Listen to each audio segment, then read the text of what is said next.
The free market show.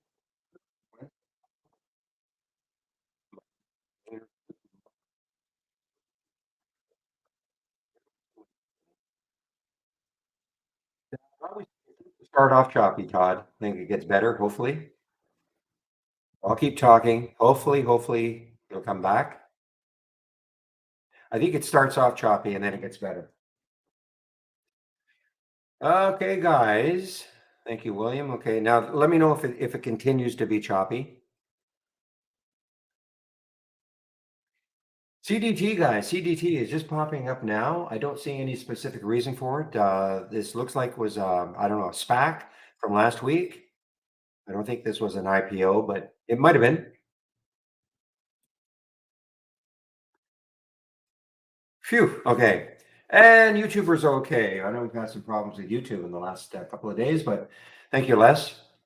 So yeah, so CDT, there's no float information. And actually, when I went to that float tracker that I use, they have none either. It's too new to figure out actually what the float is, but probably low. I don't see any specific news on it regarding CDT, but big pop. My goodness, basically a double, 156 more. Of course, no shares available to short at Interactive Brokers. Too early. So this probably was a SPAC. I'm just guessing because it says the position in the lifetime range is only 41%. And when you look at this, you think, well, wait a minute. The high is up here at 13. That's way more than that should be almost near the high of the day or high of its lifetime. But this was obviously a SPAC before. And when it was a SPAC, it was a lot higher, whatever the SPAC was. Thank you, Casa. It was Murph. You're right. Yes, it was Murph. So what else is happening? Palantir, PLTR had some news out of the UK, like some kind of a contract out of the UK. Report on the NHS, National Health Services. Okay, so nice deal for Palantir. Yesterday's high was 1566. I guess if it can get through that, then the next high is 1645 or 50 or so. So I have to watch Palantir. Real choppy though. Hard to intraday trade this one, but in my opinion, calm is nothing but right now. Calm is gapping down. Let's say gapping down on earnings, guys. That's a big drop, 12%. Gapping down on earnings.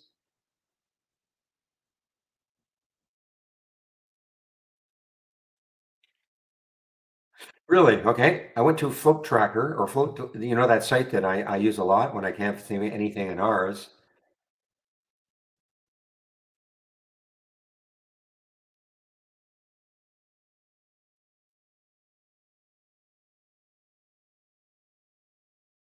In current float unknown, public shares is 58,000 remaining. So anyway, that's what they say. Whatever it is, it's going to be low.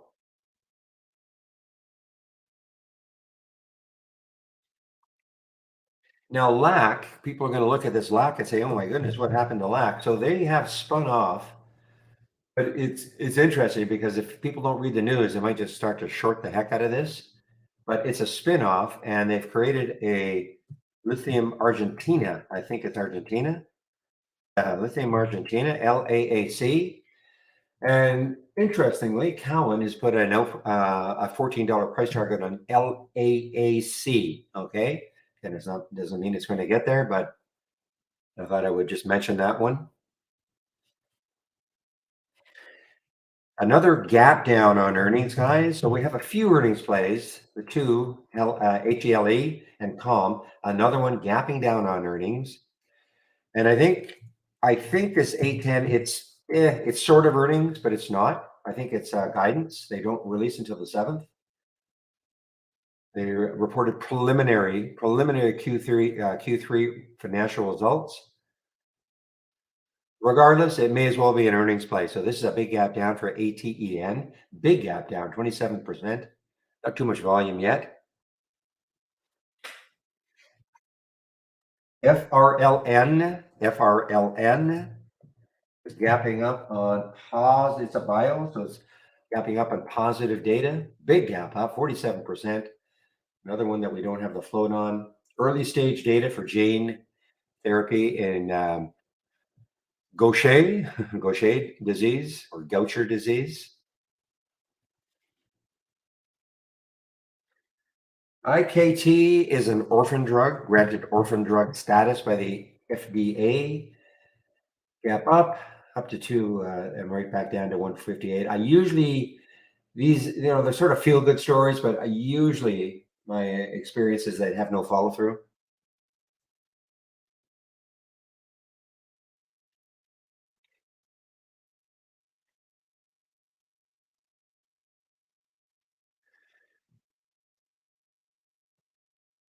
If our LN has 4 million, okay.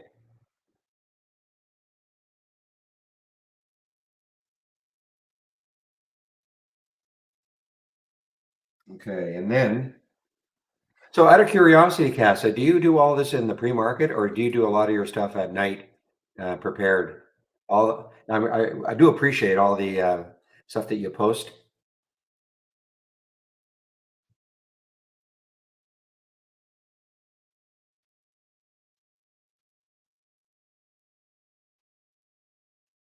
Okay, coin says Mizuho. I think I'm getting that pronunciation down. Mizuho.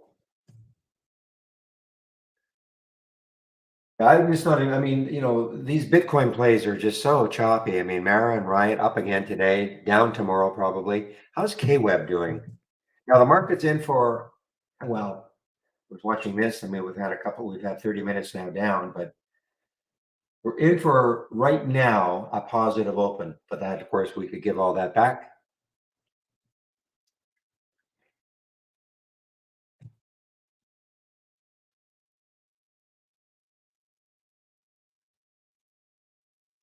So it is in the morning. Okay.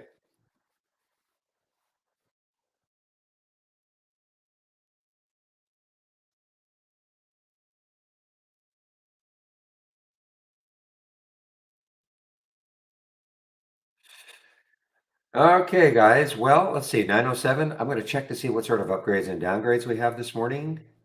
See if there's anything interesting.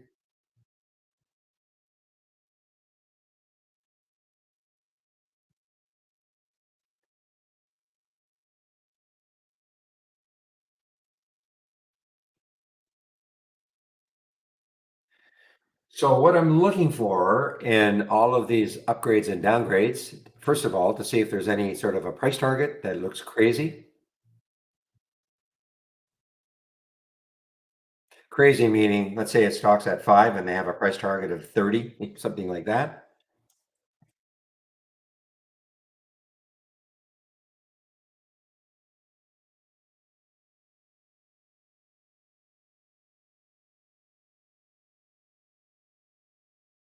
Okay, for instance, FLR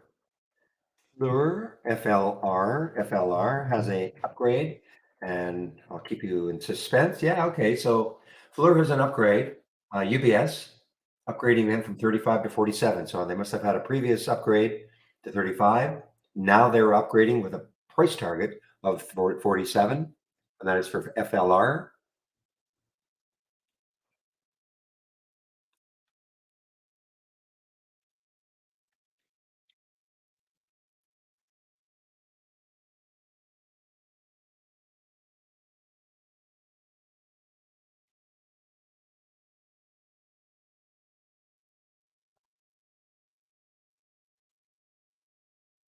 Like that's what you're. I personally never do that, but that's always any trade I take. Reasonable expectation of making at least a 1 for 2, but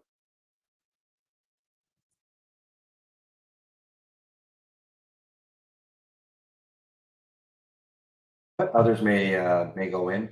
Relax, RELX. I don't see a price target. I don't see a price target. This is a golden upgrade. It's to a buy. I just don't see a price target.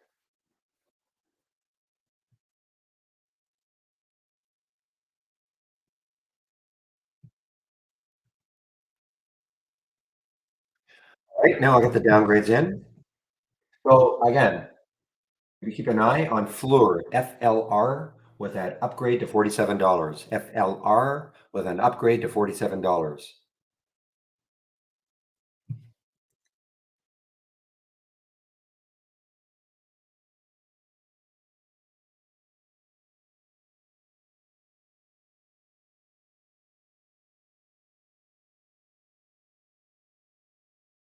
Okay, now for the downgrades.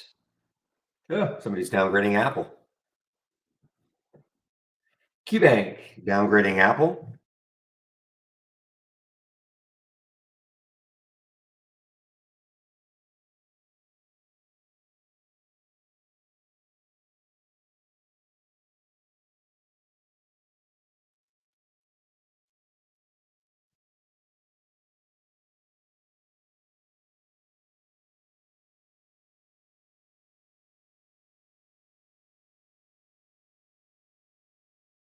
Wells Fargo is downgrading the Bank of California. Let me just see. I see their price target. Let's see if it's there already. NRSN, guys, is moving. NRSN is moving. NRSN on the move here, on a big move. Must have been under a dollar. I didn't see it before. Yeah, 75 cents. So now it's over a dollar right now. NRSN, low float, Israeli stock.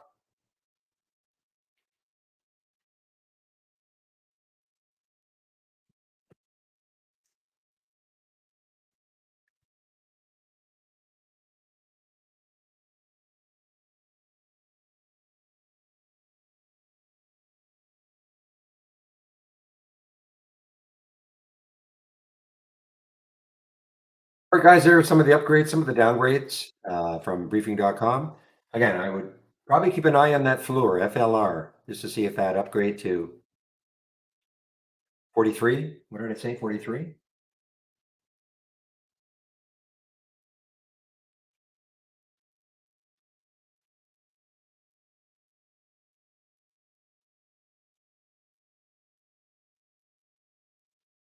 47. Okay, so Fluor, 47. Again, doesn't mean it's going to get there, but a lot of times when people see that, they go, well, okay, I'll take a stab at it today.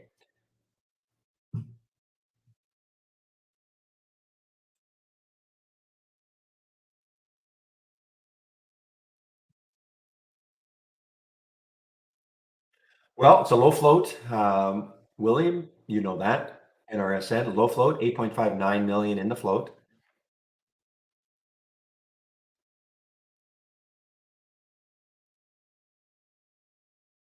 That's right. You're in La Belle Province in Montreal, Casa.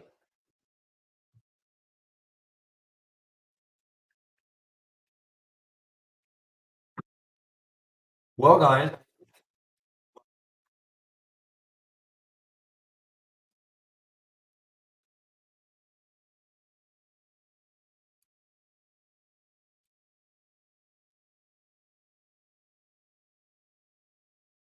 you should be calling yourself Maison, not Casa. Uh, okay, guys, let's take a look at the sectors.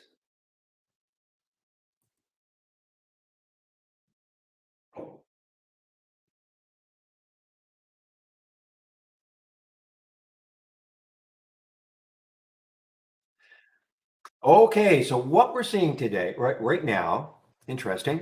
So these are the major sectors. No, I know, but I thought, from Montreal, Casa, well, Casa, house in Spanish. XLE is a major ETF for energy. 100% of the stocks that make up XLE are down from yesterday's close. So I don't know what's happening with oil prices, must be dropping a bit or something.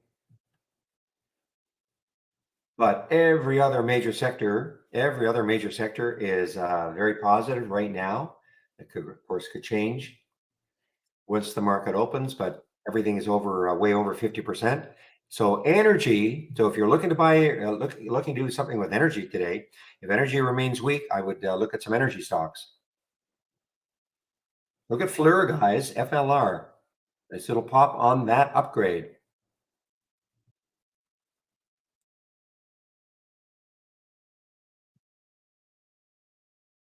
So after yesterday, we know the ones that are all the indices that are down, or the sectors that are down from the 200-day moving average, below the 200-day moving average. There are only three that are above. XLE is still above, and then communications, XLC, still above. There's that, you can just sort of see that blue line right there, rising 200-day moving average, and XLK. So there's still only three that are above the 200-day moving average.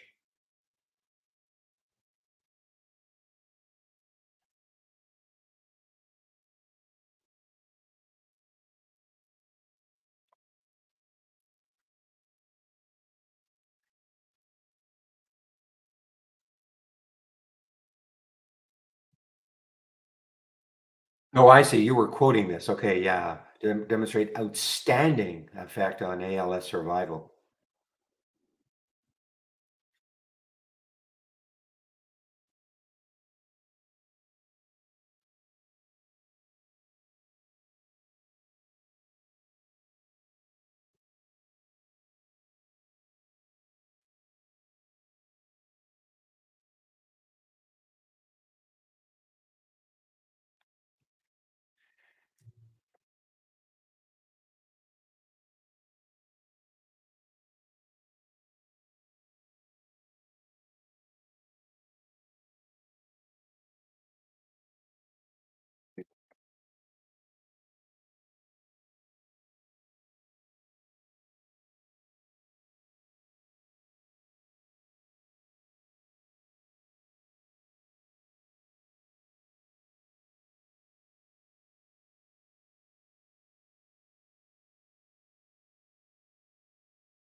Somebody do me a favor. I wanted to talk a little bit about this SYTA. I know we've had this problem in the past.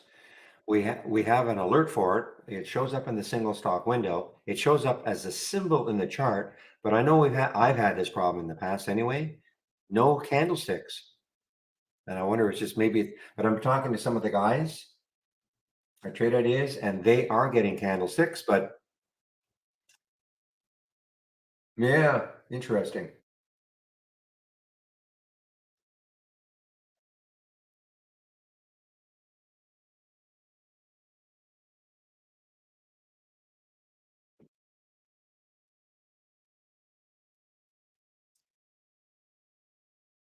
The only reason, of course, I'm looking at this is because it is up 11% right now. Maybe it's the server I'm on. No, no, no. I'm not talking. I'm talking about our charts, Trade Ideas charts.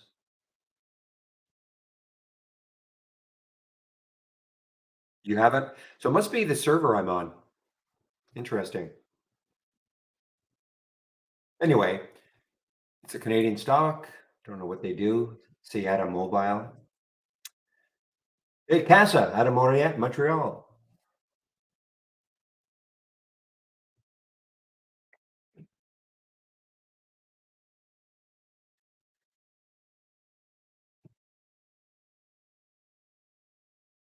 Well, now I got my curiosity up. I'm going to put another chart up just to see.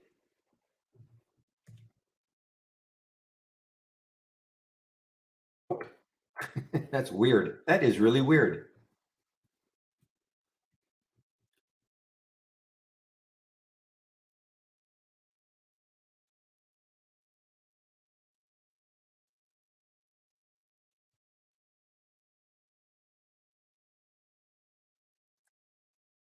Vino. Wow, I didn't mention Vino. Vino. Wow, Vino's up a lot. Didn't mention this one. I know this has been a very erratic trader on a daily basis. You can tell by the topping tails, the bottoming tails.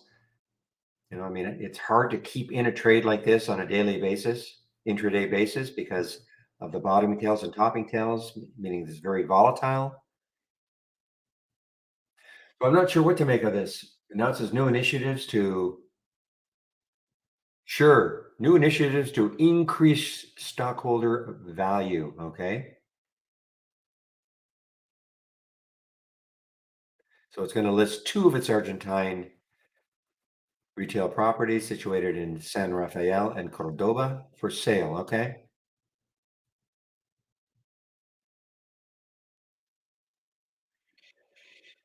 Oh, it loads on another chart, Neil. It's just trade ideas. Just trade ideas. It loads on another chart, SYTA, charting program. It's just for me, for some reason, SYTA is not loading on a chart, but for most of you it is. So I'm not going to worry about it too much. Just kind of one of those anomalies.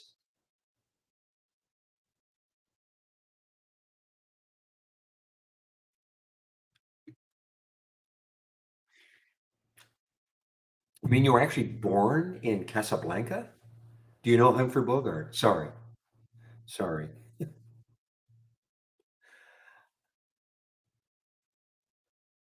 Well, look at Vino go, guys. Vino, Vino, Vino. Now, this is not shortable for me.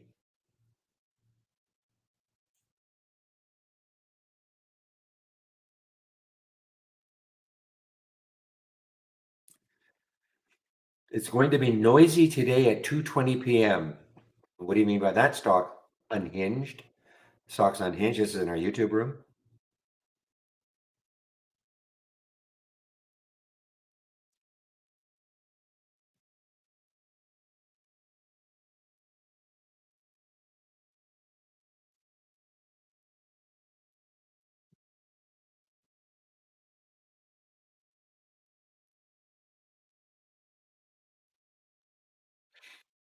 Oh, really? Okay. In Canada also?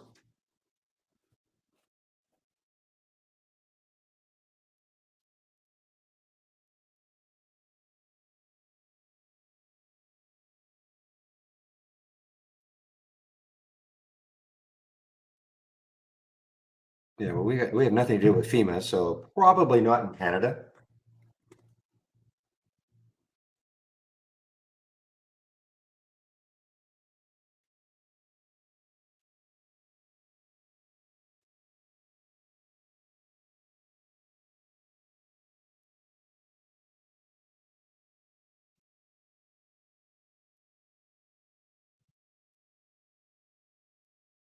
Okay, no shorts for me for Vino. This looks to me like it's coming into some resistance. Looking at that daily chart.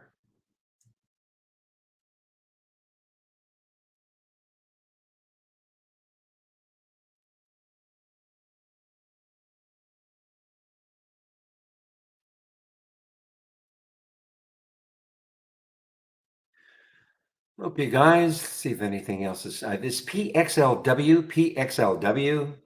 This is this Pixelworks. I saw it early, was up to 144, but then I saw it right back down to 118. So really, really choppy. Then looks like there's a lot of resistance around 131, even though it did get up to 144 in the pre-market. But looking at this daily chart, looks like there could be some resistance at 132-ish. That is for the PXLW.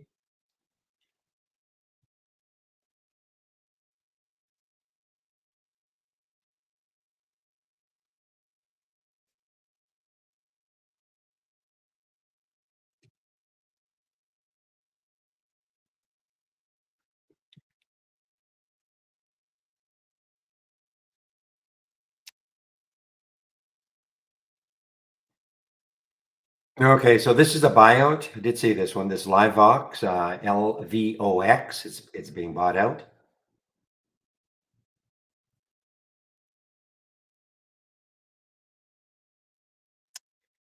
FRLN.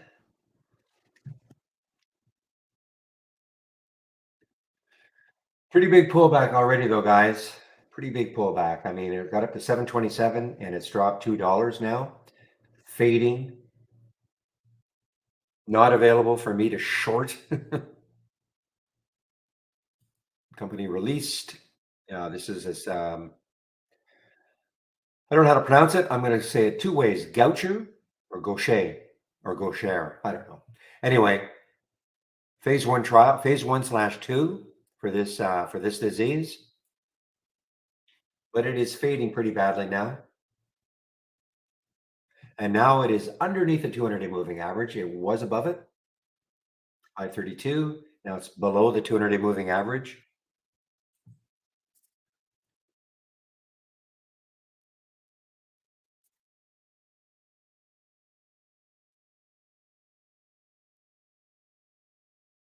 HELE, so this is an earnings play, not very many. I guess we can call ATEN not officially an earnings play, but it may as well be. They've sort of pre-released guidance, preliminary guidance. And HELE through the 200-day moving average. And the other one is CALM, EALM. And that one, 5112. So that broke down through the 200-day moving average a while ago. That's a big gap down now for this one.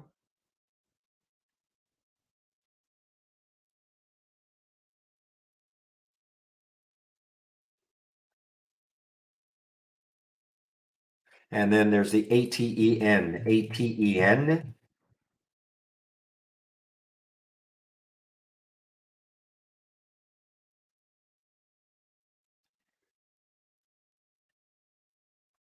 This is the worst one, really. I mean, 30% down, 30% down. Not a lot of volume yet, only about 70,000.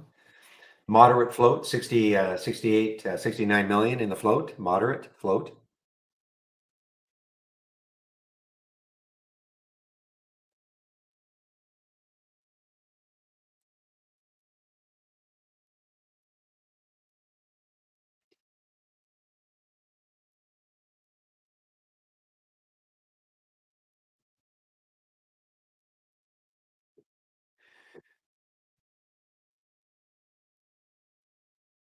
What did they actually say?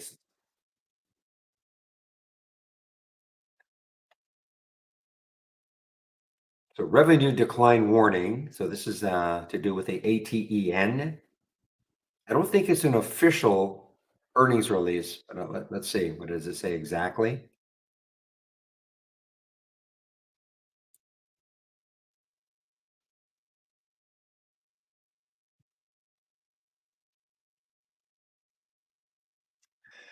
Warned of a big decline in third quarter revenue due to headwinds, et cetera, et cetera.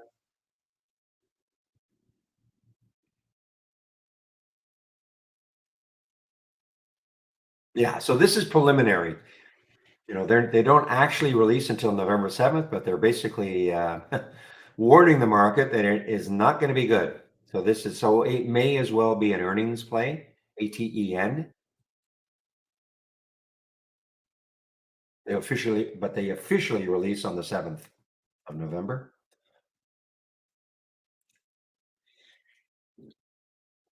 Yeah, that's what Casa said. It was trading as Murph, and now it's CDT.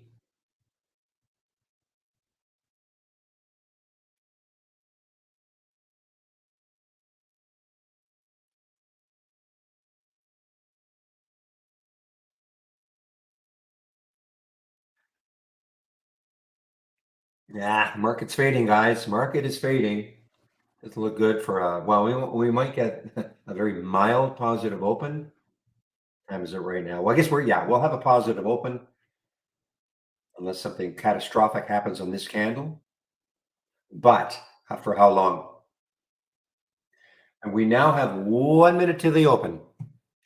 So let's have a great trading day, everybody. Yesterday, I mean, it depends. If you don't want short, it's probably pretty tough. You're probably doing nothing.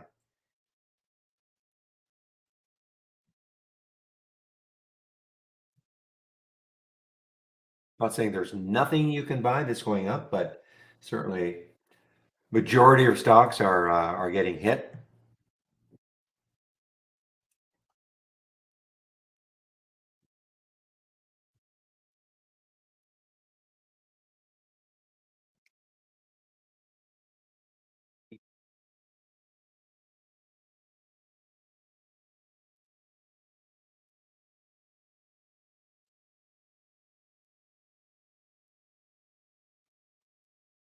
Yeah, thank you, William. I already made that announcement.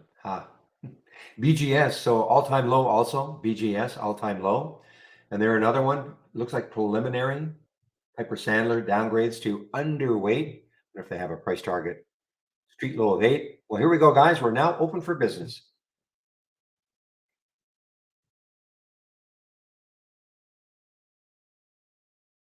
And again, I typically do not trade in the first 15 minutes.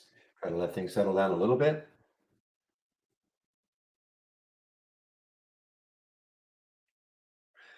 HELE, guys, making a new low here. HELE making a new low. This is an earnings play. Now down 11%. Well, tax purposes at a Hamilton, Bermuda.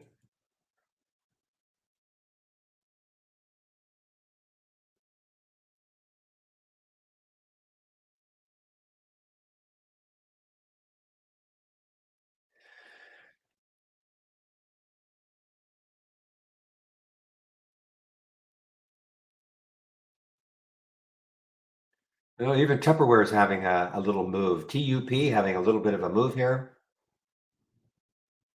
There's that PXLW. I thought maybe, yeah, so up, down, up, down. So, I mean, these are showing up, they're well below the pre-market highs. There's the one I can't load. Yeah, weird. SYTA. Vino. Wow, Vino's on the move. Vino is still on the move. Now, to me, it looks like there could be some resistance right where they are. Of course, it's the float, guys. It's all about the float. 663,000 or thereabouts in the float.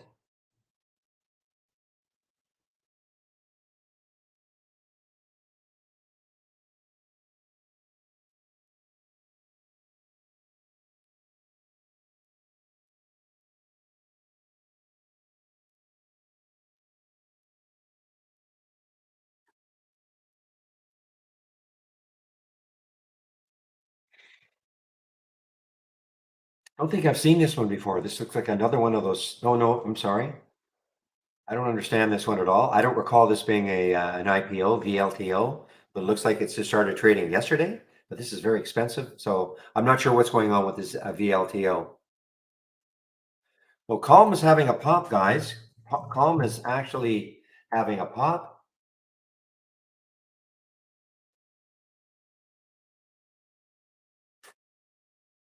In semi-recovery mode right now. Let's see if this is just a fake, and then it slides from here.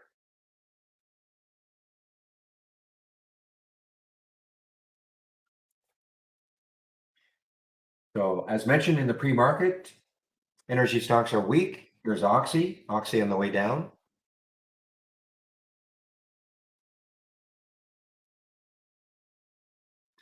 Through the 200-day moving average also. So this is a weak one within the sector because, the overall sector is still above the 200-day moving average, but Oxy now just broke down below it. OXY just broke down below the 200-day moving average. The next low looking left is around 60. Well, it's almost there on the weekly chart anyway, around 60.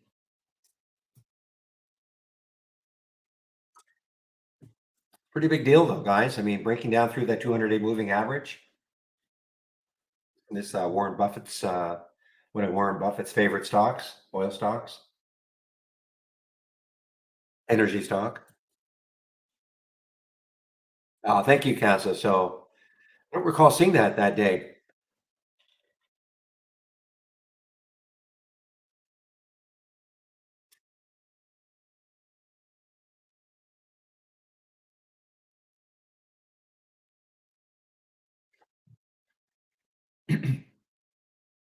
OCSL. Yeah, it looks like there's too much, in my opinion, too much support. Not that far away.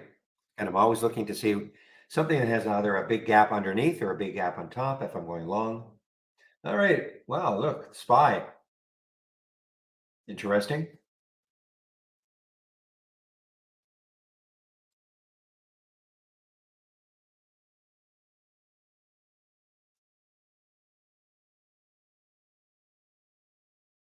Now remember, guys, what I'm really looking for is if I see something in the 10-day daily breakout or down, and I see it in the option scan also, if I see the same symbol, I will really pay attention.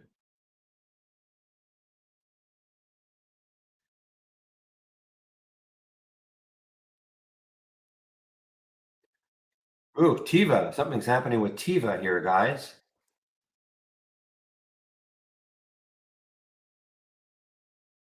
Are they doing a financing or something? Because they had some news. Sanofi and Tiva pledged $1.5 billion to target inflammatory bowel disease, etc. That was news early. That was, and that's not just hitting, but I don't know. Market's not liking that.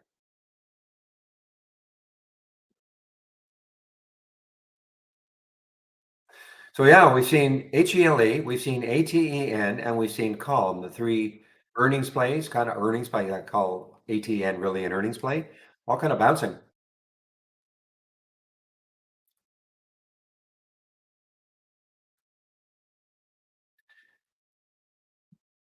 This is kind of weird. This action with Tiva, guys, in my opinion, anyway. I mean, the next low looking left on the weekly chart is about $1 away, 820.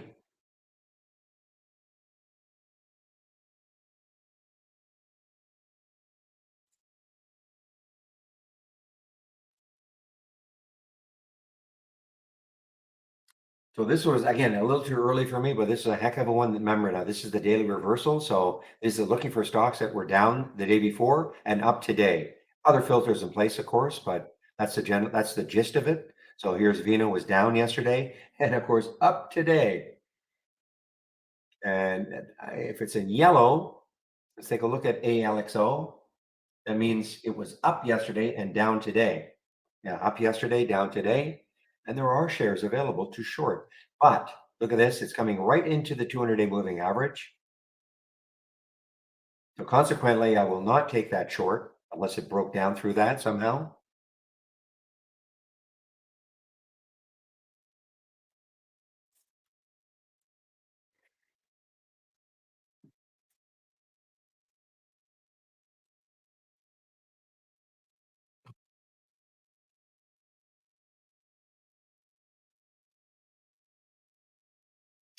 Look at Intel, INTC.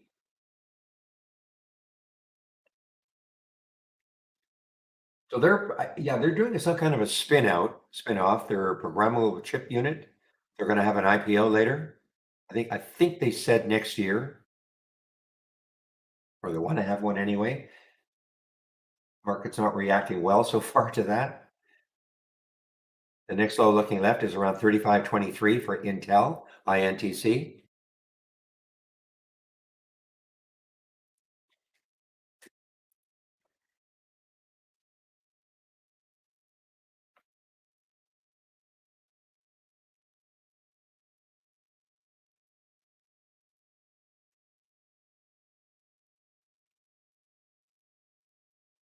Guys, this ALXO is right at the 200-day moving average now, right at it.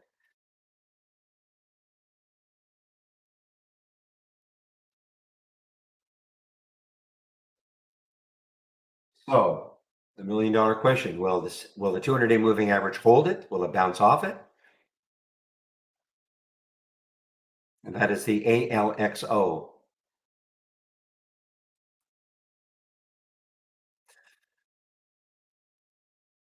Okay, Palantir is another one that was down yesterday, is moving higher today, had some news.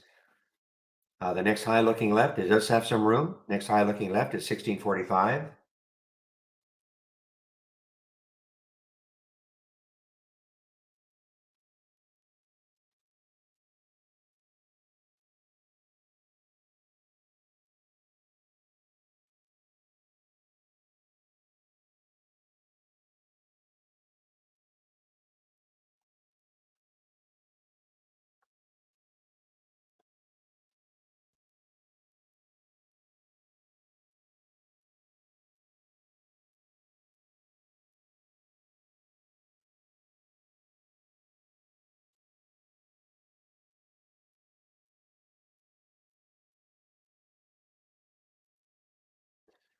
Okay, guys, I took a short of the ALXO. Looks like it's way under now that 200-day moving average. If it gets back up there, I'm out.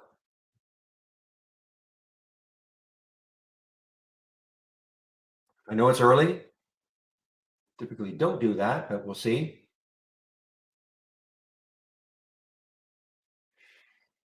And of course, why? There's actually obviously a lot of room underneath here.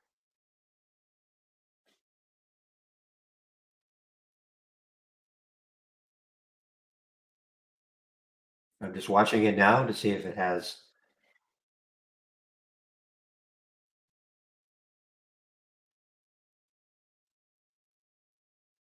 All right. Well, moving a little bit.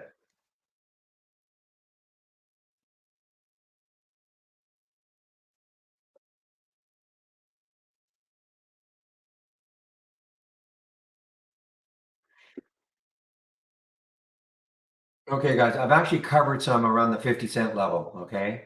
I mean, this is very early for me. I don't like trading this early, but decided to take a bit of a, for me, a bit of a gamble on this one when it broke down through the 200-day.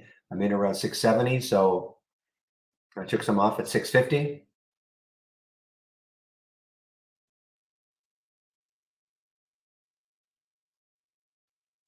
Calm is having a nice comeback, guys. CALM having a nice comeback. And so is ATEN. A couple of bounce plays right now. And again, this is where I saw the ALXO at 690. I did not want to take it there. Watch to see if it what would it do at 673, the 200-day moving average. I'm loving this, guys. I mean, this is these daily reversals don't give you too many alerts.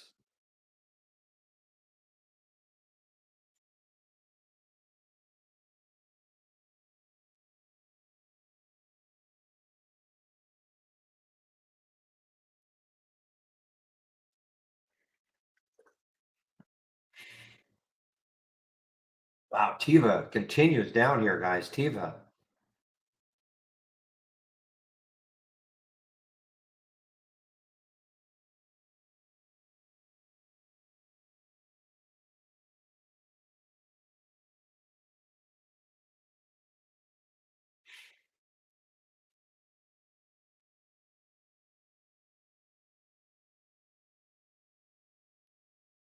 Just waiting on this ALXO to see if it has anything. If it gets back up to 640, I'll probably cover the rest.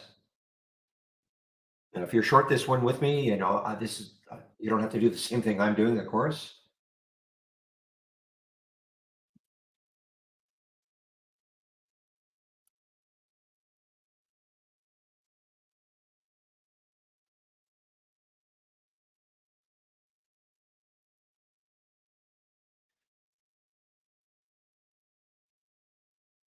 Just watching it, guys. I'm just watching how the ALXO is trading right now. Any sort of a move in at like the 640, I'm probably covering the rest.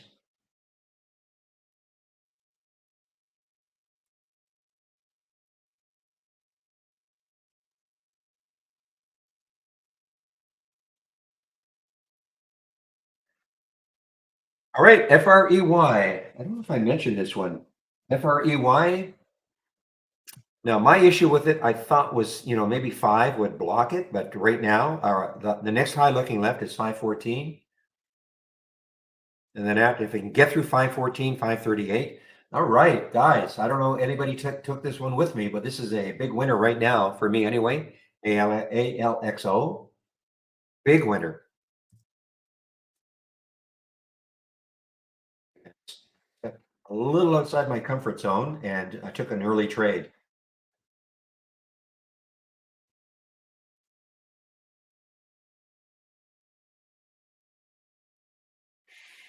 Okay, I've covered some more, guys. You know me, this 6. So I've covered, don't have very much left now.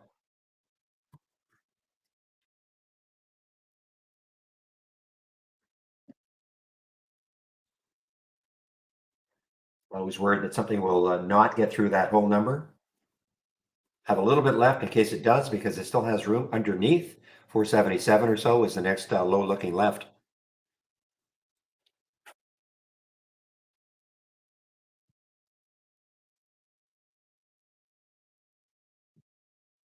Just one moment, please.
Okay, guys, sorry about that. Well, we've got a couple of huge winners here, guys. I mean, if you took the Vino, I did not take the Vino early, but that is a massive winner if you did take it. Um, for me, the ALXO was a really nice. I had a very pretty tight stop on it, so my risk reward was excellent. And if you took Tiva, even if you took Tiva, depending where you took it, Tiva was a big winner also. So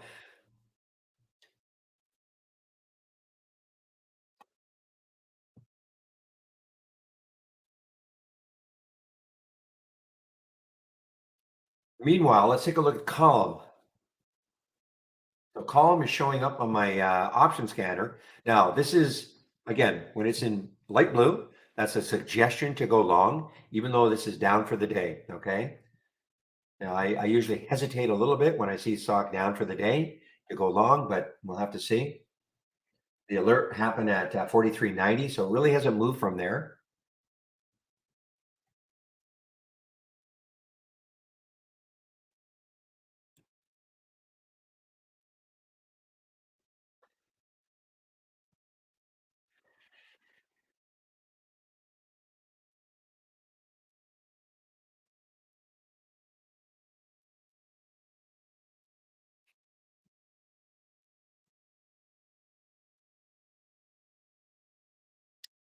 William, I'm seeing that knee and NEP are still down, still moving down, aren't they?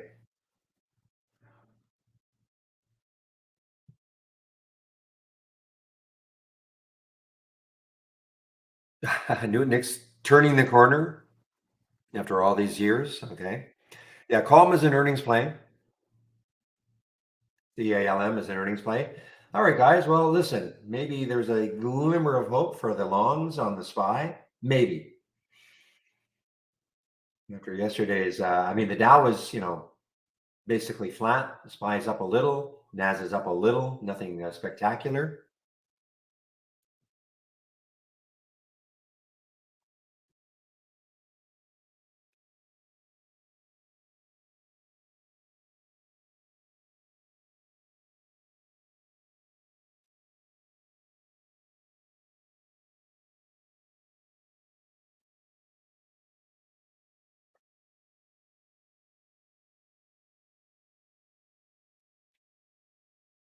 So these are the two so far that have shown up on my breakouts and breakdowns, the 10-day daily breakouts and downs. Of course, the Vino, that so you can see the time was 9:35 Eastern time and 3:49 got up to 3:40, or the alert was at 3:49, got up to 4.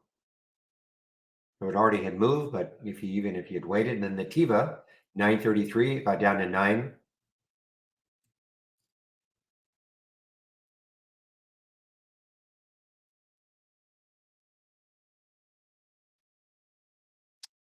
Yeah, I'm not in love with the Palantir guys. I mean, I know it's showing up with the 10 on their daily reversal. I just don't like the way it trades intraday. Yeah, it's up to you, of course, but I just find it's just, to me, it's always been very, very erratic. Look at this. I mean, huge bottoming tail, huge topping tail here, huge bottoming tail, big topping tail. So I just don't have the feel for taking Palantir today.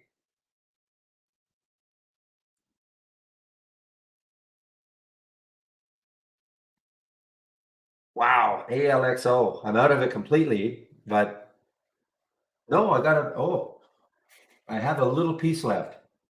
Just a little piece, not much. That's right. I decided to hold on in case it took out six.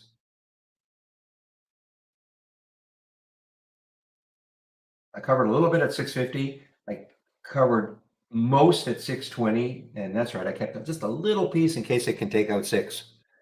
It's back up to 620. I'm out everything.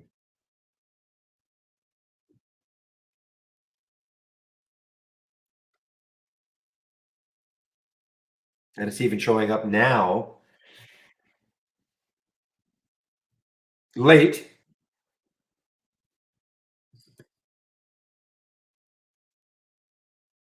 There'd be a reason. There's a reason why it's not why it would not show up earlier.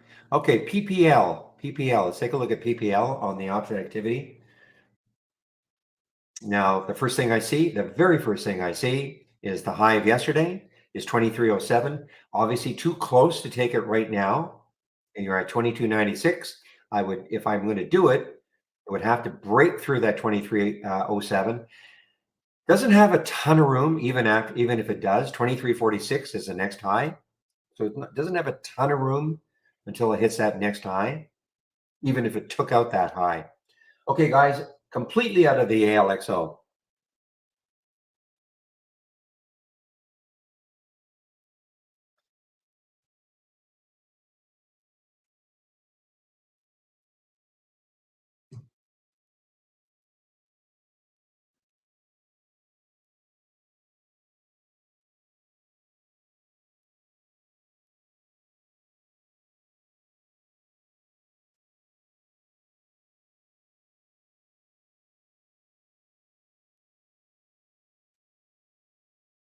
I'm looking at this array. I know what's showing up here. To me, it looks like there's too much resistance around 3, to me.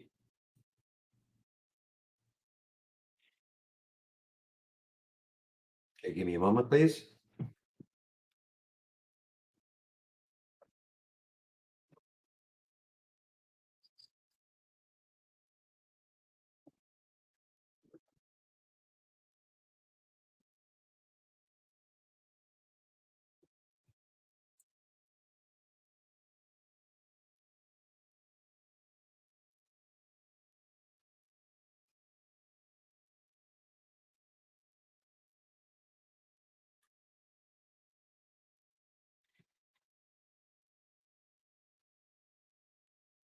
All right, guys. So there's the high of yesterday for PPL, and that is 2307. So it almost got there. That red line you see on the chart, I didn't draw that. That is automatically drawn, showing the next high looking left on a daily chart.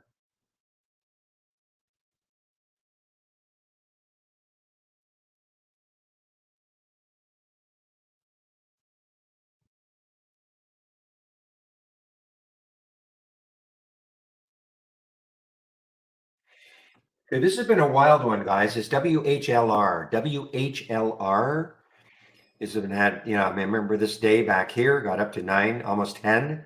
Um, Next high looking left is 313, 309. So, I mean, if it can get through 313, the next high looking left is 371ish, 368 to be exact. It's a low float, very low float, 609,000 in the float. So if you were to take this one, as always, don't wander away from your computer.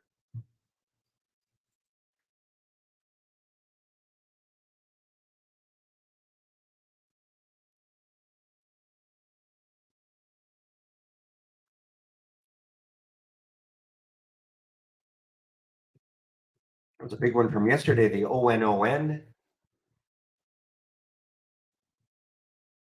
Aha, yes.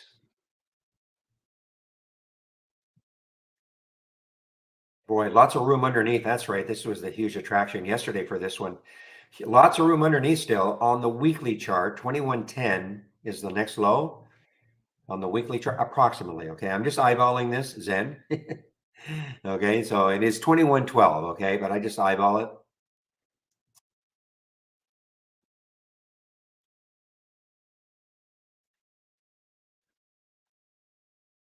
This would have been a daily reversal, except it wasn't up enough yesterday. For a daily reversal, the stock has to be either up 5% or down 5% at least the previous day, and then reverses. That's what this scan will look at. So when you look at Vino, had to be at least down 5% yesterday. CDT had to be at least down. ALXO had to be up at least 5% the day before for it to show here. And of course, I'm sharing all these scans.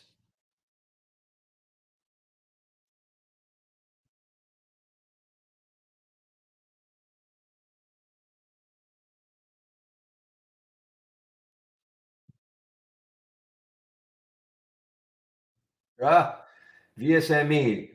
I think I still have an alert set for it. Yeah, have an alert set for this one. So this there's an IPO a few days ago. The IPO price, I believe, was 5. So it's really done not very well.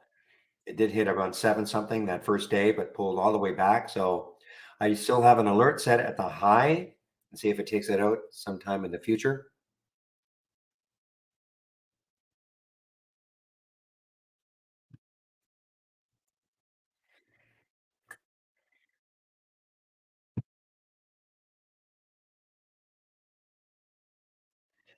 VS Media expands into Macau, demonstrating strong growth, et cetera, et cetera. I think this is a China stock, I do believe.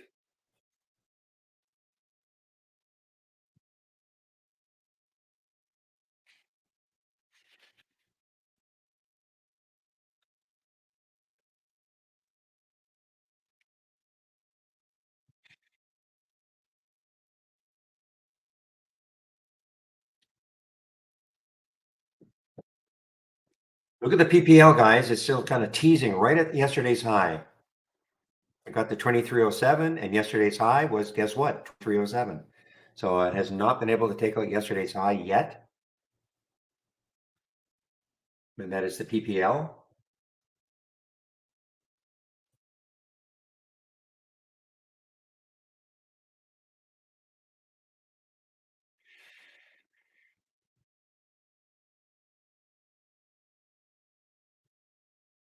LPTX, I've seen this one. It's probably been on the move for the last few days. Well, yesterday anyway.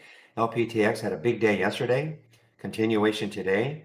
Now, to me, it looks like it's coming into some resistance between here and 185 at the current price. To me, it looks like there's going to be some resistance between this 185 and 2.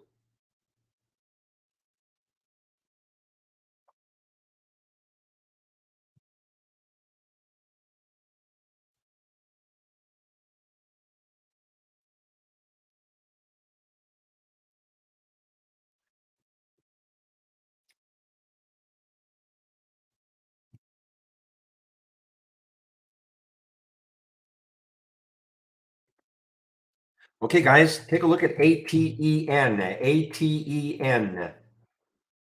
Did it have the nice move, the first 15-minute candle? But this is wiping it out now. That next 15-minute candle. This is basically an earnings play, not officially, but they basically condition the market to not expect good things when they do release on November the 7th. Okay, so let's take a look left. I'll bring up a monthly chart and see what we can see.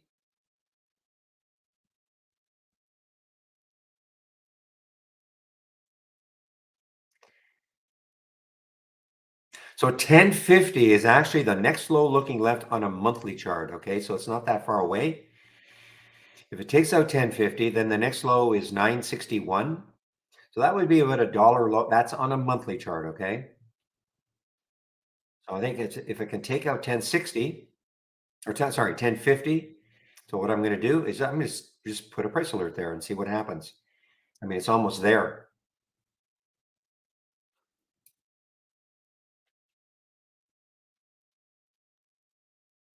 Okay, so you see that blue line. So if it hits 1050, that blue line will turn green. Now that doesn't absolutely get me into the trade, but I want to know if it happens, then I can make up my mind. Lots of shorts available, 3.41 million at Interactive Brokers. Well, LAC, I mean, remember that it's not a true gap. Okay, LAC is not a true gap. LAC, this is, I mean, it's a spin-off. So it looks like a big gap here. I mean, obviously on the chart, it looks like one, but this is a spin-off, LAAC.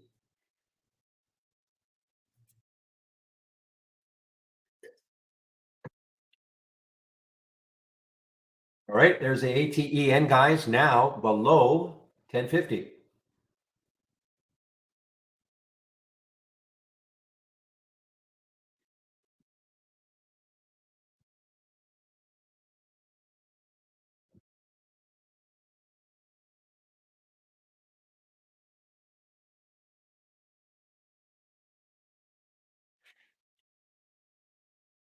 Okay, moving down now, guys, a little bit. 1038, 1042 bid ask on the ATEN. X-ray now showing up in the 10-day daily breakdown. X-ray. Let's take a look at X-ray, see if there's any room for it to move until it hits the next low. So on the weekly chart, looking left, looks like 32.48. So there's a bit of room. There's a bit of room for this one to keep moving. The whole number may stall it for a while.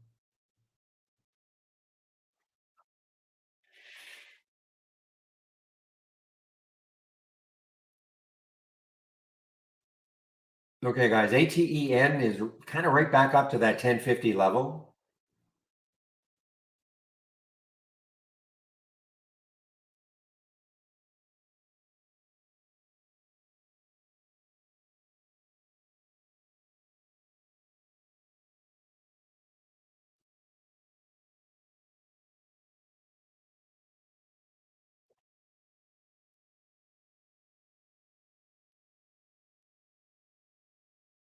Any news on X-ray?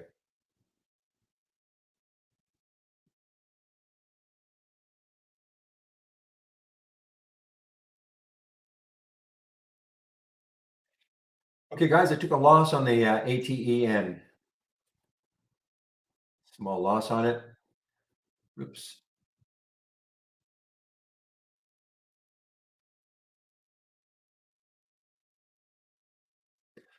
I'll take a look at it again if it takes out that 1050 mark again.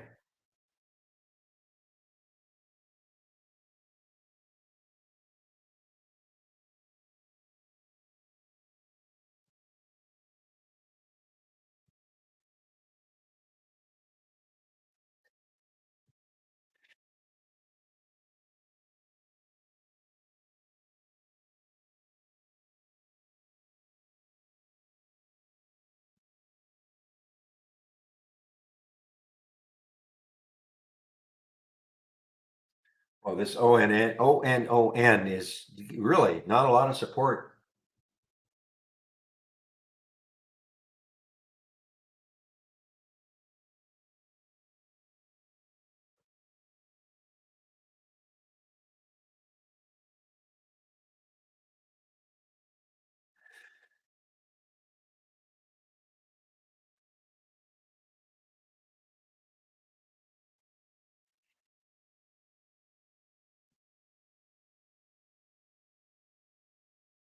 Okay, how's this PPL doing at that 2307?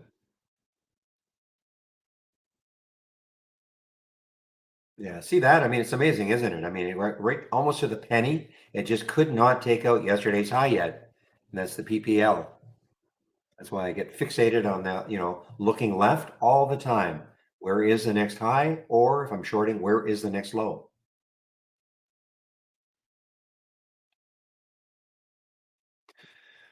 Grog, I thought read some news about this one. Isn't this some kind of is it a buyout or something? Receiving proposal to buy. Okay, so this is they received a proposal to do this, and it is not done yet.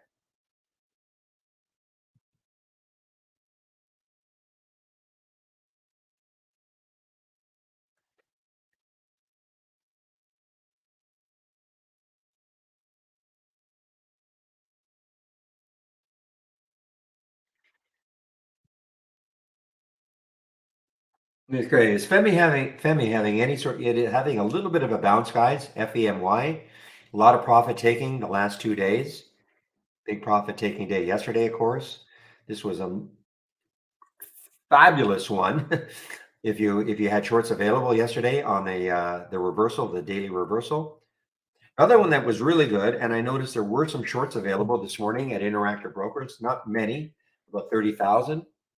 Yeah, you know what? They're 112,000. So there's a lot of short covering now with the FNGR. Yesterday there were no shorts available for me at Interactive Brokers, but right now 112,000. Where were those yesterday? I know where they were. They were all snapped up.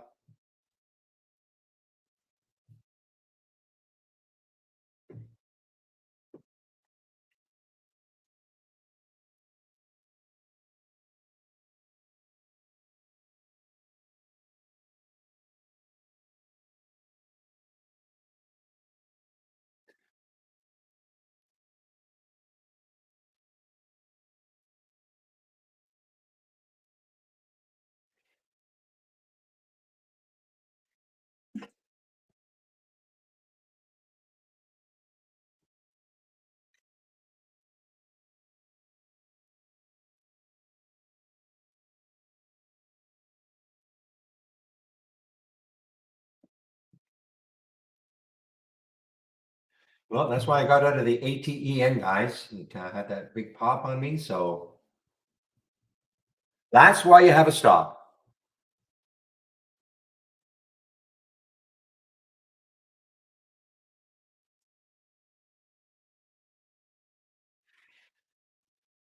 Okay, X-ray getting closer now to the 33 level. X-ray getting closer to 33.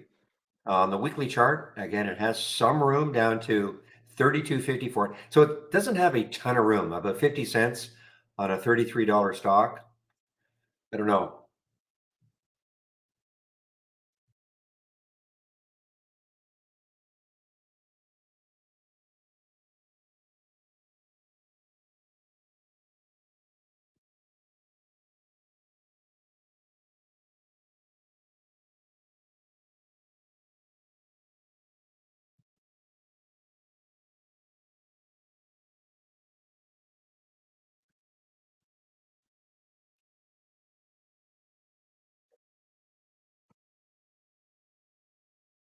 ON.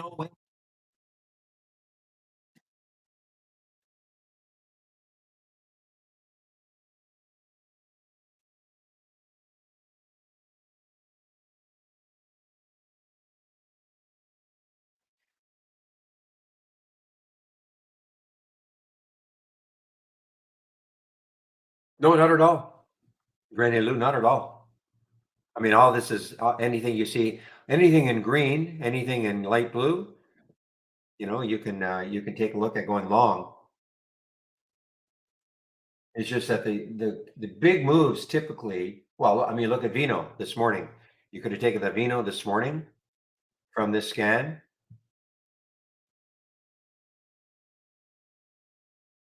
The first alert was at 309 as an example. I don't trade this early. That's the problem. Well, the problem, but I don't like to trade that early. I like to wait 15 minutes. I did make an exception on the ALXO, but if you take on the Vino, you would have made $1 on it approximately. So no, it's not geared to shorting at all. But look at the market. So you have to, I mean, this market now is getting wiped out again. It looked pretty good on that second 15-minute candle. That was green all the way up here, but now the big sell-off. So I mean, it's really all to do with what the market's doing too, Granny.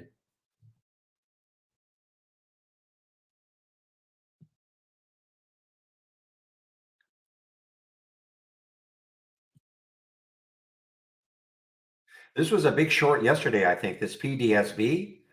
Yeah, look at this PDSB. So it's trying to recover, but hard, hard. I mean, the market is just not. Now, some of these, I mean, these little ones, they don't care what the overall market's doing within reason. But to try to get a bounce, I mean, this stock has been, for the last several couple of months or month anyway, it's been moving down, down, down.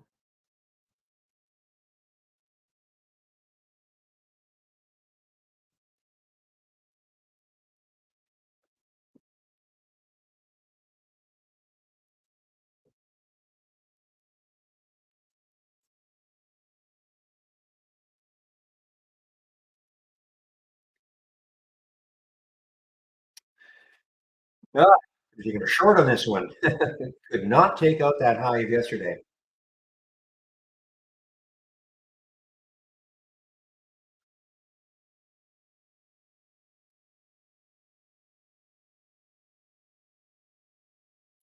Are you a subscriber, Granny? By the way, Granny Lou, are you a subscriber to Trade Ideas or just new into the room?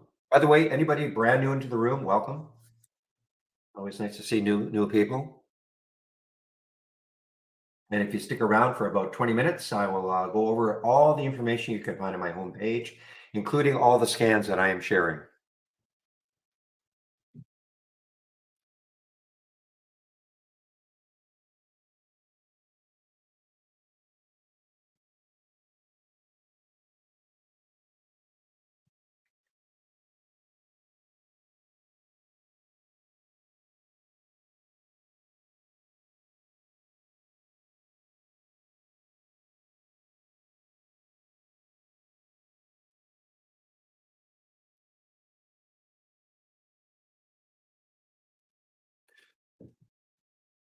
Okay, guys, I am just going to do a quick little poll. Can I know a lot of you told me that you can see SYTA. You can see SYTA. You can see the. We're trying to get to the bottom of this. I mean, it's not a big deal. I mean, it was an active stock today, but you can see actually candlesticks on. I cannot get the candlesticks. All the other data is here. We can get an alert, but I cannot get the candlesticks on my SYTA, and it's possible because I'm on a development version or something. So unless anybody else, if you just don't mind, maybe just put SYTA in our chart. I'm not talking about anybody else's charting program in our charts. And are you getting candlestick data? And if you're not, I don't care. Okay, I don't care if you are. I only would care if you say, "Hey, I cannot get it either." So that's all I'm looking for anybody saying I can't get SYTA any candlestick data. So don't tell me if you can. Ah, okay. So Frank, so you do, so you can, so you see the symbol loads, but no data. Is that correct?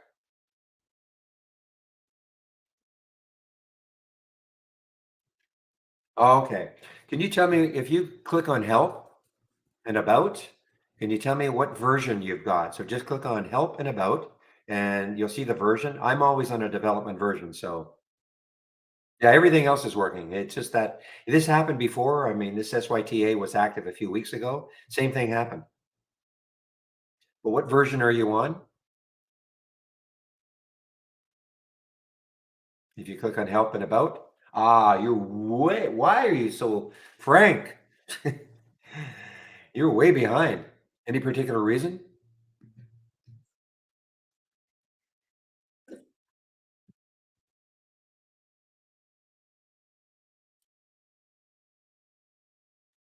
I mean, you're probably a year behind,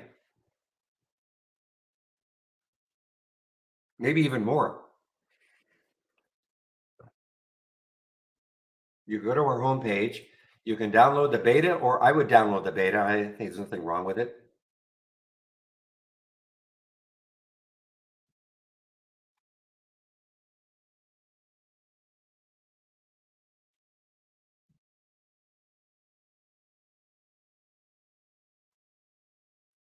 Okay, guys, here is another daily reversal, ESLA.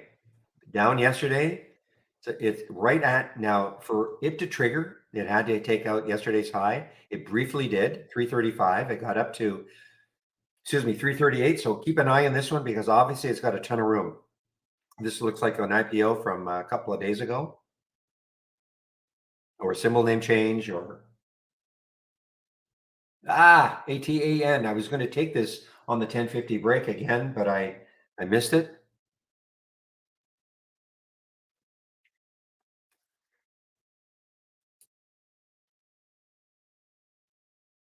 Okay, so what I'm going to do, I'm going to put an alert at 341 or so for this one. It actually, this one meaning ESLA, it hit that in the pre-market around 340 in the pre-market. Takes that out. It has a ton of room, of course.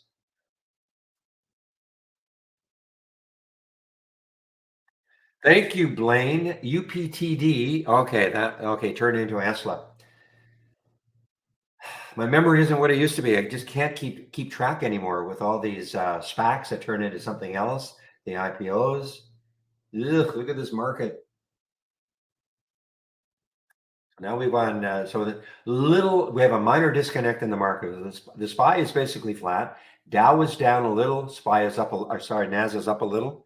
So we've got a little disconnect in the market with the Dow being down and NAS being up. Slight disconnect.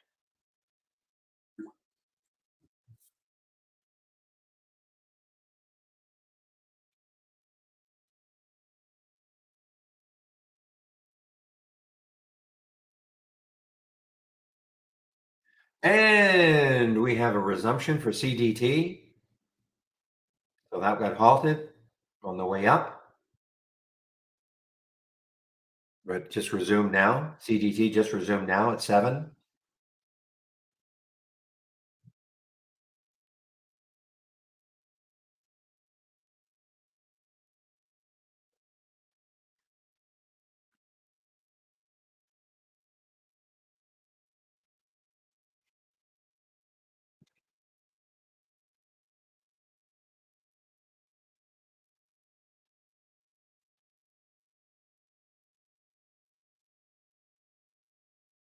Well, so much for the upgrade, guys. Fluor on the way down here, actually. FLR, UBS raised the target price to $47. We saw that in the pre-market. Well, that when I take a look at the upgrades and downgrades in the pre-market, and I post them in. So we saw that one, UBS, but I mean, it had a little bit of a pop, but nothing exciting. Certainly nothing exciting for FLR.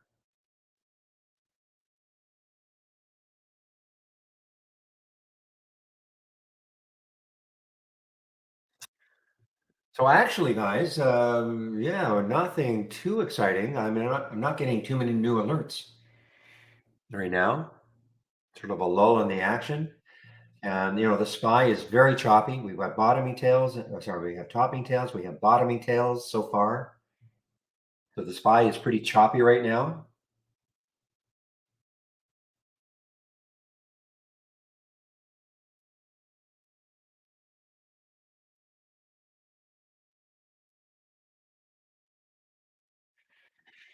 Wasn't there some news about TAP yesterday? TAP? Wasn't there some news?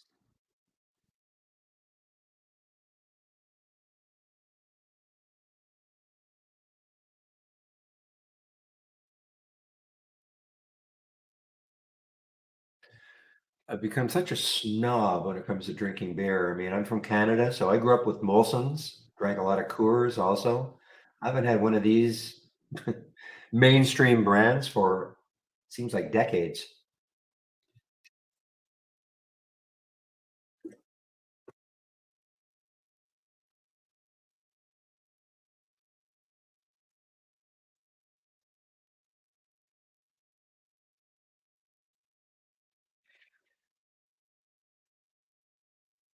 Labatt's Blue. Yeah, we're either Molson's or Labatt's in our country. Getting that Molson muscle.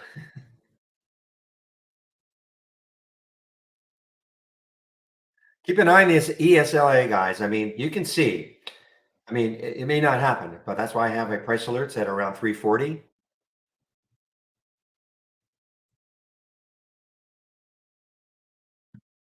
No, I know TAP is Molson and Coors, yes.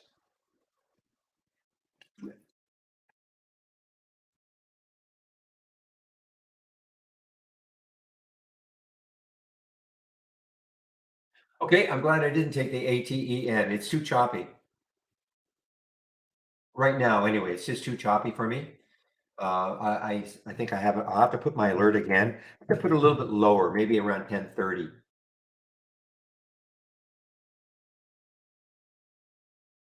Yeah, 1039.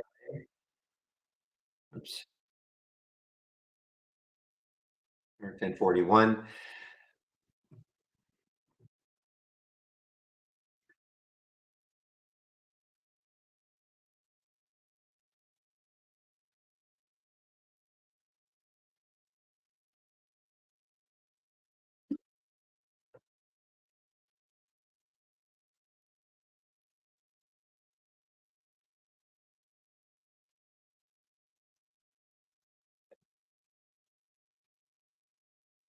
Looking at EBIX, any support for EBIX? This was a disaster. I saw this one a couple of days ago, I think. Might have even been yesterday. Well, I mean, it's lifetime low. I mean, it's at the low. So if you took the high and the low in this lifetime, it's at the lower range, 4.8. So you'd have to actually look at a monthly chart now just to see where there is. Can't even see anything. You have to really back that out. Looks like this is the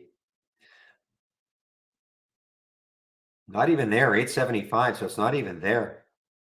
And what day is this or what month? So that's back or year. This is back in March of 2020. I mean, they're really. I mean, I don't know how far back you'd have to go. You got to go back to 2016. Is even that? I mean, I don't. I mean, I don't think anything that happened back in 2016 really is relevant. So, I mean, in theory, there is. There are the lows down here.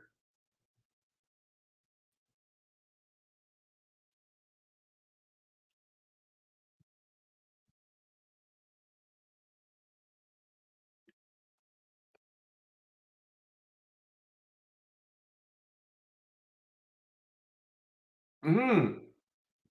Okay, guys, Tesla. Let's see if this has any sort of room to go now. 336, 340 on the bid ask. I'm waiting to see. What I'd like to see is something like a 345 on the bid. Okay, clear that 340, which is the pre-market high. Maybe get 345 on the bid, 345, 350 bid ask in that range. And that might get me involved. But look what it's doing. It's struggling to get through that 340.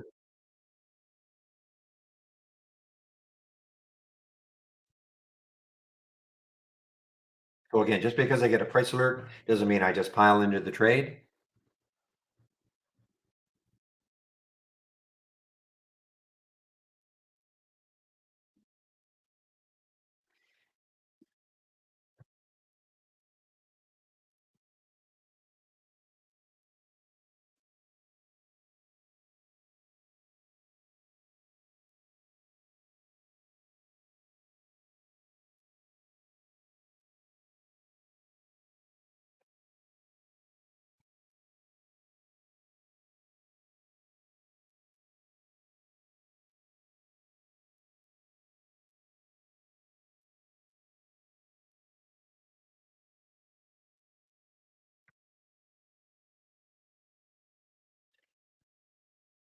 Okay, guys. Well, let's see if the X-ray has any room. I mean, to move down more. I mean, it has a little bit of support right down. Well, I don't know if it's a little bit, but there is the next low looking left on the weekly is 32.48.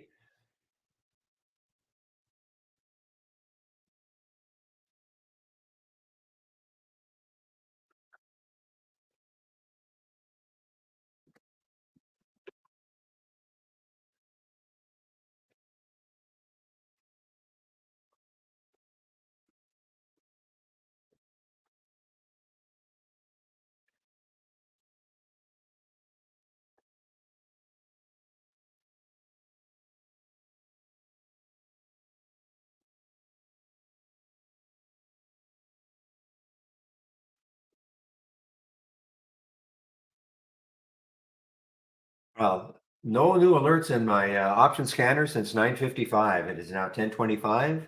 No new alerts. I'm gonna go over this. In fact, I'll do it right now. It's sort of a lag for me anyway in the action. I'm kind of watching the X-ray. See if it gets into say 32.88 might get me in. Okay, 32.88. There's the grits, as you somebody mentioned grits, GRTS coming right into the 200-day moving average. You see that blue line on my daily chart? That is the 200-day moving average. That could stall it, and there are actually shorts available.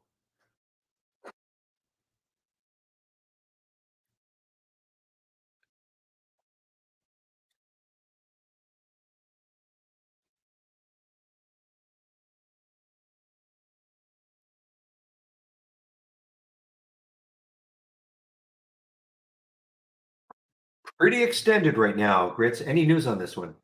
I know somebody mentioned this.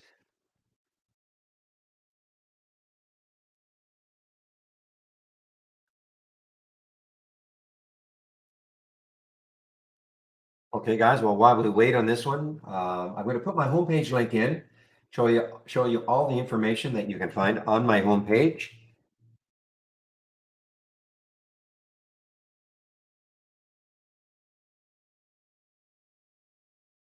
That's right. You were saying, Leanne. That's right. You were talking about could it reverse at the 200-day moving average?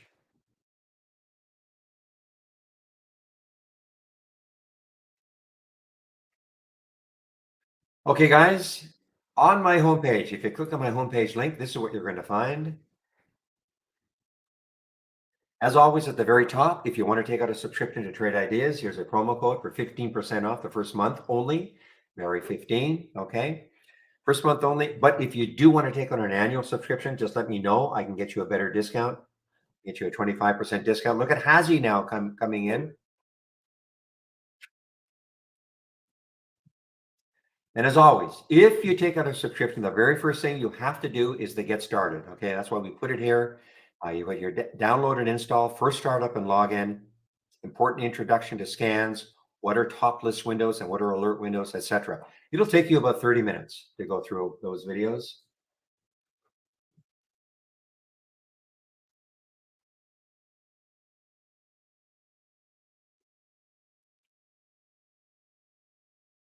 Now all of a sudden the action's heating up again. There's the ATEN. Now it's starting to run down. Not in it. It's now showing up on my 10-day daily breakdown, but I'm not in it, unfortunately. All right. Trading 101. If you're new to trading, this is a free series of videos that I think can help you. It starts off as basic as you can get, starting off with what is a stock. Okay. Obviously, I think there are around 38, 39 videos. So if you're new to trading, you don't have to look at them all, but you might look at some of the sections. Okay. And it is free. I do a stock of the day video. It's free. Trade of the week is sent to you before the market opens every Monday morning. Tough week to try to have one stock as a trade of the week. I think it triggered MBLY and then it moved down, but it's a free service. And if you sign up for it and you don't feel you're getting it, please check your spam folder. And if you have Gmail, check your promotions folder. Education section is here. Click on the guide, click on our user guide. So there's that getting started again. More detailed information about what an alert window is, what a top list window is. You want to find out about our stock races and price alerts. Okay, price alerts. Use them all the time.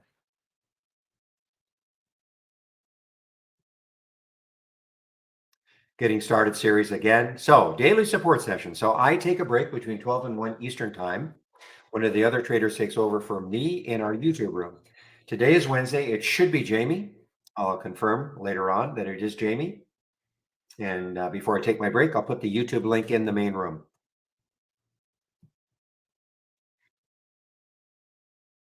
And if you click on my homepage link and you're looking for my scans, here they are. That's the middle section, the scan section right here.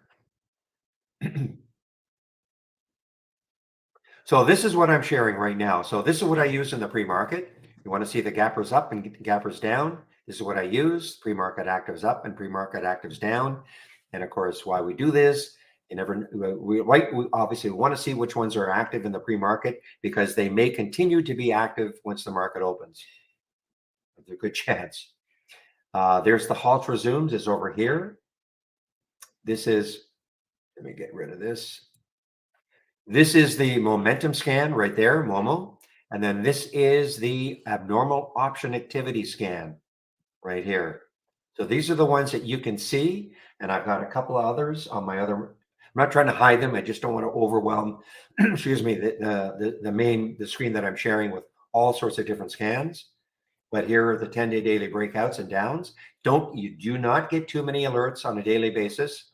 Why? Because I have some very tough filters that have to be met. And then the other one, which I'm loving, is the daily reversal. Again, you don't get too many alerts. And even in the abnormal option activity, this is the don't repeat version of this. These are the only ones. So you can see that in all these scans, I've got what, 5 here. That's 9, 10, only 14 alerts all day in these 1, 2, 3, 4 scans. And that's because I've got some tough filters in them. So of course, the idea is that hopefully you see quality as opposed to quantity. And there's the daily reversal right there. And then, excuse me, the breakdown and breakouts are right here. So you can pick and choose. I don't share my layout. You can just kind of pick and choose which ones you want. And I have some other scans that I don't have up and running right now. You might want to take a look at them.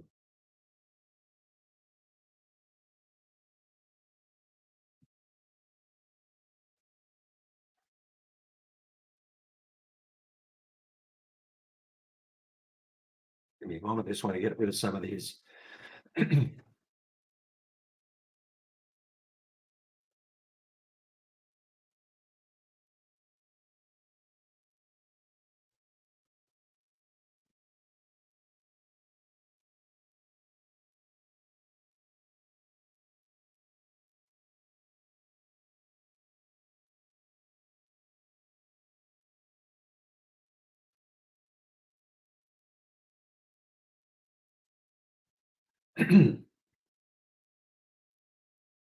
Okay, guys, watching the X-ray looks like it's struggling to get through that 33.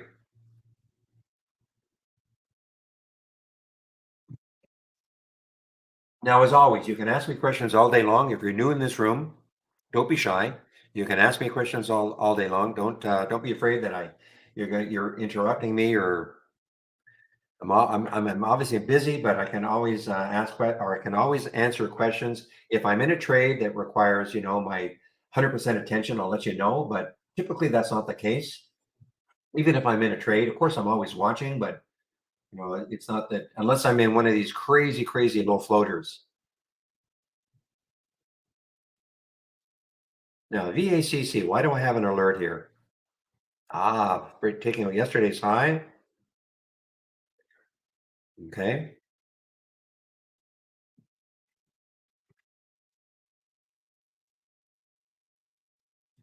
Okay. So, as always, if you're going to take out a subscription, this is a free room.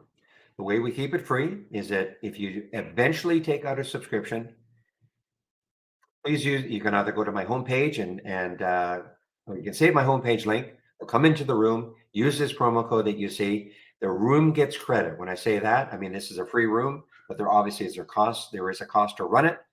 So the more people that take out subscriptions, the better it is for the room. Okay. Using my code. So all I'm asking is that eventually, if you do take out a subscription, just use my code.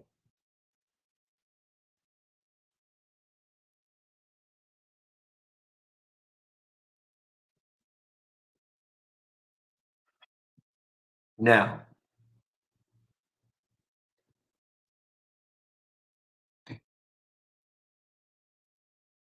if you take one of my scans, I don't know, I have to watch this Hazy. I like to see if it can take out that 16.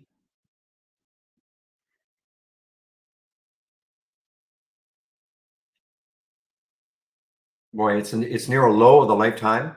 It's near a low of its lifetime range, HASI.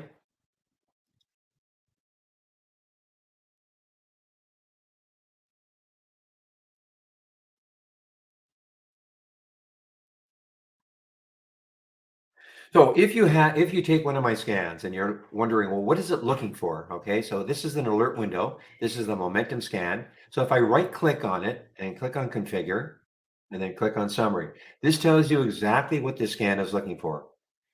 Now, there are a lot of screening programs out there that you can buy. And of course, we screen, but what we're really, really good at is real-time alerts. So in this particular scan, if the price is between $1 and $100 and the current volume is at least three, meaning it's trading at least three times. Look at this SPY. I know I'm jumping all over the place here, but look at this crazy SPY action.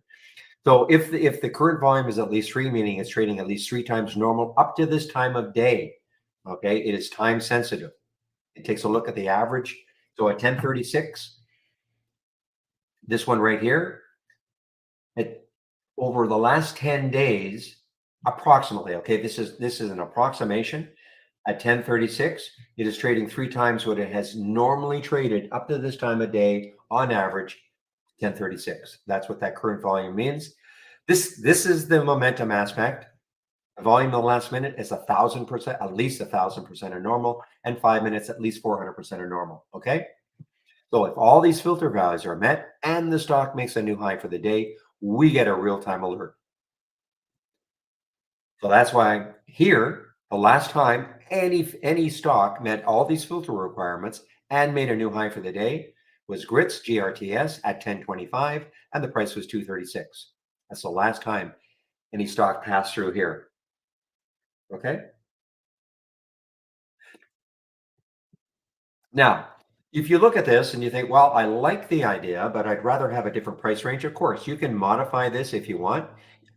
So, I mean, you can take the scan exactly as I've designed it, or you can say, well, I'd rather have a different price range.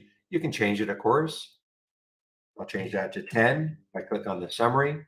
Now it's between 10 and 100. You may want a different minimum volume. You may take once you get used to using trade ideas, you may take a look at a filter. You may say, well, I'd like to add that filter to this scan, or maybe take one out. And it's totally up to you. So you can have the scan exactly the way I've constructed it. Even the alerts. I mean, I like to see stocks making new highs of the day, but we've got all sorts of different types of alerts. You want to see a stock making a new 5-minute high with all these values, with all these filter values met, a 10-minute high, There are all sorts of different alerts that we've got, and I'll show you that right now. So if you wanted to make your own scan, of course you could. Right at the top, these are the real-time alerts that we've got right at the very top, the new high and the new low. And if I keep scrolling down, these icons, these are the filters. Please don't get hung up on how many we have. Okay, you do not have to learn them all. The reason we have so many company when the company started, they felt that most people probably would not want to have to learn a programming language in order to create a scan. So they had to create enough different real-time alerts and filters so the majority of our customers could combine them to give them the type of scan they're looking for. Okay, so don't get hung up on how many we've got.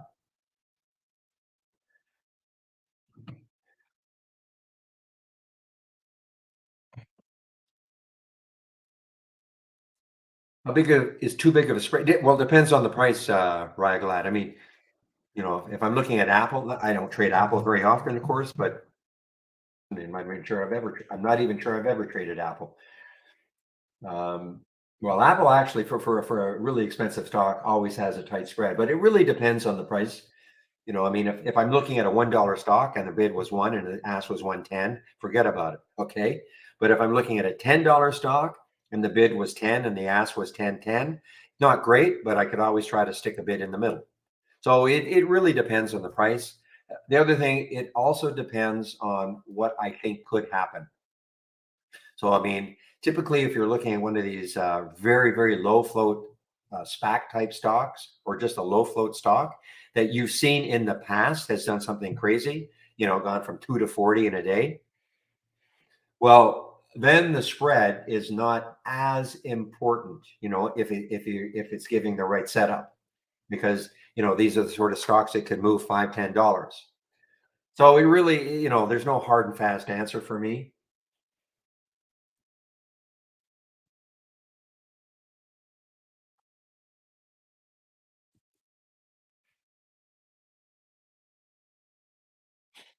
And as far as Tiva is concerned, let's take a look at Tiva. Well, it's already had a bounce. So yeah, I don't know when you asked the question, could it bounce?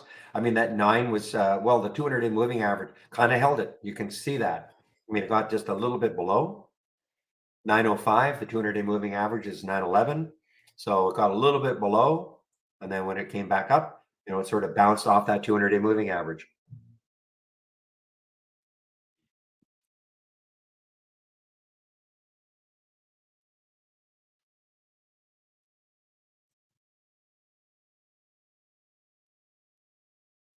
Speaking of a bad spread, so here's top as an example, 510, 523.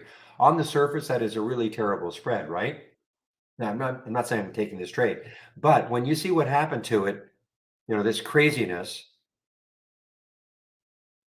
and this is true, right? This got up to 260. This is not split adjusted, reverse split adjusted, reverse split adjusted. So you can see that a 20-cent spread on something like this is not as crucial because of what it has done in the past.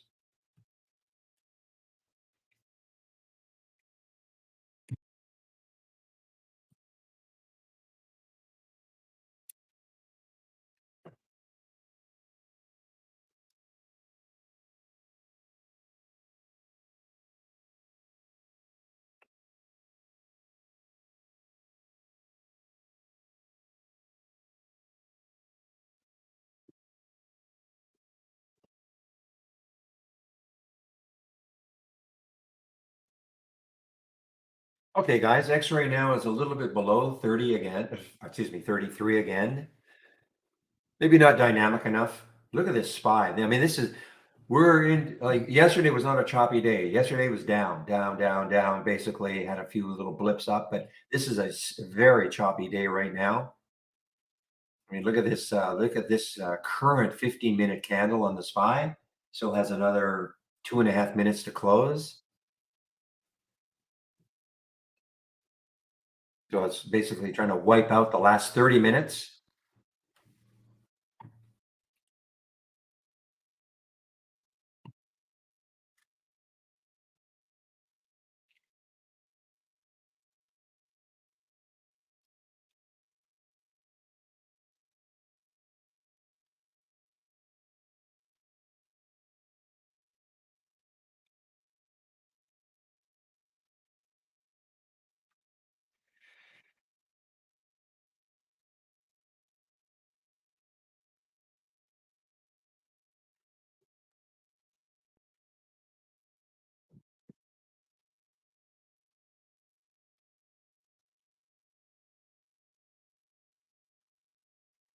All right, let's take a look at LUXH.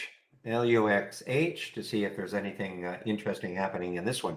So this one, I mean, it's had a tremendous, obviously a tremendous month,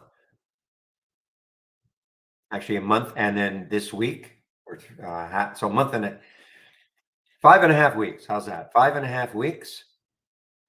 And it's gone from 3 to 5. Not without, topping tails and bottoming tails. So it depends if you're swinging this, you'd have to have a wide stop.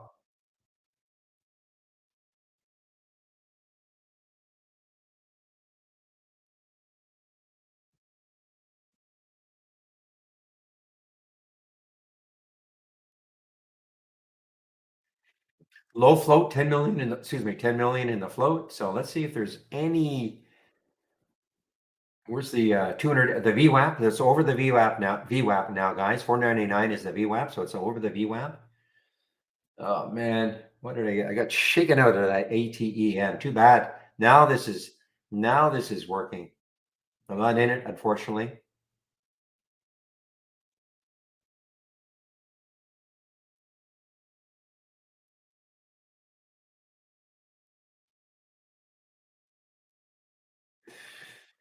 So this reminds me a little bit like the X-ray has a little bit of room, though on a percentage basis it would be better. So look at PAGP. It's showing up now on the abnormal option activity, and I should explain this. I should explain this every day because people see this, they think, oh, just trade ideas scan for option data. Not really, no. 1450 is the next low looking left for PAG.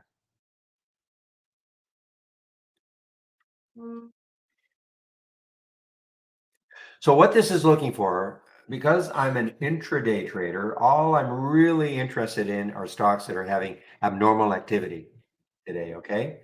And basically, we look at the volume, the relative volume. Most of my filters have a minimum of 3 relative volume.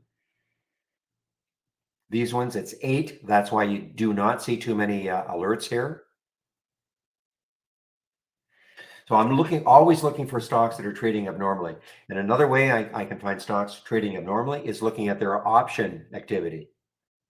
So in this particular scan, first of all, the way it's color coded is that if it's in brown, it's a suggestion to short, and if it's in light blue, it's a suggestion to go long. Okay. So so the filters I've got in here. So when you look at PAGP, so why is this here? Well, there are some other filters, but the first thing is it has to be trading has at least 500 contracts. Okay, 500 contracts minimum, puts and calls total. And then the option volume today, see that over here? It says 182%, ratio of 1.8, has to be a minimum of 150. Let's take a look at ATEN and see what it's doing. Yeah, look at this. It doesn't, and that's why it's only now starting to show up, okay, in the option scanner, because it doesn't trade options very much, but it just snuck in now. Remember, my minimum has to be 500 contracts, so it's now 528. That's 12 times normal. Okay, so you can see it doesn't trade options very much, but today, because of what's happening, it's trading more options than it normally would, and that's why it's showing up here. Okay, so that's just another way. Now, it's a little late, maybe, but when you get something in, when you get something in the 10-day daily breakdown and in the option activity, the same stock, really pay attention to it. And the problem is that 10 could really stop it from moving down.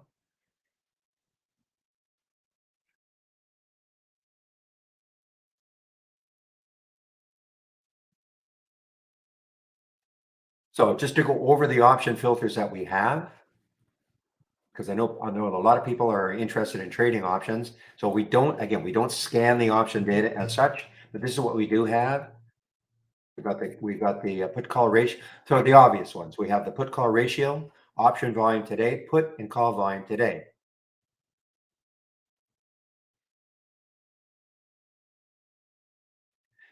This option volume right there, contracts, that's the average number of contracts over the last 10 days.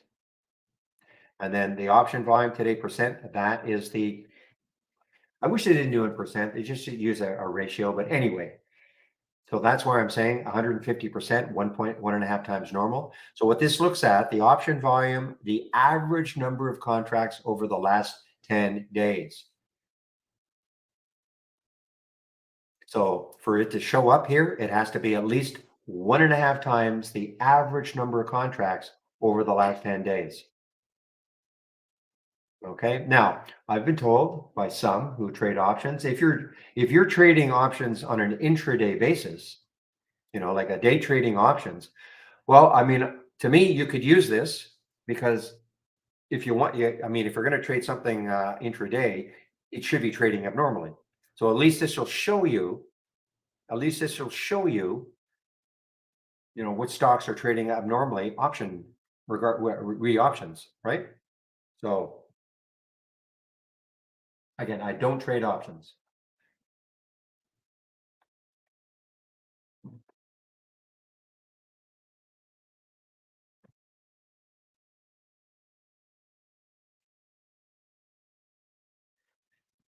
Well, FinFan forever. I certainly cannot comment on that, but anybody, anybody can comment. Of course, there is that EBIX. Okay, now the EBIX.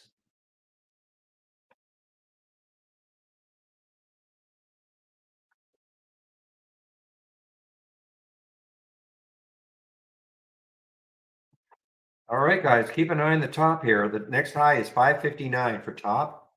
Be very careful though. Of course, only 3 million in the float.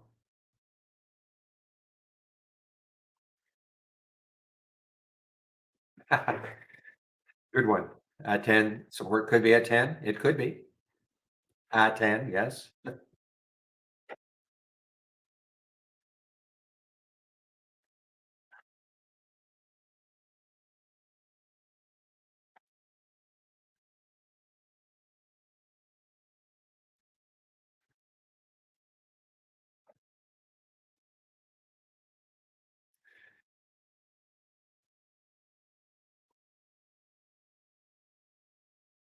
Well, because I'm I know some may disagree.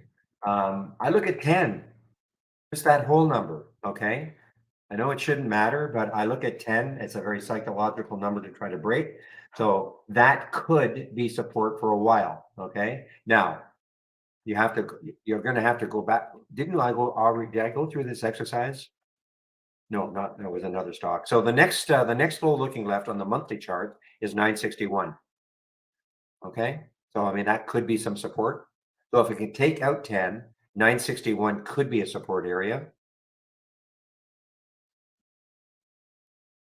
Now, whether that's strong or not, we don't know, but it may struggle to get through 10.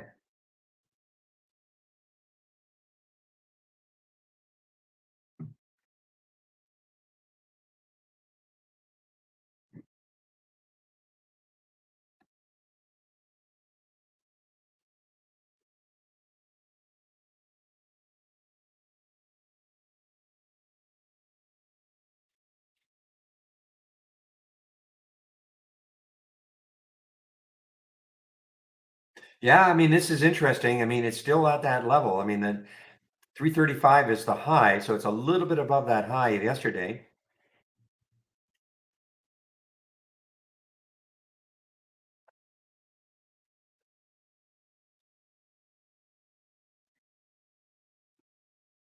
You've got to deal with the spread still 339, 347. Not a great spread right now for ESLA.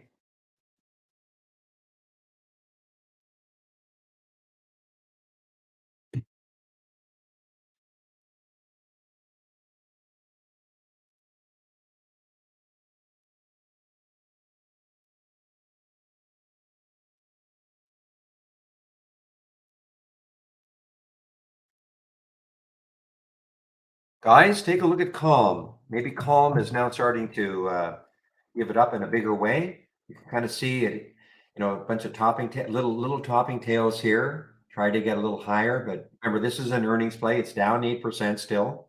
It is an earnings play, and that is CALM. This market is a difficult market right now today. If you're trying to go long or short, anything that kind of follows the market, you You're having a tough time.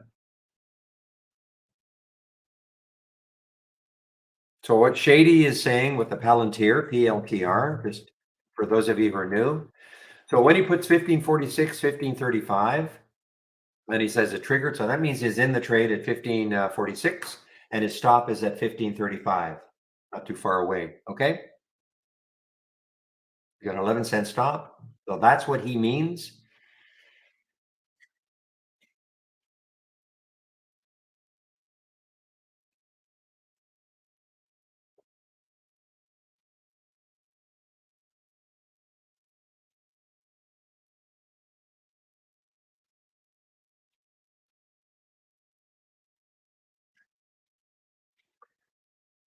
Jamie in our YouTube room is saying, anybody else having problems with Thinkorswim?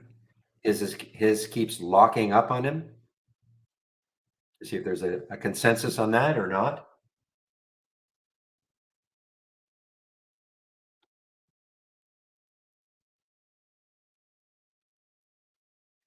So one person is saying, not me, Jamie. No issues. And Pepe, Pepe's saying no issues. Got to be on your end then. And a few other people are saying no issues with Thinkorswim. So got to be on your end. Time for a new computer.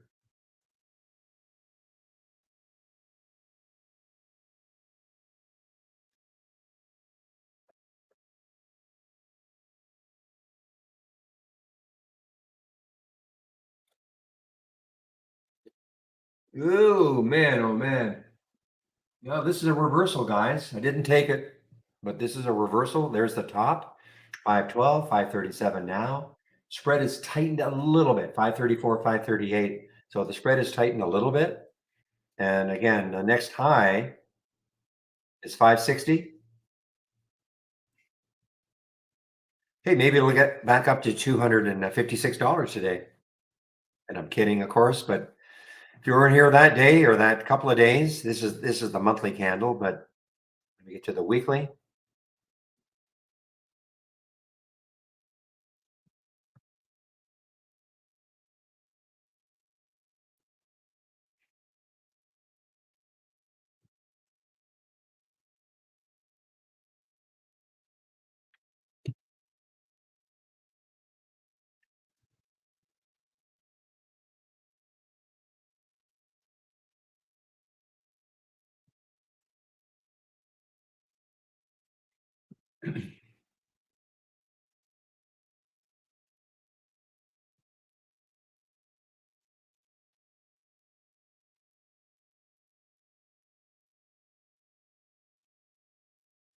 I should have mentioned this one, guys. I have a few thumbnail charts that you can't see.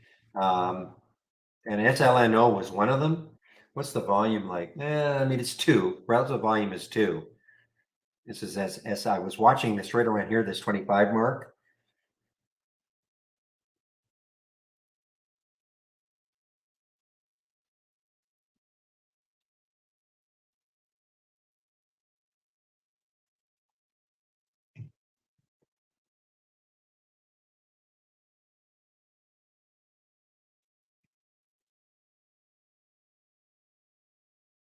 Palantir had some news, excuse me, with the NHS in the UK.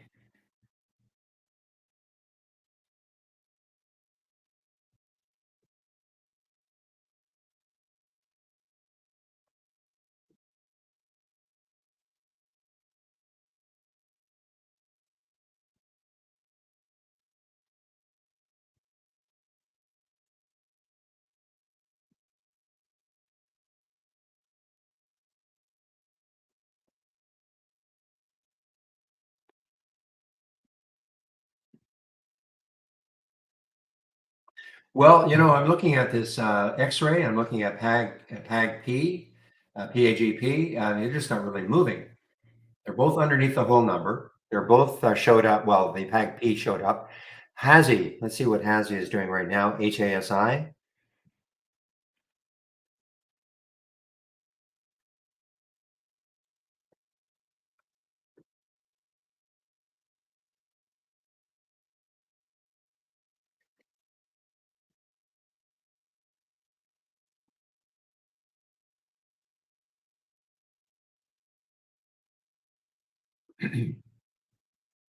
See? I'm not saying it's not gonna get through 10, but I mean, right now, it's just struggling to get through 10, and that is a 10, A-T-E-N. A little bit of struggle to get through 10. Look at Calm, came right back up. I thought maybe I was actually itching to short this one, but Calm, now you're in just kind of a consolidation.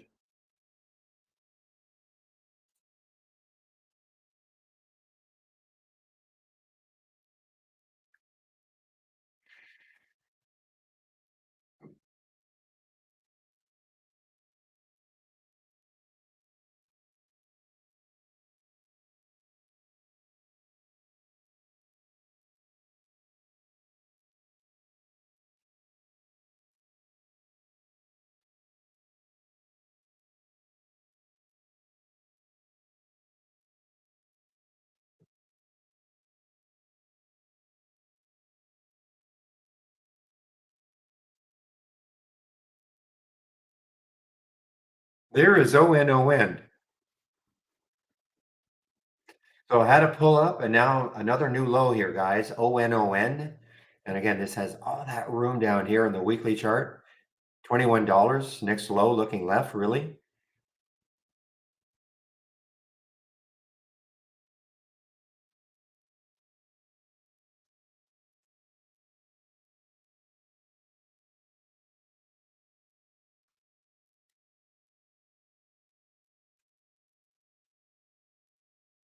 Well, you asked for an opinion, FinFan, and he gave it to you.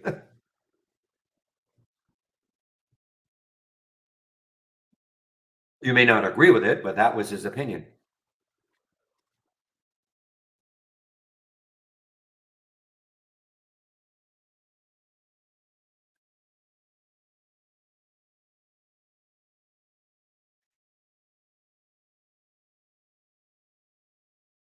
Ugh, look at this. I mean, this S looked really good, but big topping tail and it's fallen right back down.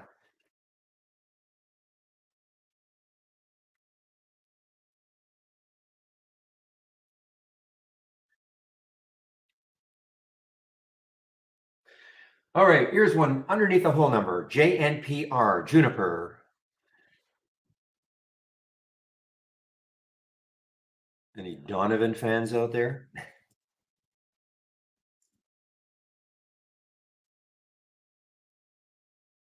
2630 is the next low looking left on the weekly chart for Juniper, JNPR. So, but might be too extended, might just be too extended on the way down, and it may not be dynamic enough. I'm not finding too many dynamic, wow, the ONON though, now through the whole number.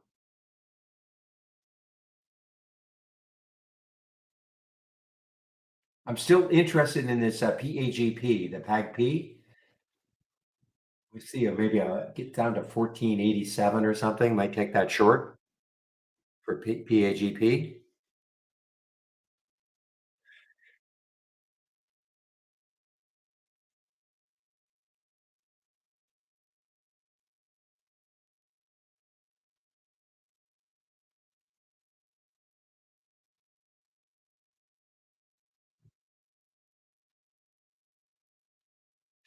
Boy, there's so many stocks that look like this, the THC. Look at this weekly chart, just 4.5 weeks straight down.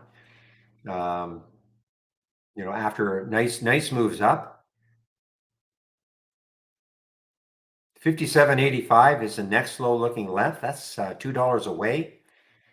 57.85 approximately is $2 away. How about $3 away?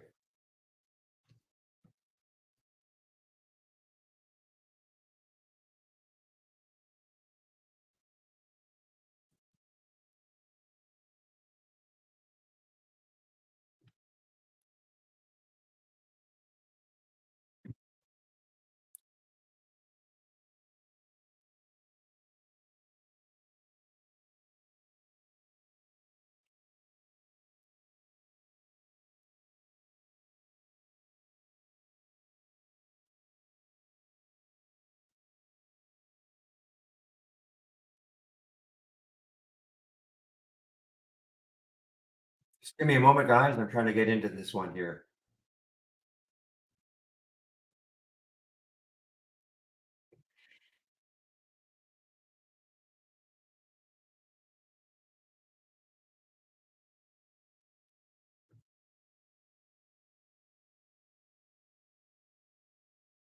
Oh man, this was I just didn't pull the trigger on it. Dumb. But this look at this top now. There's your alert at 512. I mean, it was a little bit choppy, but man, 564 now. And above that high, we're at that high, I guess. That red line is showing the next high in the daily chart.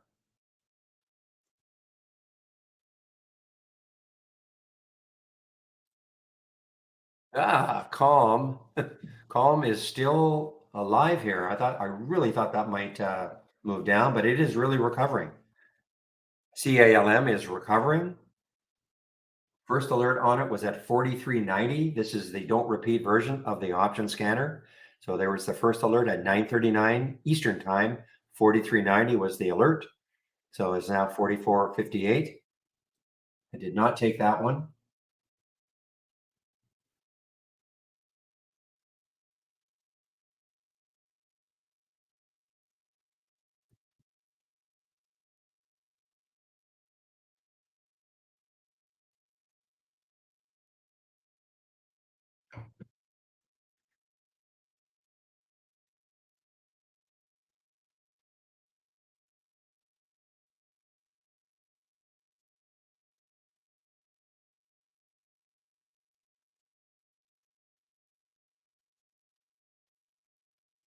Very choppy day, guys. Very choppy day. So I don't know what you typically trade, but if you trade things that kind of follow the market, it's a difficult day.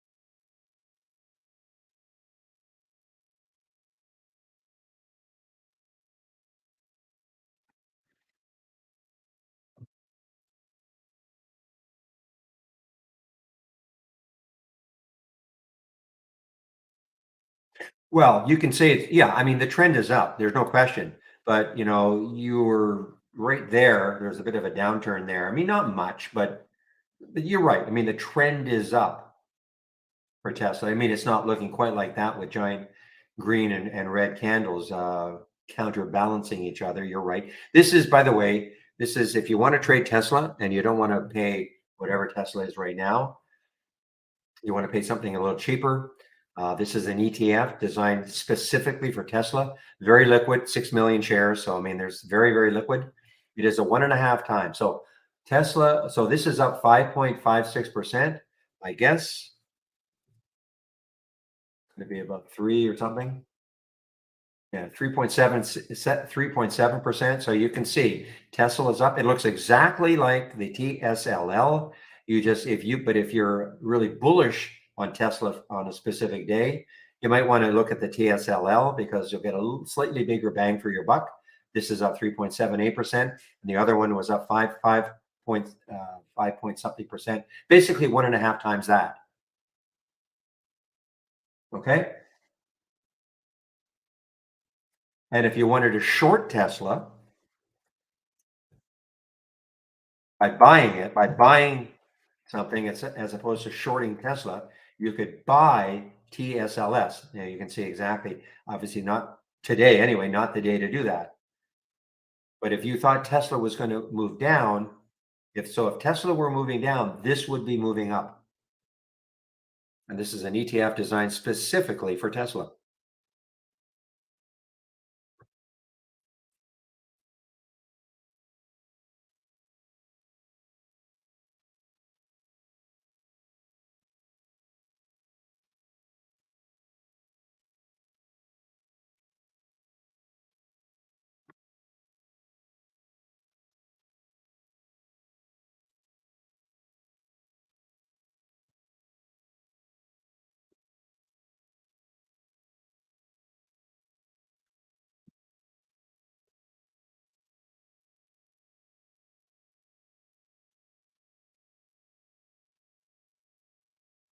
I see grits just, well, what happened? I had an alert. I had a sound alert and it should be this one, but it's not.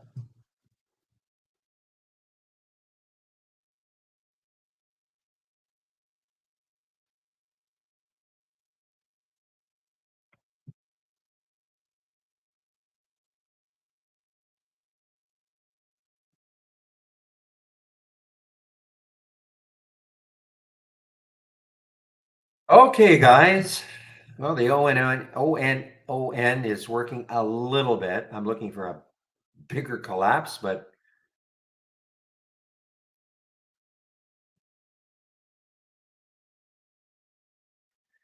all right. What time is it? 11:09. Dragging now. The market for me, morning is kind of dragging now a little bit.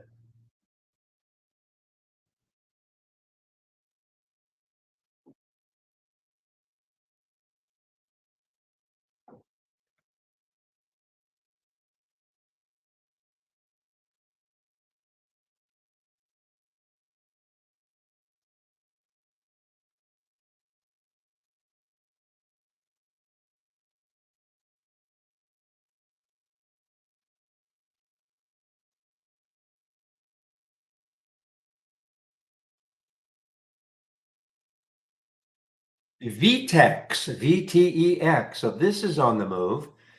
Not a low float, 50 million, not a high float, but certainly not low. The next high looking left for VTEX, VTEX is 518. What did I get to today? Got up to 519. If it can take that out again, 535. So I mean, it's got a little bit of room. I just wish when I keep saying it's got a little bit of room or I'm looking left, I'd much rather see, something. And if I look left on the daily chart and a stock's at 516, I'd rather see something like this being the next high, okay, around 560. In other words, all of this, if I look left, was below the current price. And then there was maybe a big candle up here.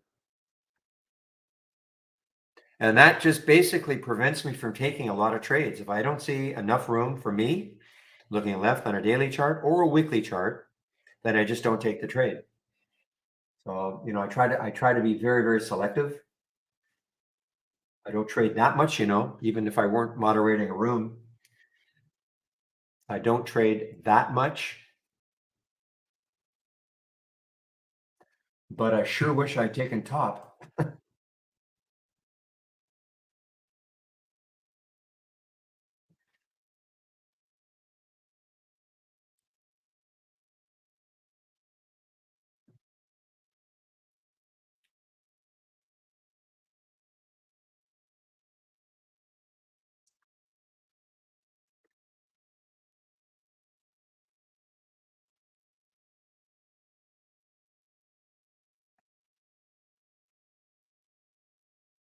Okay, market, what are you going to do this time? So now we've got big red bar, big green bar, big red bar, big green bar.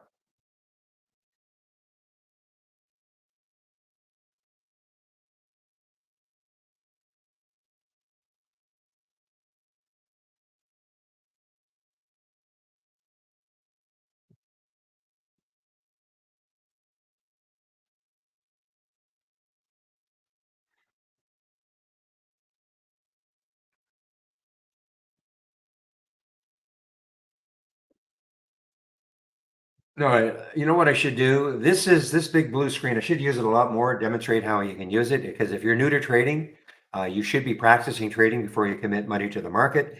This is our simulator, okay?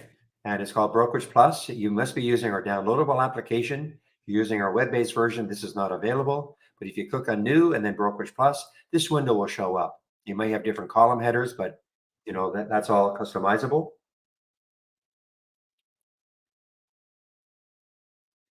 And very simple to use. Now, if you load it for the first time, this is probably what you'll see. It'll say not connected. So all I have to do underneath the Brokerage Plus tab, there's live and sim. Click on sim for simulation, paper trading. You click on sim. This should, depending on the version of trade ideas you've got, it may automatically turn to simulator. If not, if it says account, just click on it and then this little box will pop up. So it all depends on the version of Trade Ideas that you're using. Just give me one moment, please.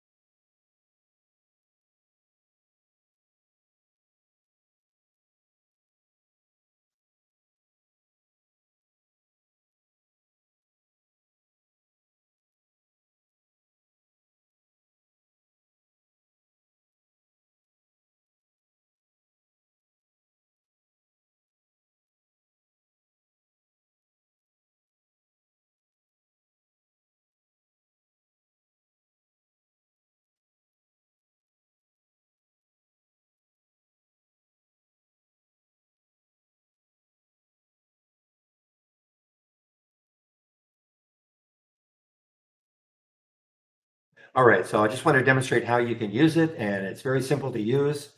Excuse me. All you have to do is just click on an alert, and the symbol will show up.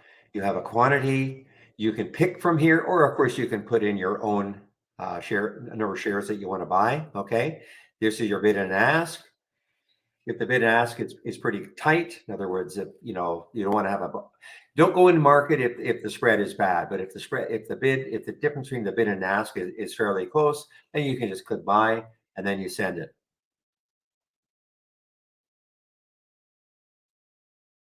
So for fun, let's take a short of EBIX just to show you how you can short. Okay, I'm just demonstrating this. 636, 638. So the spread is not bad. Pick how many shares. Let's go 300 shares. I'll be shorting at 639. So I click the sell button and then send. And then it will show up here. It will show up here. Maybe I didn't do it correctly.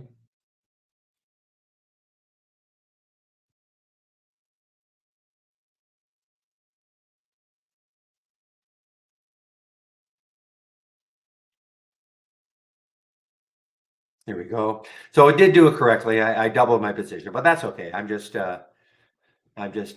was for whatever reason, it was slight delay, but there you are. So there's my entry, 641. Now, if you're wondering about shorting, what I hope is that the price goes down. Okay. Just think of it this way. When you buy a stock, you hope it goes up. When you short a stock, you hope the price goes down. I mean, it's really, that's the essence of it. Okay. There are some nuances, yes, but that's the essence of shorting. You hope whatever entry you get, you hope now from here, I hope the price goes down.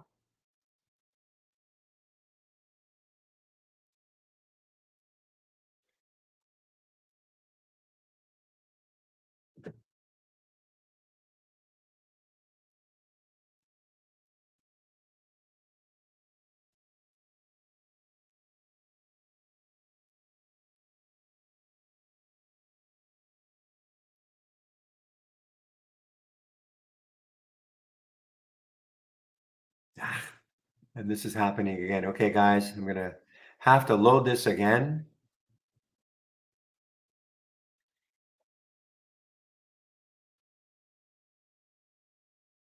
The reason I'm doing it is because this max P&L and today P&L column was not updating the way it's supposed to.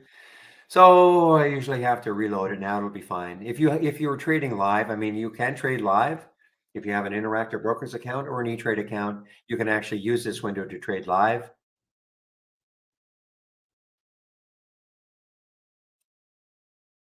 And what I'm doing here, don't worry about it.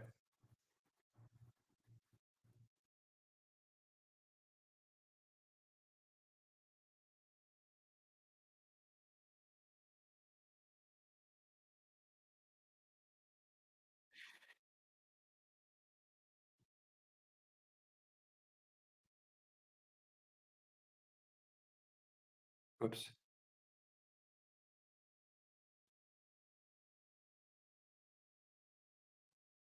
Okay.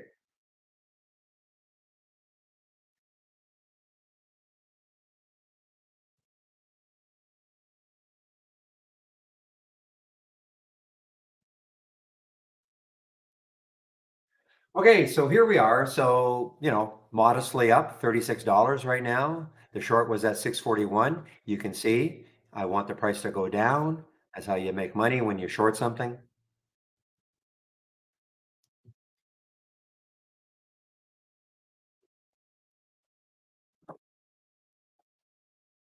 And in our simulator, it's using our real-time data. Okay, so if you don't have a broker yet, you're still deciding on who your broker is going to be, but you do want to practice trading, all you need is our standard service, and it uses our real-time data, so you're set to go. Okay. And I cannot emphasize enough, before you commit money to the market, you must practice trading. If you can't make money in a simulator when there's no pressure, when there's no emotions involved, forget about trying to make money when emotions and discipline come into play with your real money. I get out of this trade right now for a loss. Oh well, just play money.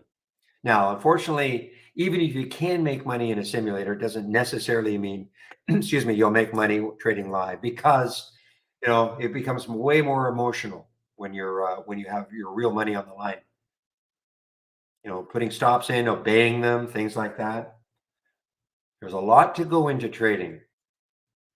So even though this is a wonderful program, but it's called ideas, trade ideas.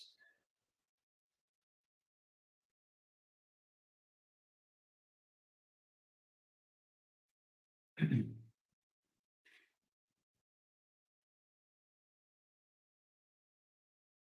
if I want to get out of this trade, if I were in a bunch of trades here in this simulator, I would just highlight the one I want to get out of, and then I click flatten. Okay, or if I want to get out of half my position, or if I want to double my position. So let's just show you how you do that. I'm going to click flatten. Took me out of the trade at 622 for a tidy little $110 profit. In how long? A couple of minutes. This is in the simulator, of course.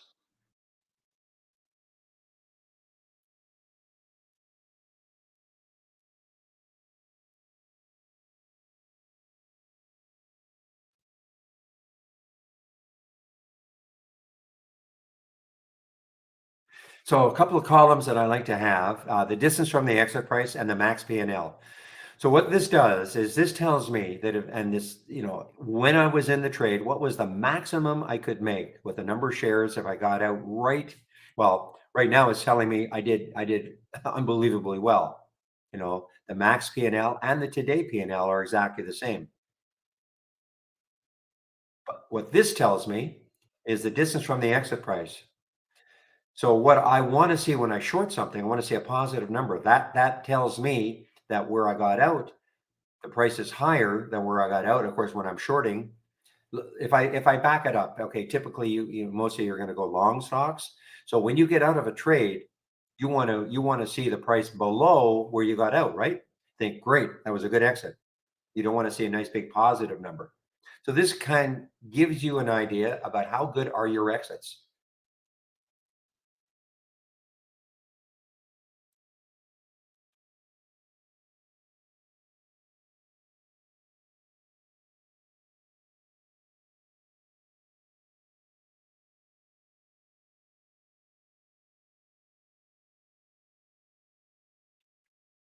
Real mentioned this one earlier, BGS earlier during the pre-market, I think. A bit choppy. I mean, that had a bit from $8 up to 860. That's a big percentage move up. But now it's at the low of the day, BGS, and yeah, actually 3,500 contracts. That's 2.8 times normal.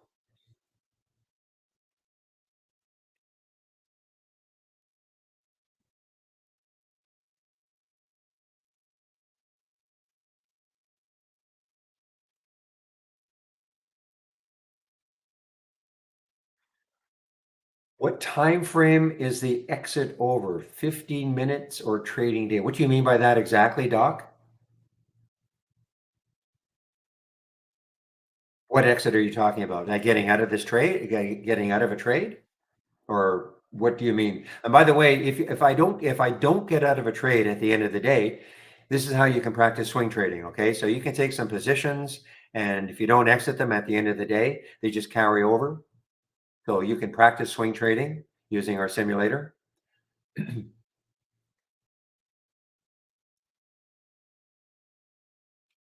Well, this is current. I mean, so this is just telling me right now the distance from the exit price, it's 2 cents above where I exited. That's all.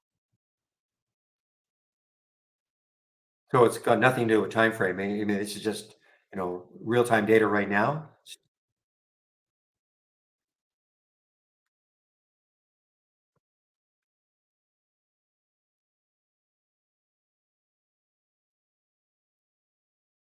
Make sense?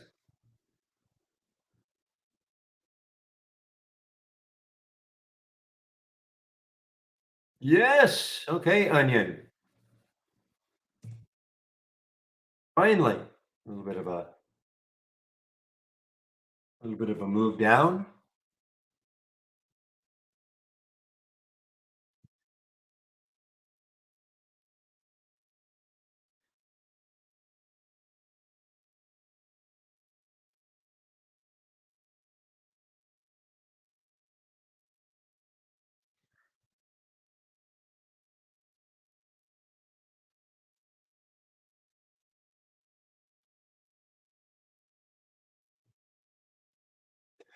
So all this is telling me here the max P&L and the today P&L. So that's what if I'm in the trade for real, that is what I would have made on the trade getting out at whatever the exit price was. I exited at 622, which if I look at the chart,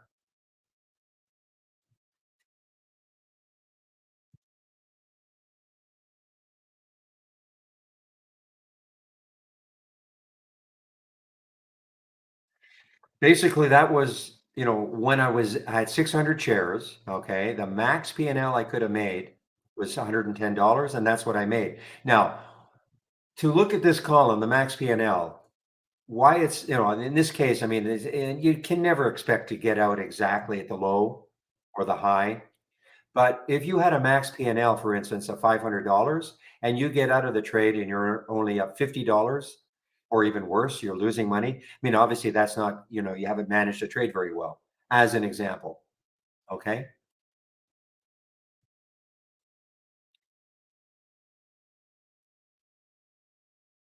And the same with the distance from the exit price. I mean, it's just a gauge, like how good are your exits? Are you not holding on long enough? Are you holding on long? Are you holding on too long? I mean, it's just a gauge.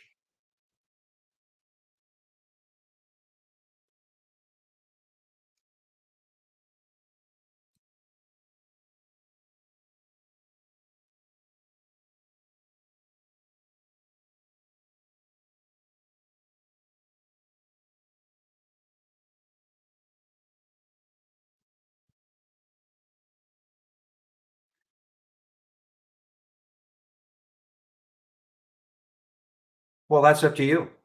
As I said, you want to practice swing trading and something. You just don't exit at the end of the day. So it's up to you.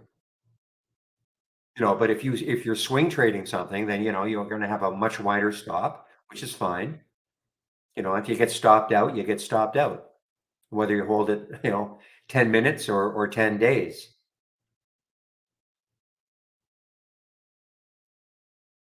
I mean, yes. I mean, do I exit everything in my personal account? At the end of the day, 99.9% yes. But if I didn't exit this at the end of the day, okay, if I were still in this trade on a short, and I wake up tomorrow and it's 590, and it's 580 and it's 570, you'd see the max P&L and the today P&L. It would be reflected. It would reflect that. Actually, there's one column that I don't know why it doesn't, and that is total P&L.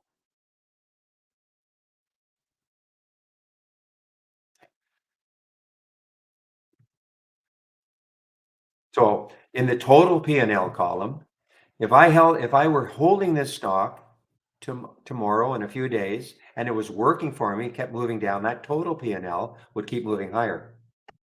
So I'm still not 100% sure I understand your question.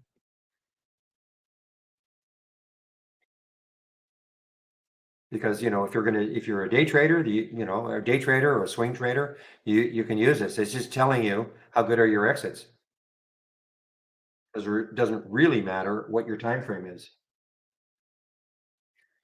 Speaking of exits, guys, I luckily, very, very luckily got out of the ONON. Didn't do too well. I didn't make a lot on it, but whoops.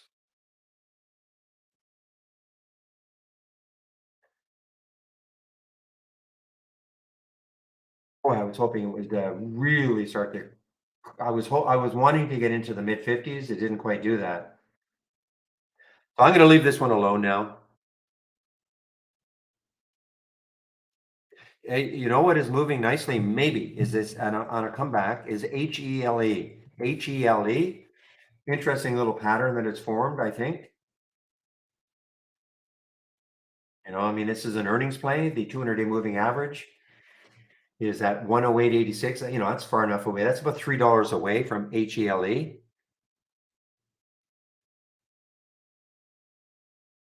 So, Doc, did that make sense? If it didn't, I will try to re-explain it.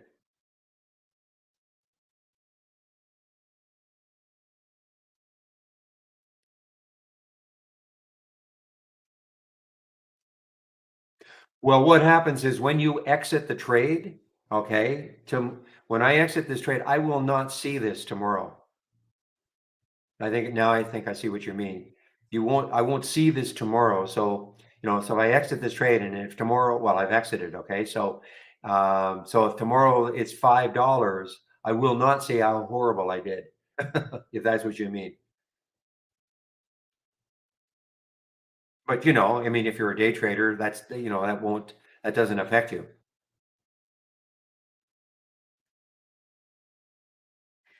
Because tomorrow I will not see this. Anything that you get out of. So tomorrow, well, again, tomorrow I will not see this.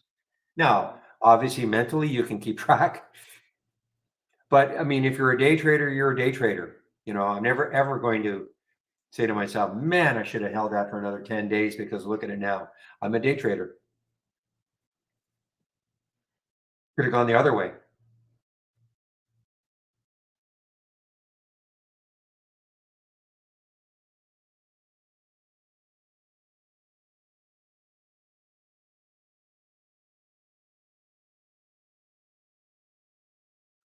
All right, guys, it is now 10:31. Sorry, 11:31. So just going to confirm that it'll be Jamie in our YouTube room in about half an hour.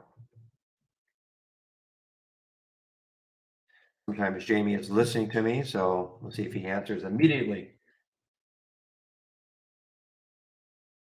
And the answer is yes. Okay. Hi, Jamie.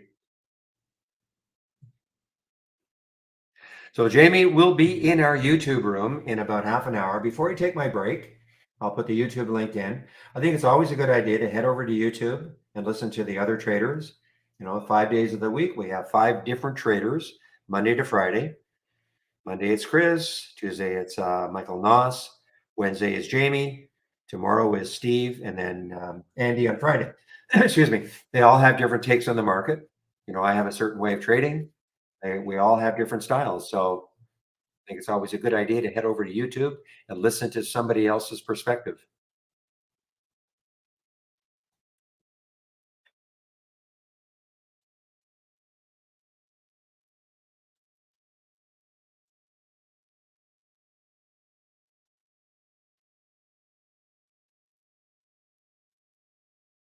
Well, I have not had a new alert for quite a while.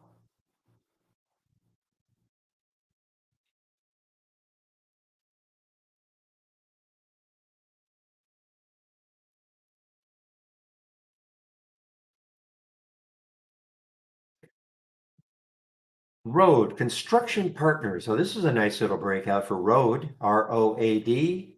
Doesn't trade very much, 162,000 shares. That is almost 3 times normal. So you can see, I mean, it doesn't trade very much. Hard to commit. Something doesn't trade very much.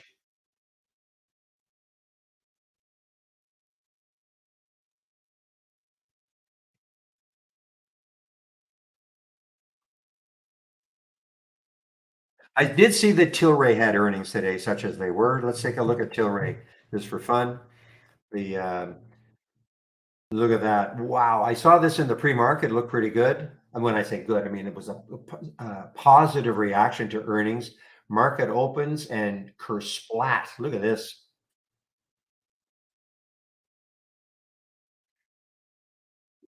Let's take a look at MSOS.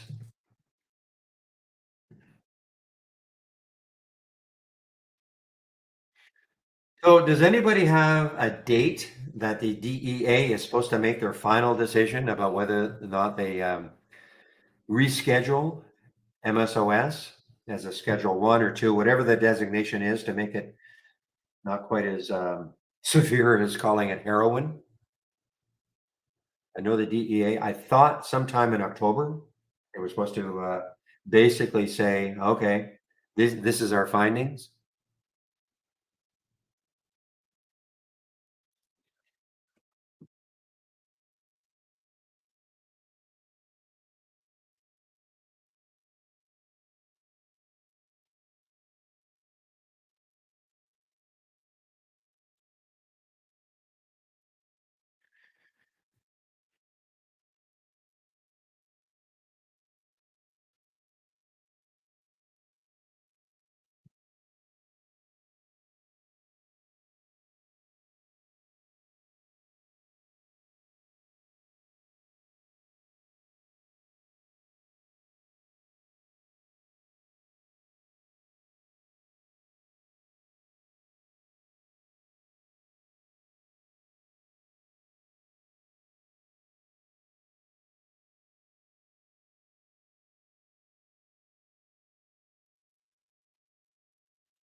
All right, guys. I keep looking at this column and thinking it might start to break down, but it just isn't dynamic enough right now anyway. Earnings play.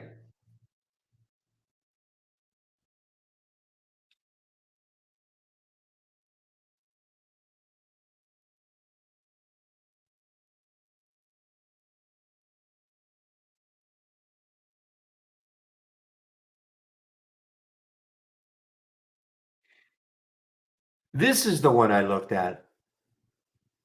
I think the next lows were around 2016 or 14 or 18. So yeah, this is the one somebody asked about. Where is there some support for EBIX? I really don't consider anything that happened, I think it was 7 years ago, as being a support level. That's my opinion, because I know there are people out there saying, "No, no, you got to go back 10 years, and if there's something that happened 10 years ago, that could stall it." Yeah, it could.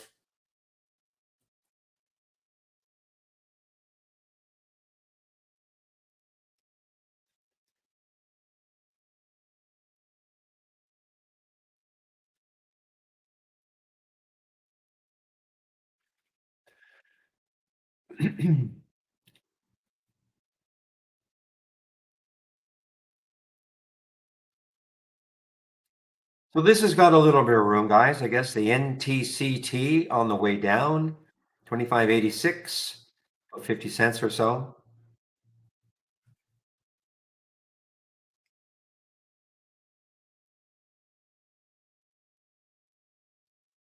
So I can't understand. Are you short EBIX? Oh, you're long EBIX. That's 611. Okay, sorry. You're long EBIX. Okay.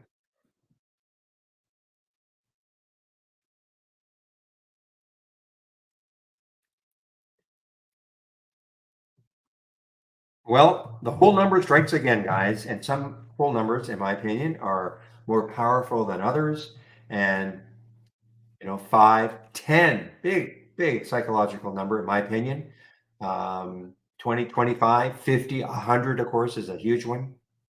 Any whole number for me is, something that could prevent a stock from moving higher or lower, but some are more important than others on a psychological basis. And I mean, just look what happened with 10. It basically stalled right at 10, 10:04. What do I think about Wolf? WOLF? WOLF?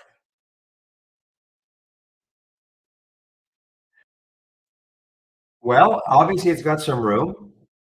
37.78. So it's got, sorry, well, let's get it exact. 37.60 is the next high looking left. That was yesterday's. I mean, it's a little extended now. I mean, but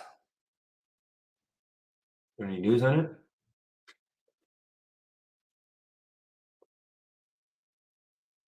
It's a big float. I mean, it's trading, relative volume is about two. So it's, about double. So nothing super abnormal about it today in terms of the volume. It doesn't trade, well, it does trade options, 3,200 contracts. It's only basically 66% of like 0.66 of normal. So option volume wise, it's not doing really much. But I mean, I wouldn't take it now. I would have to wait for some kind of a pullback, I guess, because you're kind of chasing it. It's also, it looks like it's kind of following the market, so you have to be aware, what is the market doing?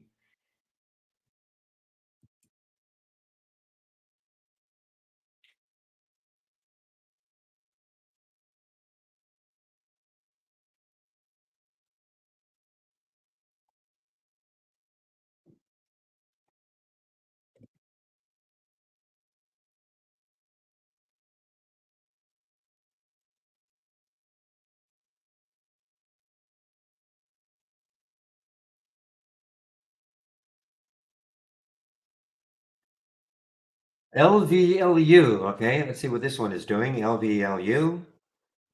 Ugh, how ugly is that on this 15-minute chart? I don't know what's going on here. Looks like it's almost halted a few times, but I don't think it was.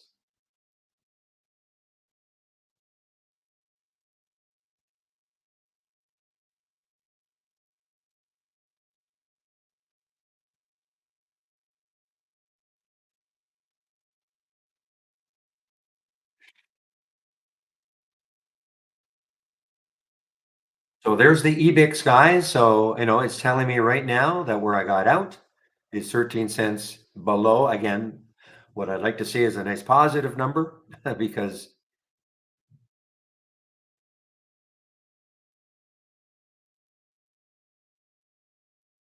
remember, this was a short.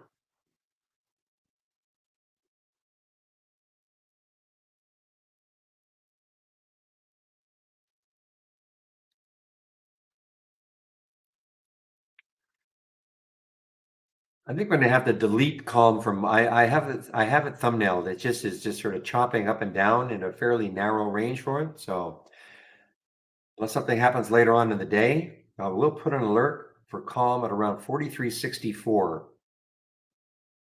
and see if it takes that out on the low side.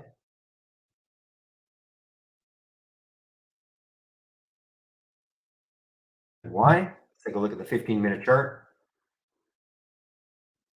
Lots of action right around there. You can see on the day. I mean, there's a bit bottoming tail way down there, but other than that, there's about one, two, three, four, five candles that are around bottoming tails right around that level. So every time it hit that, buyers stepped in and propped it up a bit. At some point, maybe if it hits it again and goes through it, maybe the buyers will say, "Okay, you guys can have it." You guys meaning the sellers.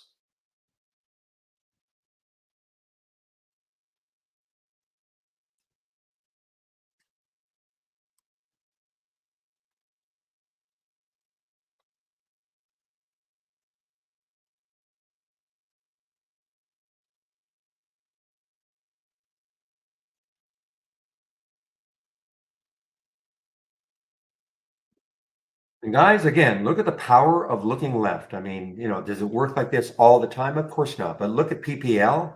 This looked promising, but it could not take out yesterday's high.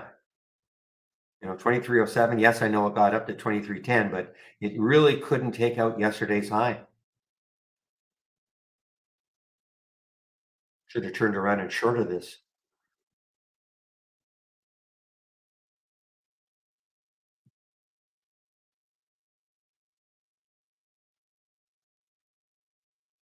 You talking to me? What's for lunch?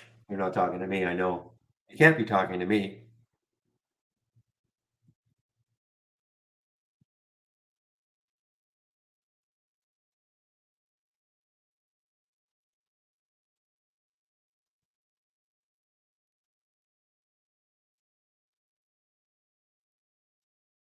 Oh, I see. I put a retainer in every now and then. My dentist says I chomp down on my teeth too much, and I think, well, while I'm trading, so I guess I sound sometimes a little bit garbled. For you Greek historians, look up Demosthenes. I can't even say it. Demosthenes. Demosthenes. He practiced his oration by putting, well, the rumor goes, with rocks in his mouth. So now I'll take it out. And there you go. Now here I am back to normal.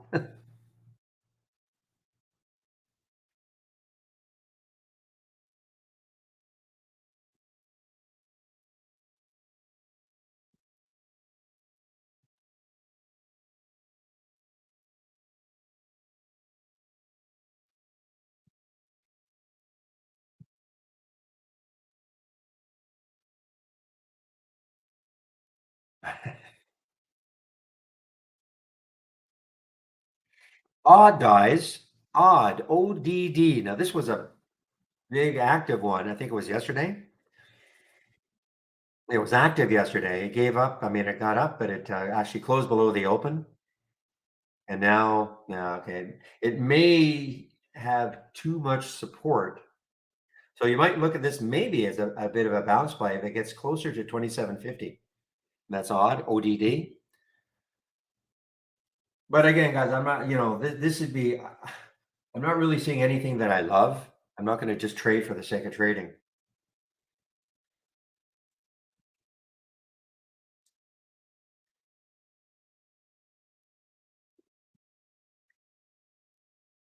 What I've done today is had a really, really nice short on that ALXO early. Couple of one time on the ATEN that really did nothing. The ONON a couple of times, and only basically flat.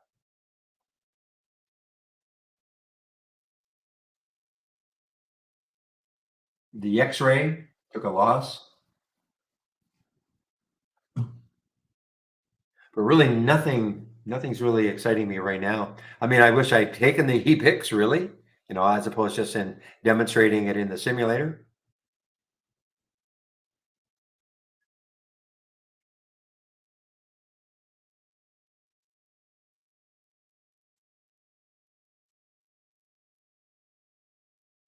Yeah, I'm sorry, guys. I mean, BBD. I mean, it looks interesting. It's probably actually not a reversal play. Something is not meeting the filter requirement, so it's not a reversal play. But even if it were, I'm looking here, and to me, there's just too much resistance. It's at 280. I'm looking up here around 290, and then up here at 297 with the 200-day moving average. So it's just not enough room for me to take the trade. But look at this market. Wow, it's a big wow. It was definitely the end of the world yesterday.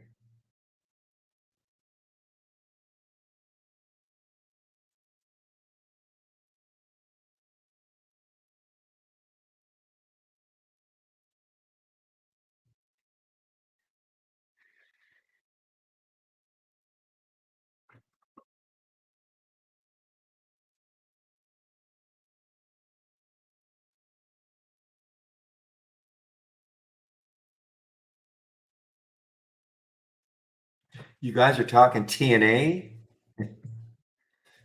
What?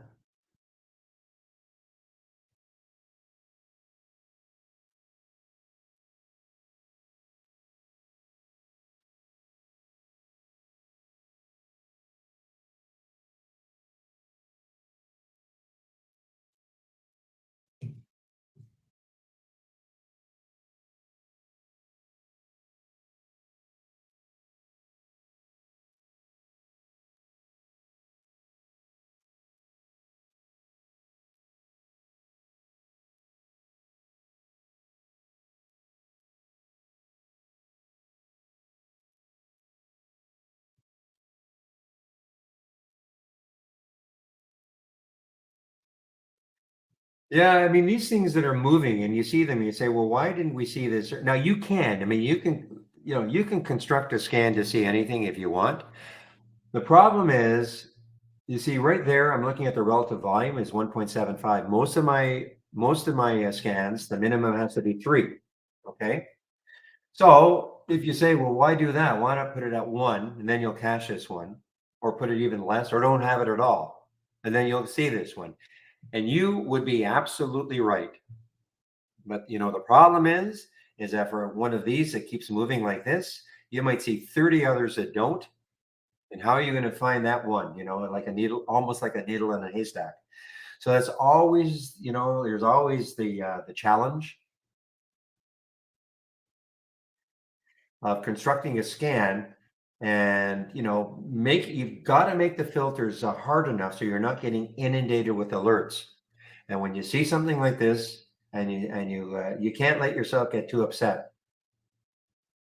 Now, if you construct it, no, I don't think I'll ever change the 8 here, unless every day went by and I wasn't getting any alerts at all. And when I say the 8, I'm talking about the relative volume. So when I look at the relative volume on this, it's 8. Now, if a bunch of days went by and I got nothing in either of these, okay, maybe I drop that to 6 just to see. Okay, but I've kept this at 8 for months now. And the reason is I don't want to see a lot of alerts. The only one that I see a lot of alerts on is this momentum scan. And the only reason I have this up and running is because, if I'm moderating a trading room and, all of a sudden the option activity scan, this scan, and the other scan that I really like to pay attention to, we don't get any alerts for a while. Well, it would be pretty boring. So that's why I keep this momentum scan up and running, usually, and I don't have the filter in here. I think it's 3. I mean, it's still tough enough. It's not, yeah, it's still 3, but certainly this is a lot more active.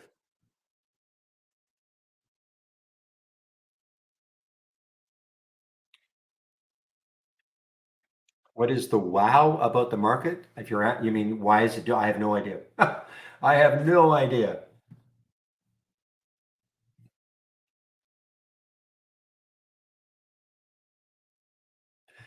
And that's why you have a stop, guys. Look at the ONN, ONON. I mean, I got out with a small gain on it, but had I been stubborn or think, it'll come right back down.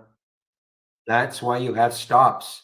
When you take a trade, you have to have a price where you're going to get out of the trade if it's not working for you.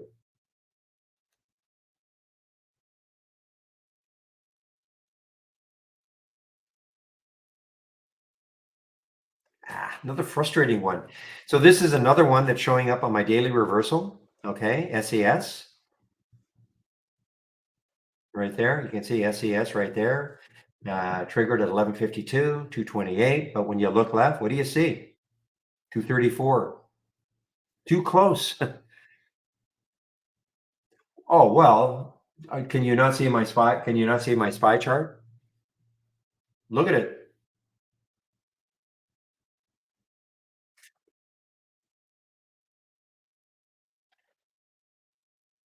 I mean, a big green candle here, big one here, but this one,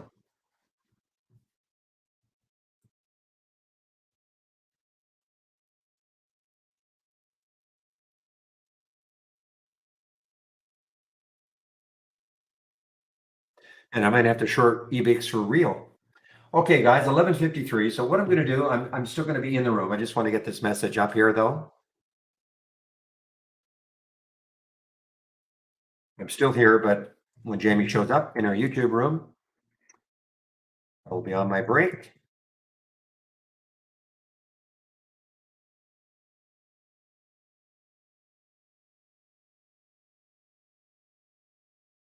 And the other thing I'll do is I will put the YouTube link in to the main room so you guys can head over to listen to Jamie if you'd like to. Jamie trades a lot like me, except he's crazier. Feel like that. But he's a true scalper. You know, he'll go in 5,000-10,000 shares of a real low price stock and maybe, you know, try to get 3 or 4 cents, things like that. I never do that.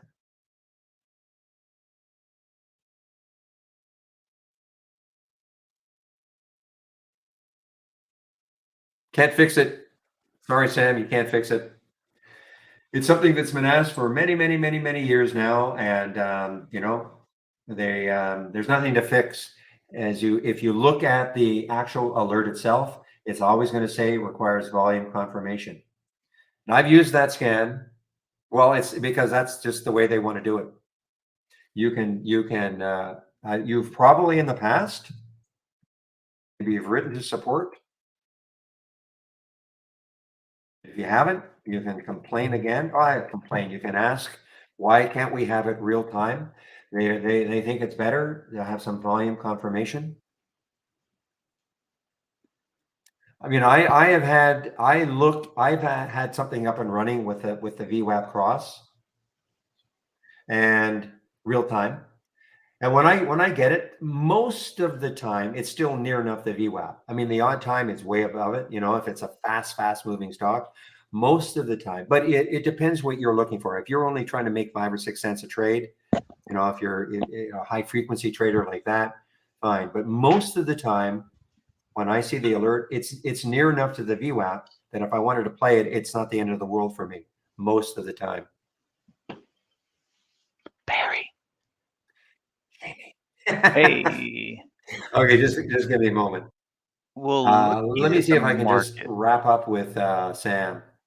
So are you saying, oh, up to 15 minutes later? Well, then there's something wrong. You know what I'll do, Sam, is in the afternoon, I will bring up the one I'm using, okay?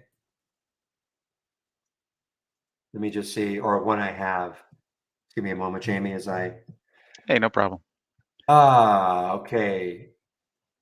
VWAP alerts. Because these are topless, okay? So that's not the same. So, okay. I will check this in the afternoon, okay? When I come back from my break, just to see. I mean, if it's 15 minutes, that's crazy. Okay, guys, I'm putting myself on mute. Jamie is in the YouTube room. Yeah, in the YouTube room now. So I'm putting myself on mute. We'll see you guys in about an hour. Jamie, how are you, my friend? Barry, what's happening? Well, been a crazy day in the market. Look at that first what was hour. that? First What was hour that and one 15. you were short? I can't remember the symbol of it now. Oh, it was a wonderful one. ALXO. That made my Alexo. day. ALXO. Absolutely made my day. Ah, so nice. So nice. Oh, so nice. I mean, it's pulled up again since then, but it was really, and that, you know, I'm really warming up for the past few days to my daily reversal scan, and you know, all it's looking for. So if you look at ALXO, obviously up huge yesterday, even though the yesterday's daily candle's red, but it still was up huge yesterday. And then when it takes out the low of yesterday, I get and other filters, as you know, in place. But when it takes out the low of yesterday, I get an alert. So stocks that are up big yesterday and then sort of down big today, you see that I think is one of those ones that we had for a long time. You know, Using it's one of the those position in previous days range for the low. Yeah. So all I'm looking for is a daily reversal, either in the upside, stock that was down a lot the day before, and now it's up today, or the reverse. And I've just been getting, and I don't get too many just because of the filters I've got in place. And I've just been getting some wonderful, look at top. I mean, top would have been not easy, necessarily, but I had the alert and I didn't take it. I was doing something else, but I had the Uh-huh. alert at 512 for top, and Yep. it got up to what, 575. The That would be a beautiful Jamie little, special. I mean, that was a little beautiful little break out there at 496, call it $5. Hmm. Boom. Hmm. Exactly. Yeah. So market's a little psychotic right now. Oh, well, especially the first hour and 15 minutes where you had, basically trading up big candles for down big candles for that hour. But Hmm. since 11:15, we've been except we had a little pause at 11:30, but since then, the market's been putting on a surge. Because Yes, it yesterday, as you has. know, Jamie, yesterday the market was over. It was all over. Well, hey, the magic 420 level, That's right. that's what we're dealing with here. That's right. And just, a smidge, couldn't quite tag that 200-day moving average on the SPY, but Exactly. you never know. This is just a little gasp here. We'll have to Maybe. see. Yeah. Yeah, maybe. That's what Of makes it course, I fun, say Jamie. everything, when I say a gasp, yes, maybe. Yeah, we don't know. Could We could really be the don't beginning know, of a but massive bounce, Barry. We just don't know yet. yeah, maybe the market hated McCarthy, and now that he's gone, maybe Oh man, I don't even. This is Yeah, living up here in Canada. I'd rather massage my scalp with sandpaper than listen to all that crap. We are certainly very boring when it comes to our politics compared to you guys, but we won't get into that, Jamie, right now. Exactly, So exactly. Yeah, yeah, yeah, yeah. We don't want to exactly. go down that rabbit hole. No, we don't. Um, No, we don't. Okay, uh, guy, I'll let you go, and I'll see you in about an hour. Or do you have to? Do you want me to come a little earlier? You have to do no, something. you're good. You're good. Good for the hour. Okay, Yes, sir. cool. Okay, can Okay, you see me over there? Yeah. I can see you. Yes, Okay, my friend, enjoy your break. We'll I see you when you will. get back. Okay, thanks, Jamie. Uh-huh.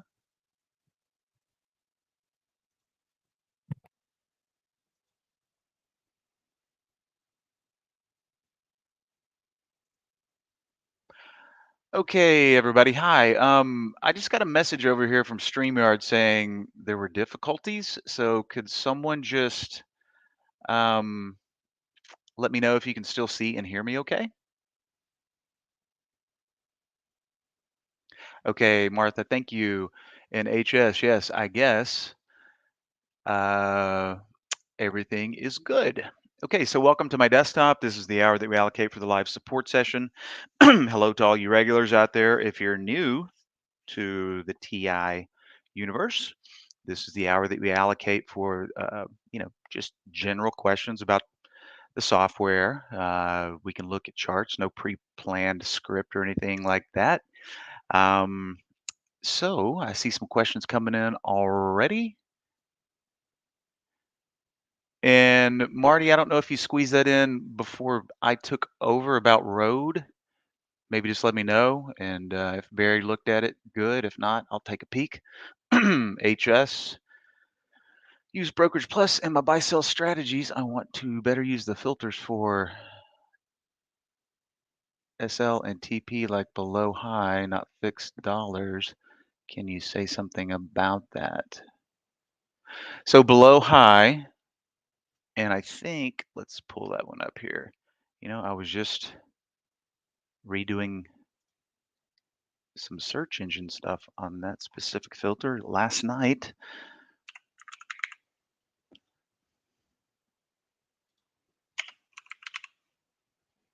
Okay, so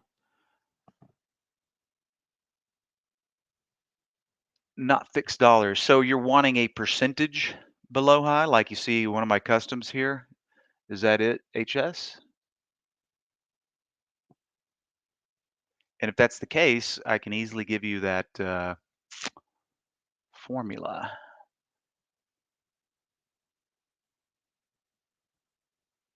So let me know on that one, HS.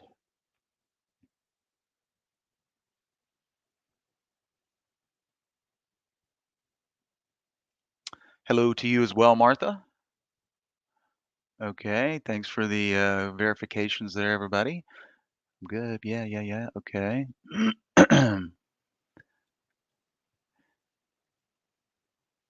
Okay, HS, and I see your question there, Jorge. I'll get to you in just a second.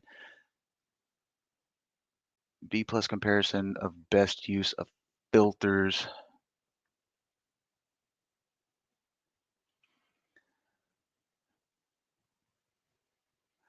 I'm not really sure what you mean by a comparison of best use of filters on that, HS.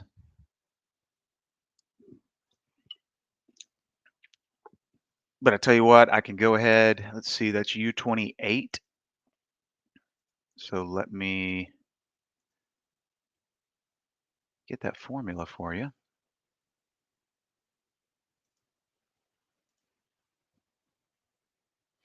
Okay, where's my formula editor?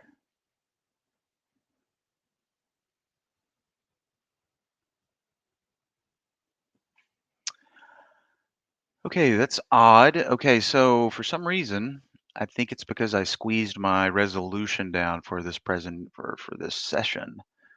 But when I go to spawn my formula editor, it's probably coming up somewhere off my screen, unfortunately.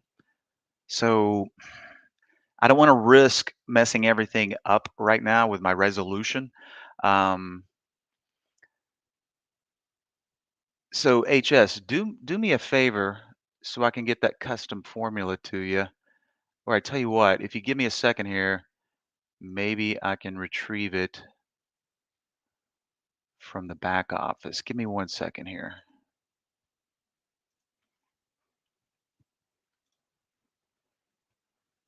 These things happen sometimes when I shrink my resolution down.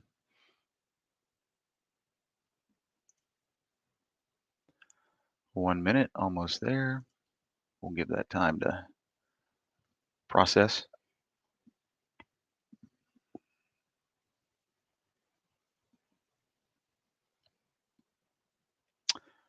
Okay.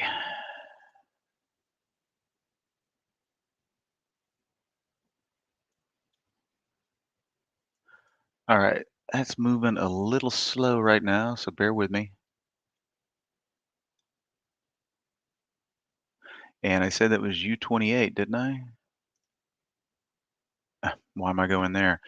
Okay. Let's just go down the list here. Okay, below high, percentage value. Okay. Let me grab that formula for you.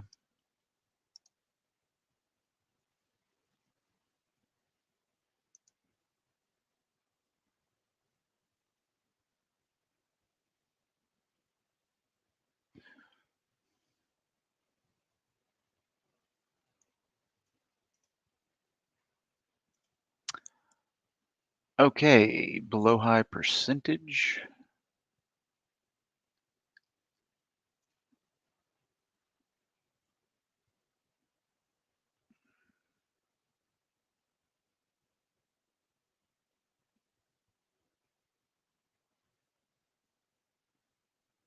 Okay, so HS, I'm going to.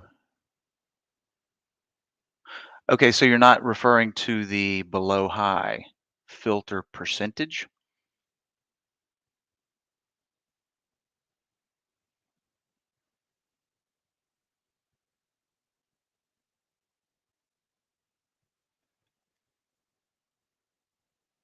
Okay, I'm gonna go ahead and drop that filter in there just, and what you do is you just set the value to percentage on that one.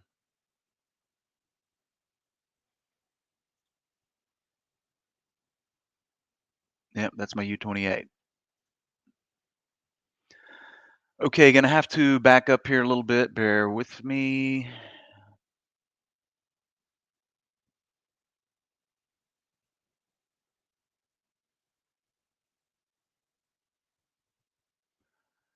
All right, Jorge, hiya. I've struggled setting up a scan. I'd like to set one where the stock has been in a range or a downtrend, but recently took over new 2-week highs with other conditions.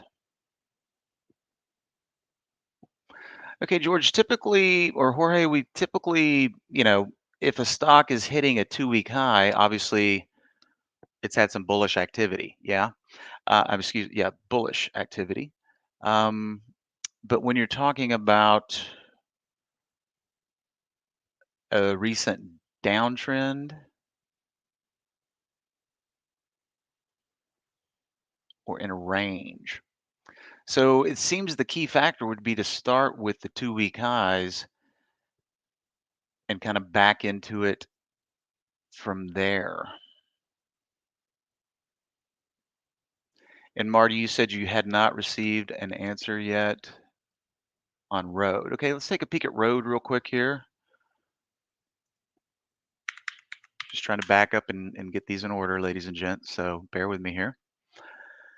Okay, so the question was, just what do you think about road on a long? Well, I mean, it's certainly burned a lot of steam thus far today.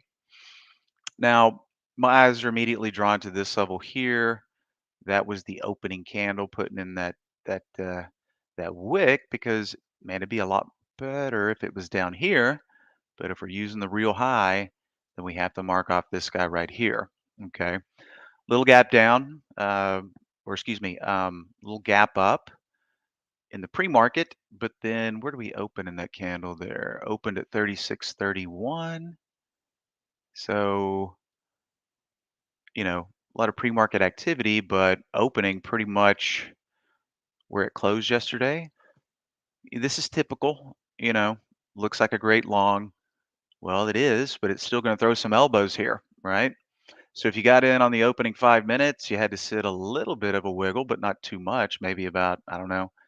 Well, that's a good 60 cents, at least 50 cents. But then after it kind of resolved here, all the way back up, broke that high, this would have been my area of interest. Of course, if you're wanting to get in a little earlier, you could use the body there. But if you're playing by the rules of an opening range break, we'd have to include that wick. So nice move from 37 up to almost 39 there. Um, and this appears, let's see, how old is this stock? Yeah, let's just kind of zoom out here. Take a look at the weekly. All right. Busted through this little level here, previously had been resistance, acted as support for a couple of days with a doji and a green bar there, and now we just broke out to that next level. So what could be in play here? Just if we mark off the high of that candle there, if the upward momentum continues, looks like it might want to put on the brakes if it does have a little bit more juice in it. Going back to the high of this day, and then each one of these candles back here would represent a different level, right? Here, here, here, and finally right up here. So road definitely coming to life over the past 3 to 4 days. So these are all what ifs, right? Good move thus far. Maybe it has a little bit more in it. Right now, the volume, let me get my pen here.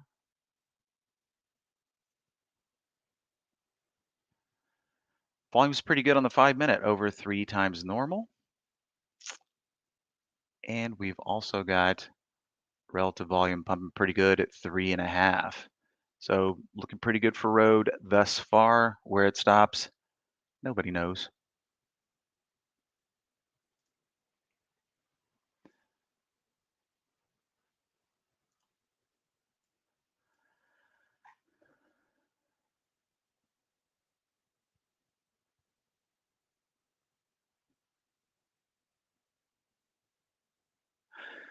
Okay, so Jorge, we're gonna circle back around to your 2-week high question here. I just don't want to leave HS hanging here. Okay, so you're talking about trading strategies in B plus under risk management. So you're talking about using the what was it, the above lower below high filter as a stop loss factor in your B plus strategies?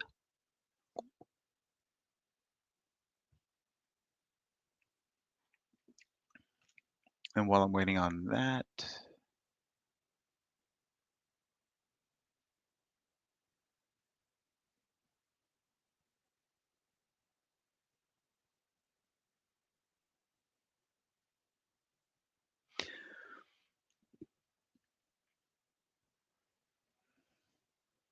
so once again, HS, you're talking about using filters as stop losses, just so I understand, what you're getting at there. In the meantime, back to Jorge regarding the 2-week highs. Okay, well, let's just do a little exploration here.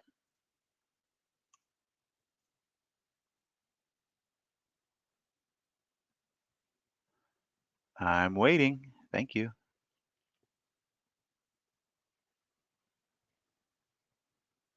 Okay. Don't know what's going on here.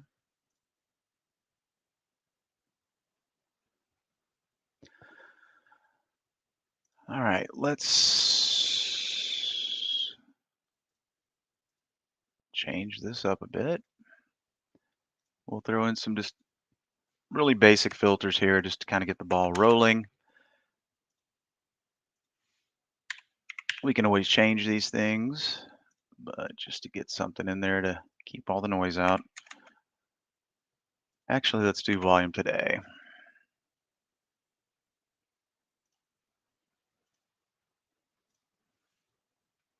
Yeah, let's just say 300,000 shares must have traded thus far.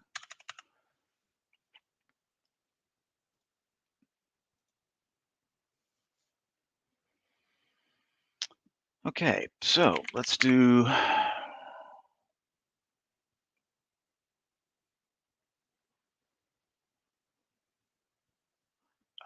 position. Just trying to think what we could use here.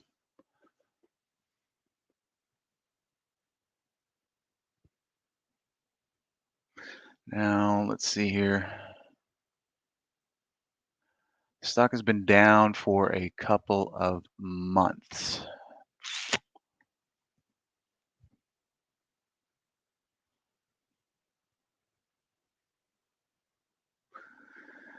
Okay, so 2 trading days, or excuse me, 2 trading weeks would be about a 10-day high, right? That'd be a 2-week high, would it not?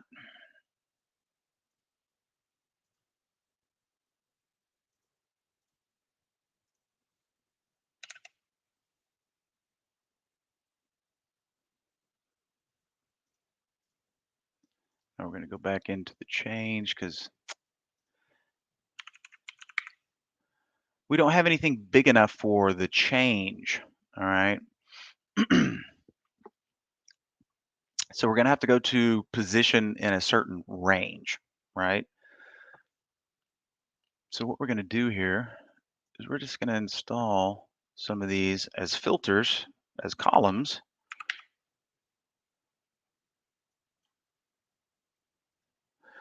And then we're going to see if we can find any hotspots.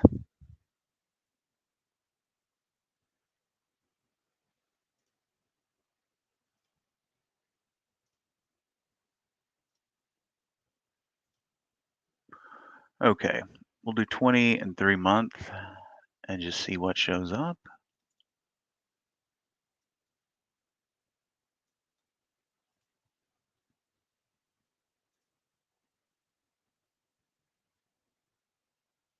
And we'll just kind of scroll down to about an hour and a half into the market.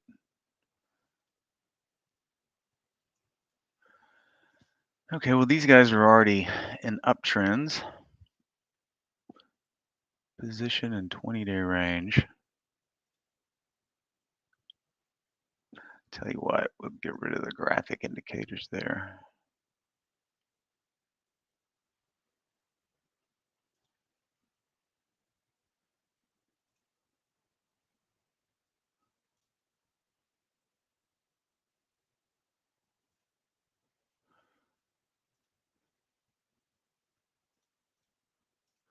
Well, come on, fingers.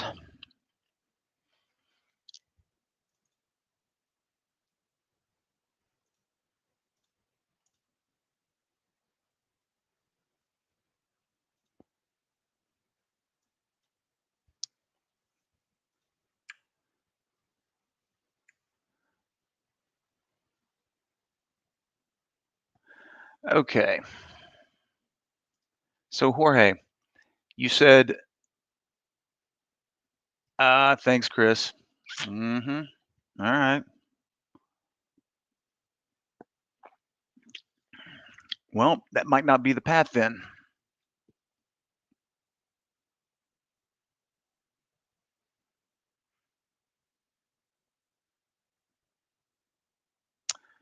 Do you have a reversal candle alert or top list setting you could demonstrate or share? A reversal candle alert. Okay. Well, when we're talking about reversals, the first thing that comes up is something like positive VWAP divergence, standard deviation, something of that nature. Now, we can have standard deviations in a top list, but if you're looking to fade stocks that have run up, then I'm usually going to be an advocate of the positive VWAP divergence. Okay. And typically, if we set a maximum of 3, and Jorge, what you're asking for is probably going to take a little bit of time to try to put together. So, what I would recommend is this: take, if there's a window that you've been trying to get those results from, and you have something to start with, or perhaps you don't. In either case, if you do have something that you've started with, that you just need some help refining, you can send that cloud link to info@trade-ideas.com and we can take a look at it and try to get it dialed in for you. That would probably be the best thing to do at this point in time. It's going to take a little bit of configuration and, you know, examining histories and things of that nature. But if you have something that you've been trying to get dialed in, that would be the best route. Just send it over. If not, just include in the email that you send over to info@trade-ideas.com uh, the characteristics, also the basic filter set that you'd like to start with, min, max price, volume requirements, things of that nature. Okay, no problem.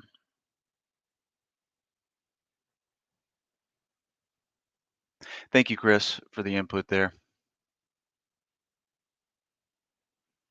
And I do remember that. It's just been a while since it moved around in my mind. Okay, Jorge. Also, to your question about the same stock always comes up in the scan multiple times. Is there any way to stop that? And that would be yes.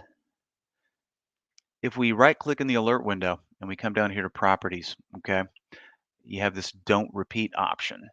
So if you select that and you check the don't repeat box, then it's going to ask you for the duration. Okay, I won't repeat it for 5 minutes, 30 minutes, an hour, or for a day, or don't ever repeat it. Okay. Most people that use this function are going to select it for a day, right? That way you just don't get a bunch of repeats coming through here every time the event repeats itself. Okay. And while we're talking here, the SPY has decided it wants to take another little shimmy up.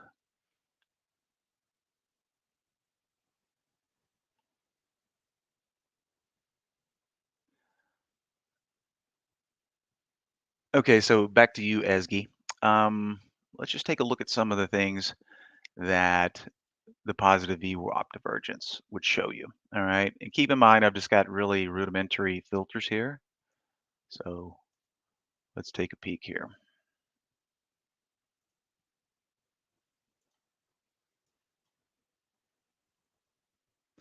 Okay, wow. Now, of course, this one's halted, but wow, What a move on NUVL. But who knows? I mean, this is kind of an extreme example, so to speak. Let's see if we can get something a little. Okay. So this one was almost, well, I mean, this is a good example right here on the top. When top topped out, no pun intended. Okay. And let's just do this. We'll put a quality column in there. Get rid of those guys. And then we'll look at this again. Okay, so yeah, where's that top again? There we go. Okay, so it was triggering here as well. And if we look at that mark right there, well, earlier it was on this candle, but it was firing all during this time right here. And if we look at the values right here, that was right at for top and a 3% positive VWAP divergence. So 3% above VWAP, volume weighted average price, a lot of the times they're going to pull back from that. Not all the time, but this is a classic example right here, putting in that nice little 5-minute wick up there. And whether you get the alert here or here, that wick right there, that blow off top is your stop, right? So you could have shorted anywhere right here, 560, 559. You would have been risking about 16 cents. And then the trade worked for you. Okay. Um, and these are just going to be all over the place, I'm going to assume. All right. See how this one, when it got close up here, the magic number was 3%, right? And sure enough, that's exactly where it put on the brakes and it started to pull back. What about Kava? Okay, well, they don't all pull back. And that is if I have to say anything about, hey, whether you're picking bottoms or trying to sell what you think is the top, it's a very tricky business, right? So let's say, as soon as this one closed, it was up 3%, but it wasn't done yet. Okay. Now, did that candle look like this? And sometimes you have to wait for the wick to be put in before you can feel comfortable risking, any money up there because sometimes these things just keep on going. So in the case of Kava, it's like, ooh, 3%, and what was the price there? 30.67. So that was at the top of that candle. If you waited to see if this candle was going to close with a wick, well, then you didn't take the trade.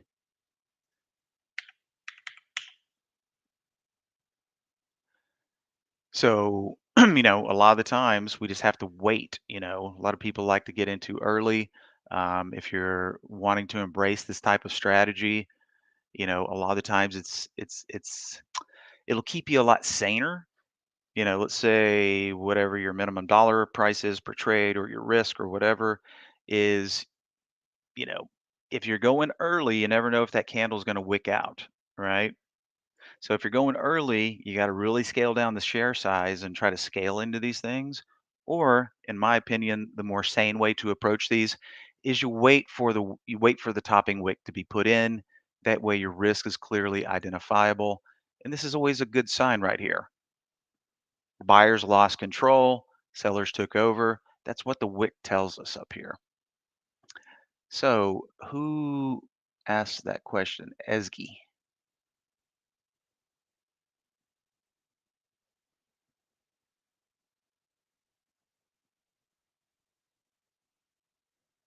Right. So, is this resonating with you, Esgi, about the 3% VWAP?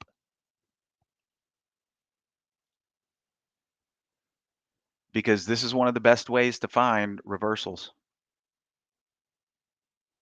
is the VWAP, positive VWAP divergence of 3%.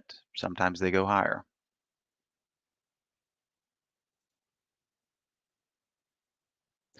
VTEX, right? Up 4% from the VWAP at this point in time. But did we see a wick put in here? Nope. And then we got a continuation.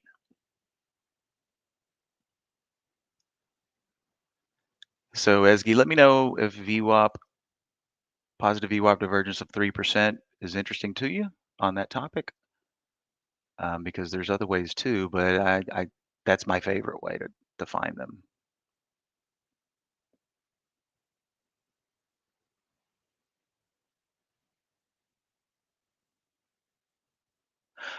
Sure, Calvin. I mean, this window is nothing special. Um, really basic filtering, stocks between 5 and 100, had to have traded 300,000 shares today, looking at the entire market with a minimum VWAP divergence of 3. Okay, I'll drop that in there for you.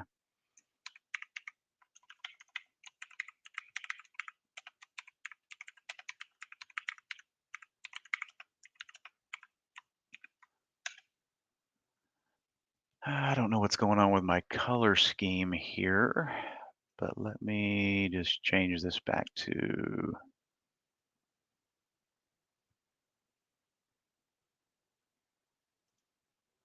text headers. So you get a price, and the quality column is always going to show you the value of the VWAP. So obviously you're not going to see anything in here less than 3, but you can see higher than 3.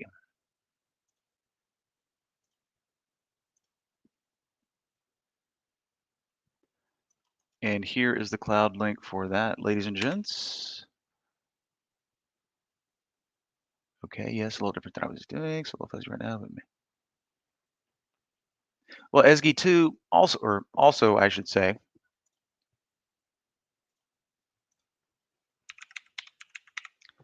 standard deviation, breakout, standard deviation, breakout.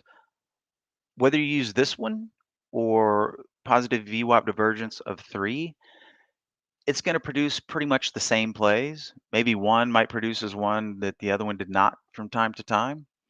But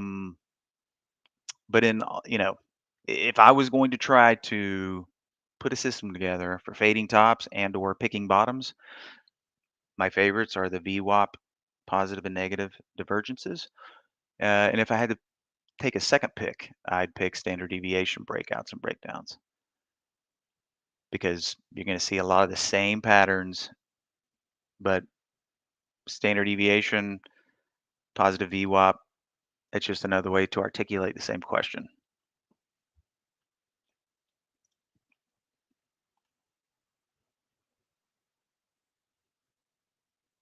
Okay, Jorge, no worries. If you need anything else, just let us know. Brian's asking about ILMN.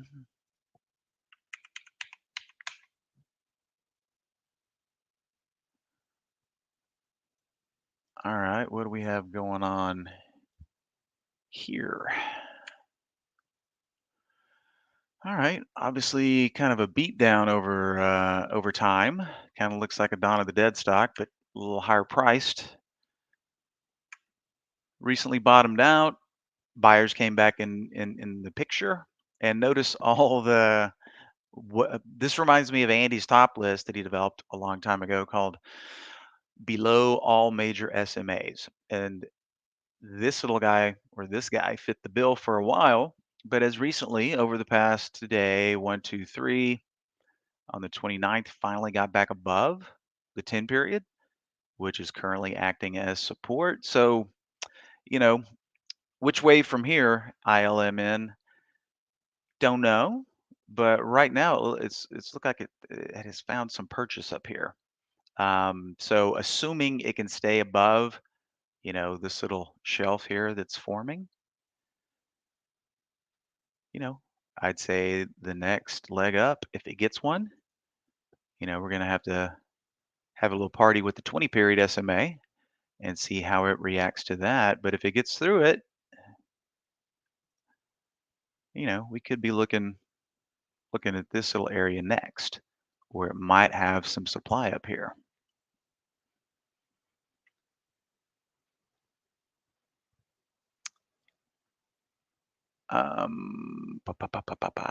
Who asked that? Who asked ILM? Okay, so Brian, that is my rudimentary analysis of ILMN. Not looking too bad. Okay, NUVL, AJ, let's take a peek.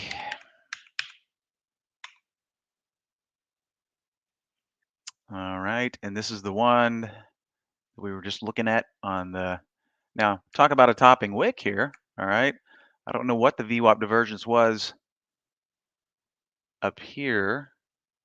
I think, let's see.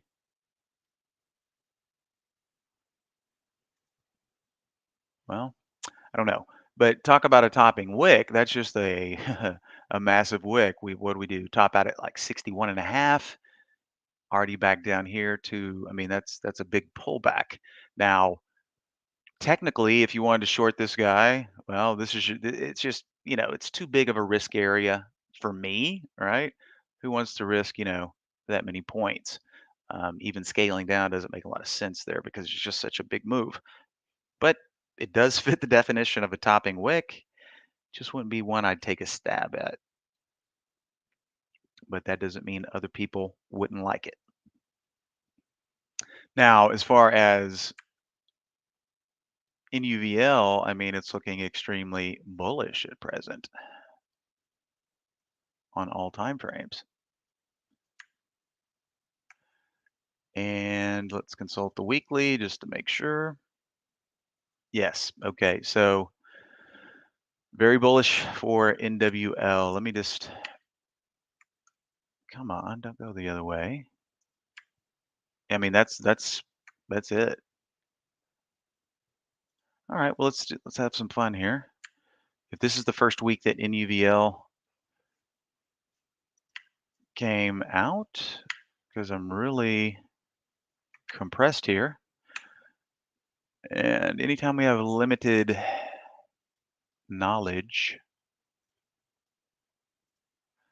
anchor to the first day of trading. Let's also anchor to that first high.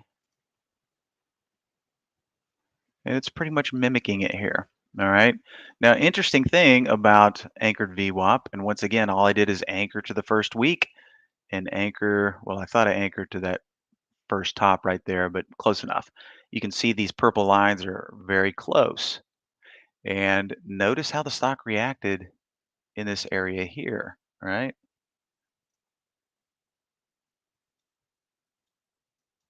Resistance, resistance, boom, support, boom.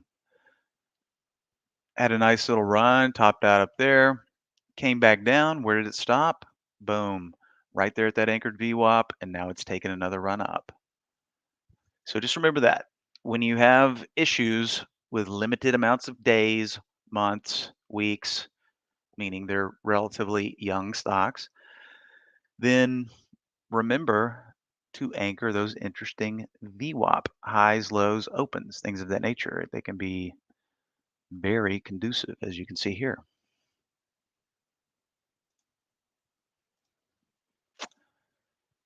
So,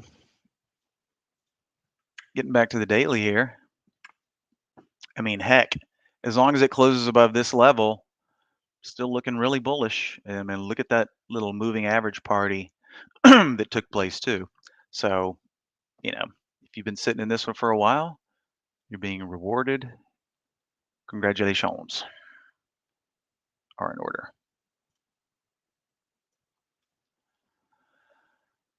Da, da, da, da. Okay, Ezgi, do you have a template to share for your two favorite? I'm afraid I will forget and construct it incorrectly.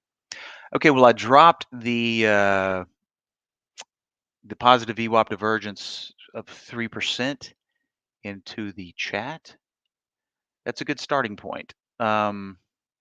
Then what you can do once you have this one, and I'll drop it again so you don't have to backtrack, is you can duplicate it. Just give it the old flip.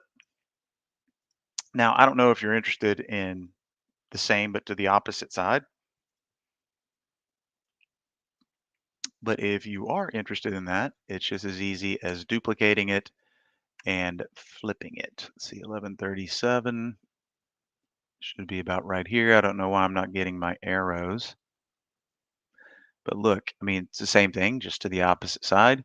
Put the brakes on right there, and if you let these candles close, you can identify a very small risk level and take a stab long, just the opposite. All right, so I'll drop that cloud link for the positive VWAP divergence in there one more time, Esgy, and you can grab it and just, feel free to experiment around with it, change things up, review the history, see how that impacted the results. Ah, okay. So Nouvelle, I didn't even bother looking at the title of the company or what they do. Pharmaceutical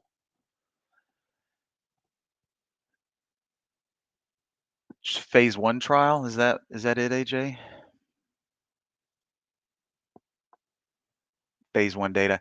Yeah, I mean, back in the olden times, and I'm talking about the 90s, the biotech stocks. I mean, nobody would get excited over a phase one. You had to get into the phase two and phase three. But boy, it just seems that that's all there is these days. Are new biotech companies coming out. FDA cycles have been shortened, so boy, all it takes is just a little bit of positive chatter, even about phase one these days, and these things rocket. So different world, I'll tell you that. On your charts, what do you have in the area below volume? You know, if you're referring to these little, let's see here. This was a fill, and keep in mind, I pull up a different layout when I do these support sessions. So these are very, well, for me, charts that I haven't really used in a while. And see, that was this weird little index, and I forget who came up with it. I think it was Michael Noss, right? Um, Something to the effect that when the bars get bigger, there's a likelihood that it's going to go up. Of course, you can't really see them too good down here. I had completely kind of forgotten about that indicator. Pattern recognition. Okay, that's what PATREC stands for. Pattern recognition, 24 periods.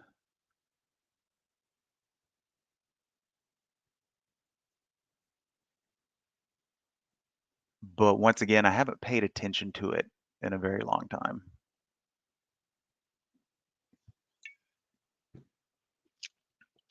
Let's see.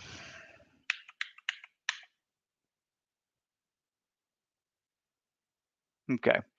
So interestingly enough, when these bars were real high here at the open, the stock did move up. Now, that was right at the beginning of the move. Coincidentally, yesterday, it was right at the beginning of the down move. Interesting. So, Calvin, I'm not sure if you'll see that, but you can go into your indicators and see if that is available.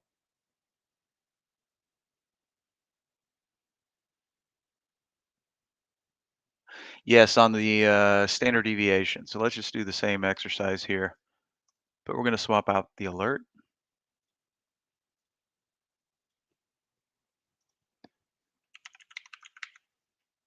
Okay, standard deviation breakout. And instead of 3% here, if we say standard deviations, right? How much the stock usually moves in a session, but it's moved 3 times through that amount on a percentage or dollar basis. Of course, what are you going to get? Of course, NUVL is going to show up right at the same time that the positive VWAP divergence of 3% showed up, right? So remember, we're not using positive VWAP divergence of 3% anymore. We're using 3 minimum value of 3 standard deviations, okay? And I wouldn't be surprised to see pretty much the same stocks. So there's VTEX again. Of course, that one did not stop up there. It's rolling over now, but that's not really the pattern that we would look for when we're talking about a topping wick. Of course, top's going to be right there. Beautiful classic example of that topping wick. We already know what's up with NUVL. Topping wick, but very scary one. LCW, not a huge move, but call that a dime right there, but a topping wick nonetheless. FXI, don't really see a topping wick there, and this one continued. DRIP is an ETF. Ah, that's not bad at all. That one curled right over as soon as that, yeah, and that was a 3 standard deviation. So Ezgi, you can see here, same song, same dance, just a different way to ask the question. Sometimes one will produce one that the other does not. So, you know, no harm in including 3 standard deviation alert, or you could also include the positive VWAP divergence in the same alert window. You just probably get a lot of duplicates.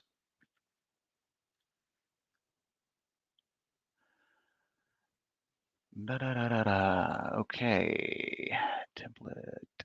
All right, so circle. You are not a big news trader.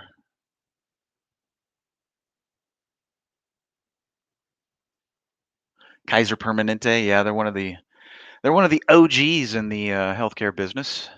Been around for a long time. But to your point, I'm not a news trader. Um, simply because what you or I or anybody else perceives as good news doesn't necessarily mean that sometimes that stock's going to go down and vice versa. Oh, it's bad news, stock goes up. Oh, the earnings are bad, stock goes up. Earnings are good, stock goes down. So to me, news is just kind of random. And most of the time, when you hear, even if you've got a Squawk Box service and some guy, blah, blah, blah, most of the time, not all the time, but the majority of the time, by the time you hear the news and pull the stock up, the move has already happened, right? That's just my experience and my 2 cents. Um, I don't trust news. All I trust is what I see on the screen, and I really can't even trust that a lot of the time because even though it's there, it might not be there for very much longer. So when it comes to trust and trading, the word trust doesn't really belong in the vernacular of trading. The closest thing we can come to trusting something is the chart, right? And that's a loosey goosey use of the word trust, right?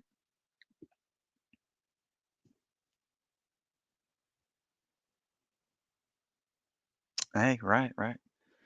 Speaking of more money, I should probably be up 2x what I am today, but sometimes, despite our best efforts, we do stupid things. That's my mantra on the open every day. Don't do anything stupid. What's your plan, Jamie? Don't do anything stupid. Okay, sounds good. Now, speaking of the opposite of stupid, okay, just while Boyle is cycling through these tickers here, just to point out something that's been working relatively well.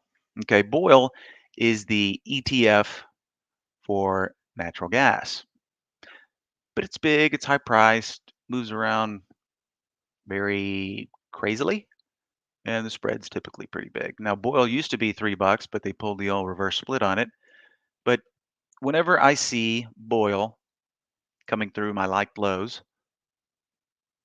I check it out, right? And this morning when it first broke, we were right here, okay?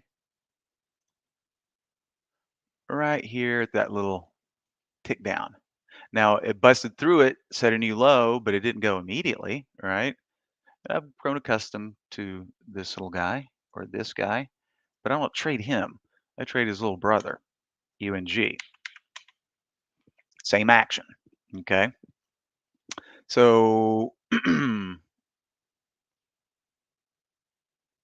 I think I lost my place. Hold on. Okay, so that was 10:10 my time.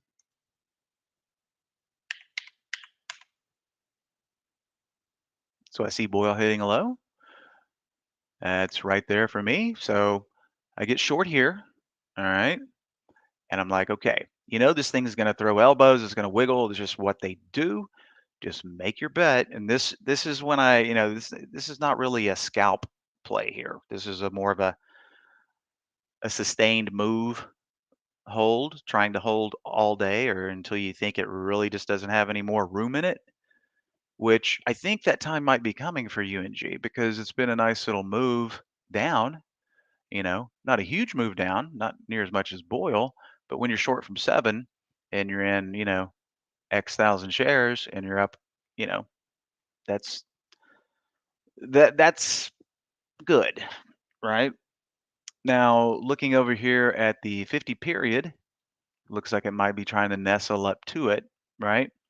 But this was a low risk trade because I think my entry was right here at 7,701, and this is where I put my stop. So you're risking 4 cents, right? Kind of a 1-to-1 here. A lot of the times though, you can get 10 cents out of these guys, sometimes even more depending on the day, right? Yesterday, it was the exact reverse, right? Check out yesterday's action. And Boyle hits a high,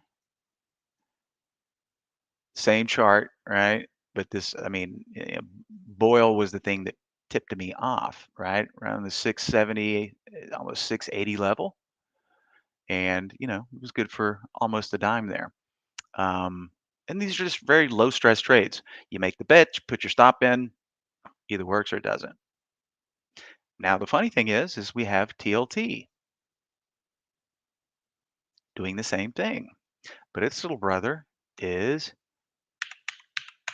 TMF. All right. So same type of strategy, same type of play. I usually shy away from ETFs, but when it comes to natural gas and the collapsing 20-year bond, and that's what everybody needs to be aware of, this is the 20-year treasury.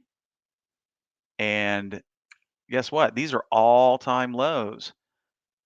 All-time low. Oh, I got a gasp. Come back down, all-time low for 3 days. Oh, it's just putting a little gasp in right now. Very interesting times that this is the U.S. Treasury bond, not some, high-flying IPO that crapped out, went from 100 down to $1. This is the 20-year Treasury bond. So definitely interesting times that we are in, ladies and gentlemen. So I just want to point that out. TLT has been getting a lot of action. So is Boyle. They're a little crazy. So if you want to take the crazy out, not have so much volatility, UNG and TMF.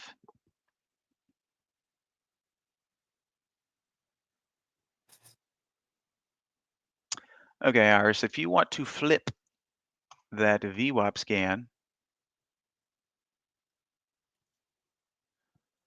right click, configure, and there is the flip button right down there in the bottom right hand corner.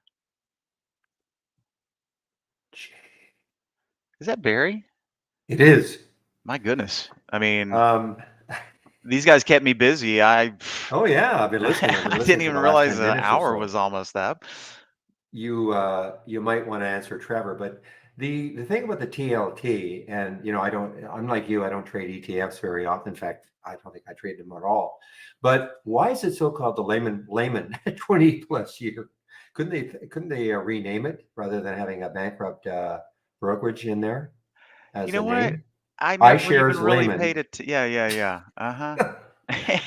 I mean, seriously, you think Well, after maybe what? they left it in there on purpose. They're like, yeah, this same thing's gonna happen to this that happened to Lehman. Yeah. Maybe. Uh-huh. It struck me sort of Okay, so amusingly. Trevor had a question. Yeah. Okay, what style you succeed at most? Do you backtest your performance? Good question, Trevor. Well, you might have heard Barry talk I'm a scalper. Barry's a day trader. I'm a day trader, but then I also like to, you know, get in there and do some grinding for pennies. I mean, whatever I can get. Um, so are you asking if I back test my strategies that I use? Because if that's the question for scalping, no, no, not really. Um, and when I do use back testing, with our product, the Odds Maker, it's, you know, back testing is a very slippery slope because there's a lot of factors that cannot be factored into a back test. So I will use the back tester from time to time, looking at a group of stocks just to kind of get the general, okay, well, the general feel is this. They're in uptrends, or the general feel is they're in downtrends. Um, but it's not like I'm going to automate anything like that. But the back I tester that we have is great for just getting general ideas of what might work. Um, as far I as my think performance, my trading performance, I track that, in a spreadsheet, if that was the question. I think he's probably asking, how did you hit on the fact that you want to be a scalper, or like as opposed to I don't know, a pullback trader, or something else other than being a scalper, and even a day W- trader. Well, How it, did it you? goes I it think goes that is more his question. yeah, yeah. So if that is the question, yeah, that's easy. Um, it's your aptitude, number one, and number two, it's the way that I kind of evolved in the business from jumping the retail side for 5 years and saying I'm done with that, want to trade. That happened in September of '96, and that's where I met Dan and Brad and all the boys when we were SOS trading. Right, that was a very fast-paced game, and so the long story short is that a skill set that had died. Right, so Super SOS 2001. So let's just say I had financial superpowers for a good 5, 6 years. Then they were taken away because they did away with SOs. Now with zero commission environment, the skill set is viable again. So that's what attracted me back into scalping. Now it's not near as, I guess, profitable as it once was, but the game is the same, right? You just have to find the right things to trade. And, since spreads are no longer a minimum of 6.25 pennies or, 12.5 pennies, they're pennies now. So, what's the answer to that? Doing more size. If you're going to trade for a couple of pennies, you have to do more size. So that's it in a nutshell. I And could you talk found about you were this, good at this it. for hours, Barry, but I don't You, want f- to. well, you found, but you just found you were good at it. I mean, as you said, it's the aptitude. Your Yes, aptitude, what, and because you didn't know, nobody knows at the very beginning when they start their trading life that, I don't know what I'm going to be good at. I don't know what's going to make sense to me. No idea. So you correct. try a few things and then, oh, this sort of works. Okay. And then all of a sudden, just like me, I didn't know I wanted to be a momentum trader, seeing stocks at the high of the day or the low of the day. I know people who think that is absolutely the worst thing to do. Oh, you got to wait for a pullback. And I would never say no. I mean, there's all sorts of trading styles out there. I just had to check on this stock right here, Barry Lab. Okay. Hmm. Now Had some at news this this at morning. this level right here, there it was shortable, right? Hmm. But you'd try to sell it, nothing happens. I probably put in, I don't know how many short orders, and they finally gave me 200 whole shares. Right. So I'm just like, you know what? Whatever. I'm gonna put a trailing stop in and forget about it. So Don't I spend it all in one place, I okay? probably Your got wiggled profits. out right here, but I told myself just put a hard stop in. Well, Yeah. that would have been the play. Um, I'm in a real nice little trade right now, Jamie. These are things I think you might even like. I mean, it's AGL, and again, it's coming from my daily reversal. yeah, AGL. I got the alert AGL. while Okay. I was on my break. I got the alert at 12:21 Eastern time. Oh goodness. 1804 was the alert, and I mean, it's just been kind of steady, steady. I think this is the sort of stuff you might like because it's up Oh, that's almost a berry 20 special cents right now. there, dude. That's a total berry special. I like that because it's a range break. It's just the third one, right? Hmm. Or what looks to be the third one. And when a stock is really in play, this is what they do. I mean, this is a very well behaved stock. Like you can only hope for these. Just march up, flatten out, march up, flatten out, march up. Beautiful.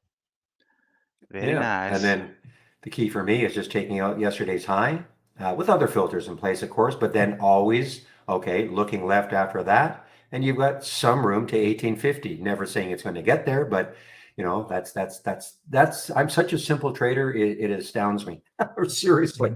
People ask Hey, me all the time, what about this indicator? What about that indicator? And I just look at a chart and I sort of, hey, we're and kindred spirits there, Barry. Because I mean, you know, yeah, I've just went back to having pretty much 10 period and a VWAP on my charts, and that's all I hmm care about. I don't care about anything yeah. else. Mhm.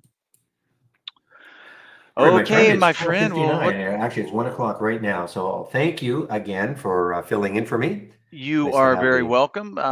Thank you, everybody, for listening to my rabbling, and we'll see you guys next time. Barry, au Salut. revoir. Bye, Jamie. Okay, bye bye. All right, guys. The rooms. Yes, I'm back in both rooms now, guys. So I was just talking to Jamie, and here well, you've probably seen me with this AGL. Now I'm in it. Okay, I am in it. The alert happened at AGL. Oh, sorry, at AGL at 12:21. Didn't get in at 18:04, but again, this is on the daily reversal. So what attracted me to it? Well, a little bit over the whole number. So I waited a while. I did wait a while. I didn't take it right away. And but of course, the other thing that's super attractive to me is that when you look left, 1850 is the next was the next high looking left. So I mean, if a stock could go from 1804 to 1850, that'd be tremendous. I'm in around 1810. Okay, that's and I've taken some off because I have about a 10 cents or not. I have a 6 cent stop. So a 2 to 1 for me, being in at 1810 is 1822. So it got up there. So the minute it starts to move down a little bit, I'll take I'll take some off at a 2 to 1 almost always on something like this. I'm not convinced it's going to get up to 1850, but but a nice little trade. I mean, nothing spectacular, but just a nice little trade. I'm watching the QS. The QS is sort of the same. I mean, there was the alert at 642. I'm not in it yet, but at 642. But why? Look left. I mean, these are if 673. I mean, again, I'm not saying it's going to get there, but you have a tight enough stop on something like this. Your risk reward, even if it gets into the 660, 665, is great. So, that's I'm loving these. I mean, if I was this is fun. Okay, the momentum scan is fun because you're getting alerts all. By the way, that NUVL, did I do the right thing? Yeah, I'm looking to short this under 54. I mean, it's very risky, but it looks. I mean, it's trying to hold 54, but if it ever broke 54, I don't know. But I wouldn't take very many shares, believe me.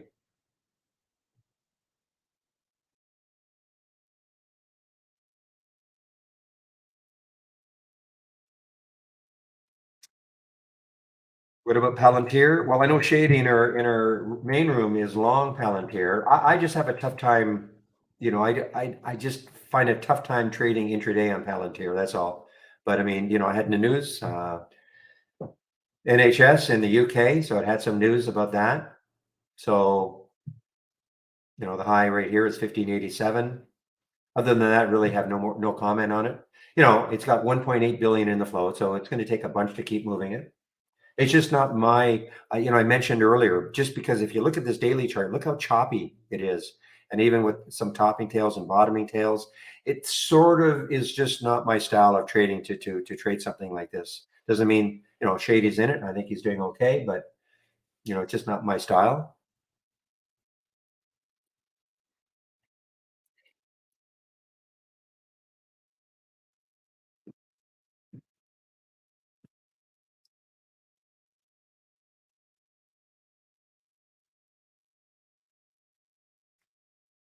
Now,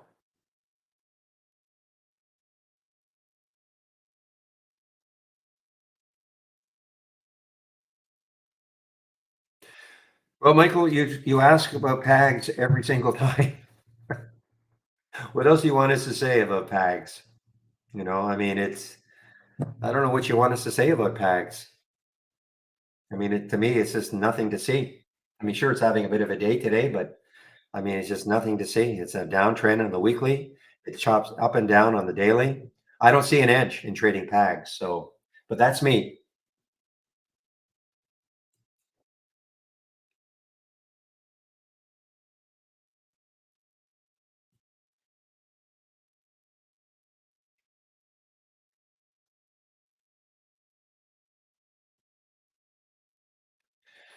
Yeah. So, I mean, this NUVL, I mean, this is up just on phase one, just on phase one.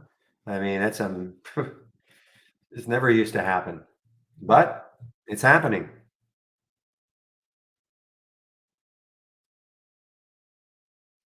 You used to see some cheap ones doing this, and then they would immediately give it up. You don't often see, well, maybe you do because this has a bit of a, I guess, a bit of a history behind it. I guess there's a reason it's a $42 stock, but it is what an amazing move.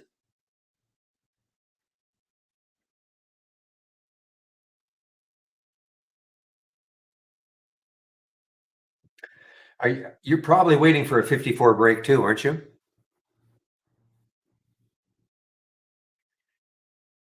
I mean, the spread right now is 54.10, 54.40. So I mean, but anything could happen. I mean, you never know. That could hold and it could just pop right back over 60. So that is why if I do take this as a short, it will be not very many shares.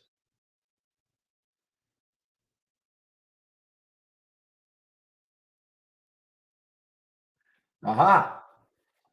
So this IPO from a couple of weeks ago, guys, it's actually a reversal play. Now the high is 35.27. The IPO was at 30, so it's actually kind of held. So this is a reversal play and a red bar ignored also. So this is very interesting. Spread isn't great, 33.02, 33.18. The relative volume isn't great, but it's somewhat skewed because, it hasn't traded. This is about 10 days. So it's looking at that 15 million and averaging that in. And of course, you can't expect that, but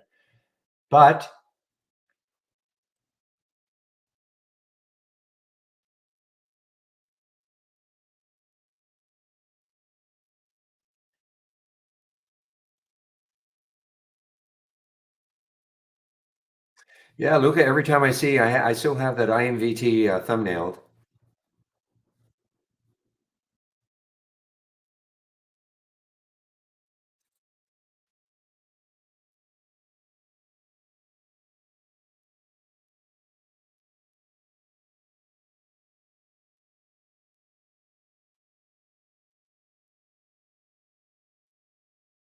Well, this Globus is showing up on a bunch of different scans here. Showing up on the option scanner. Surprised it trades options, but it does. 30 times normal, 930 contracts, 30 times normal. It's in that one. It's in the abnormal, it's in the daily reversal. Same price. All look like they happened at the same time. The trigger was 230.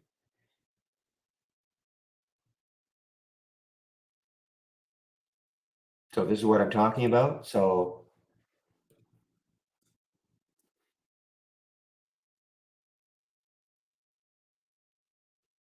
there's the Globus 230 here and 230 here. Where are you?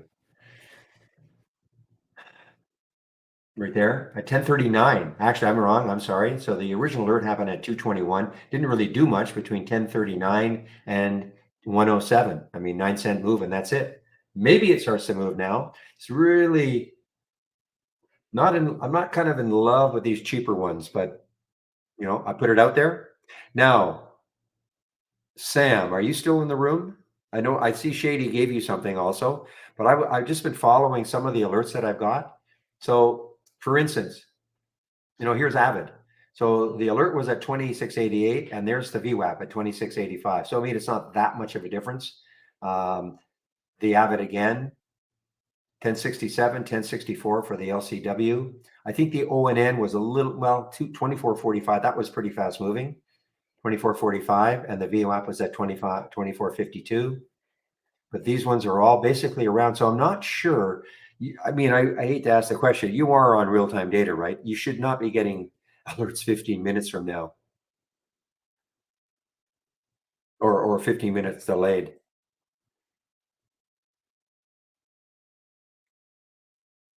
Now, again, this is a not a big sample size. This is just but I'm just looking at where the alerts happen and what the VWAP is. And on these ones anyway, they were very close.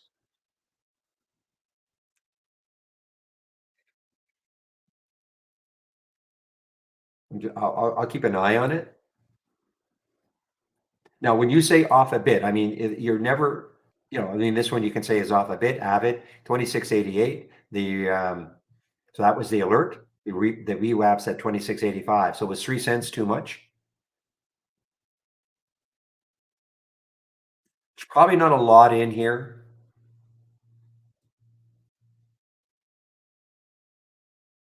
But I will continue to monitor.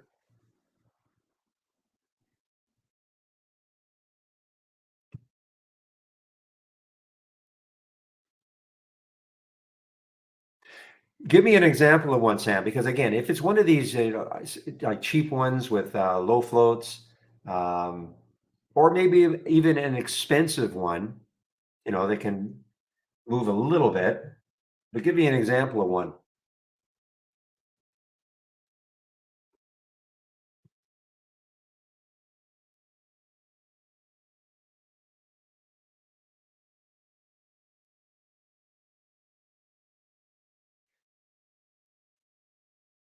Okay, so that's an ETF, right? SOXL. I mean, not that it should matter, but how about a stock? How about a stock as opposed to an ETF? But I don't doubt you. I don't doubt you. I'm just, but I was intrigued just to see.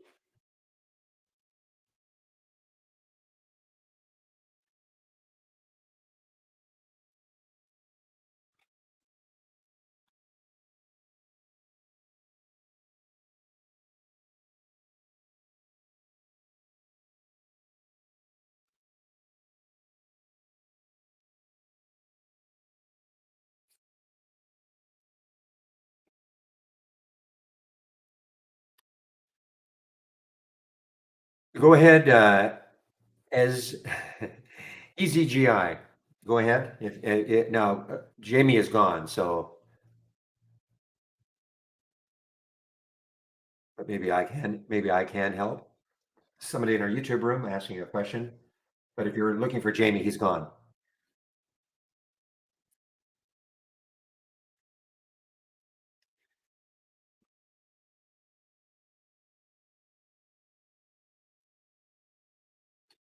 Okay, so will QS start to move a little bit here, guys? Again, this is one of those, it's got a little bit of room to 672.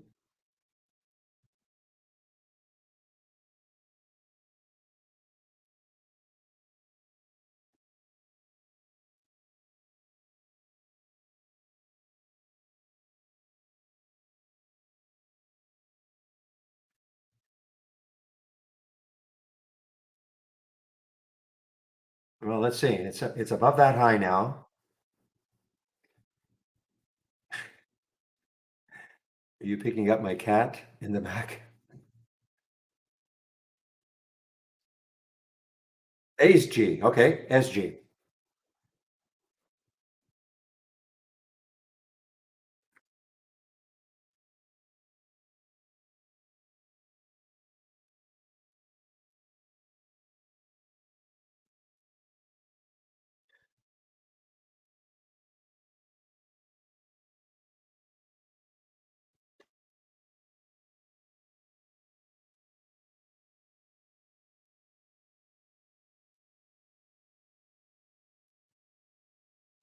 All right, guy. Well, okay. What is the market going to do now? Are we going to start to see a big fade?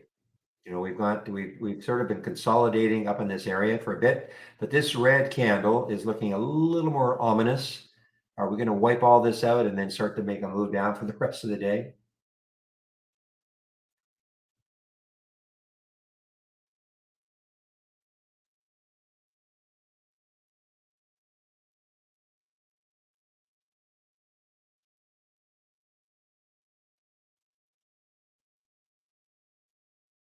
The AGL is paying me still a little bit. I love to see it get into the 1830s. It may not, but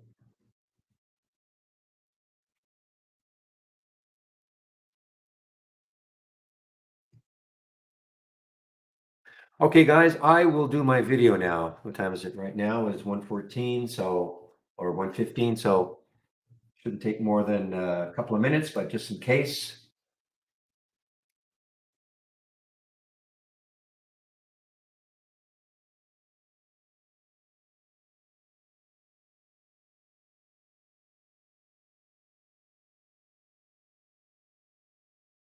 Okay, so I'm muting myself right now.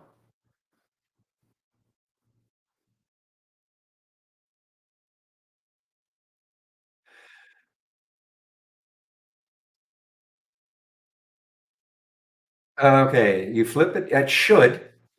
You're talking about. Okay, let me see here. So I won't do my video yet.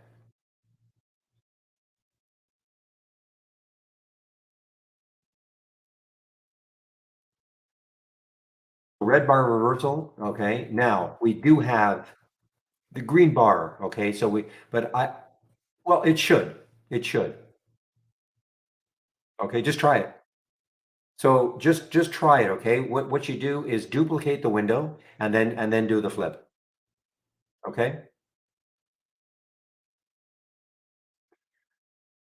What is it? I don't know. I have to admit, I don't know. Help. I don't use this, so I'm not 100% sure what the percent is.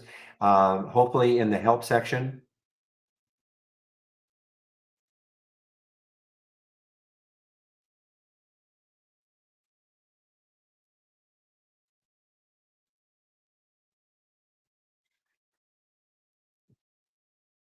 I'm not sure where is the percent here, but at any rate, the flip it should work. It should work. Just flipping it that then it'll turn into a 2-minute green bar reversal. Okay, it should work.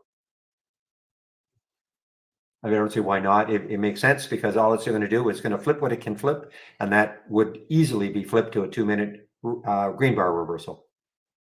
Okay. If this were a new low of the day, it would flip to a new high of the day. So I would say almost for sure this will flip, and anything else that can be flipped. Obviously, a price range can't be flipped, a relative volume can't be flipped. But if you're asking for maybe you want the stock to be up 2% for the day and then get the reversal, then it'll be have to be down 2% for the day and with the flip on the reversal. But just try it. But before you do it, duplicate your window. Okay, remember, right click and duplicate your window because you still want the original window. I mean, you still want the red bar reversal, so duplicate the window and then do the flip, and if it works, give it another name, call it the green bar reversal. Okay, so I better redo that price, or sorry, that time. So it is 118, so 128.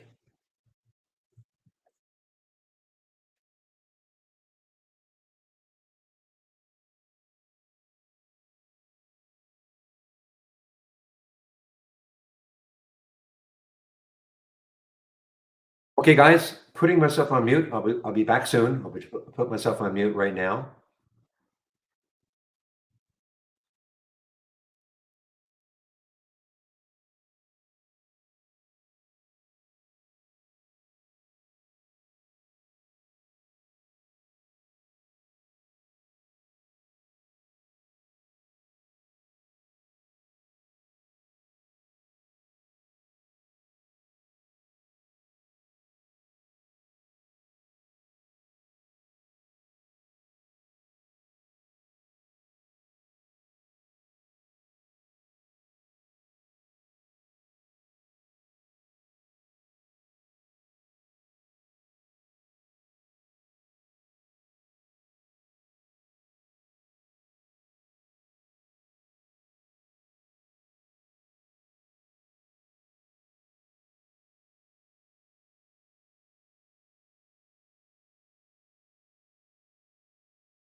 All right, guys, I'm back.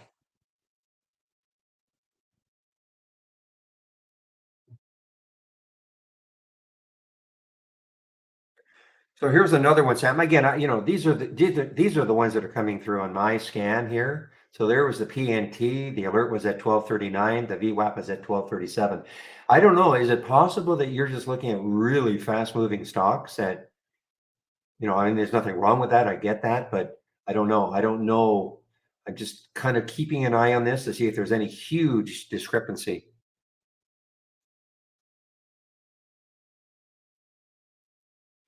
So Goldfields International, GFI.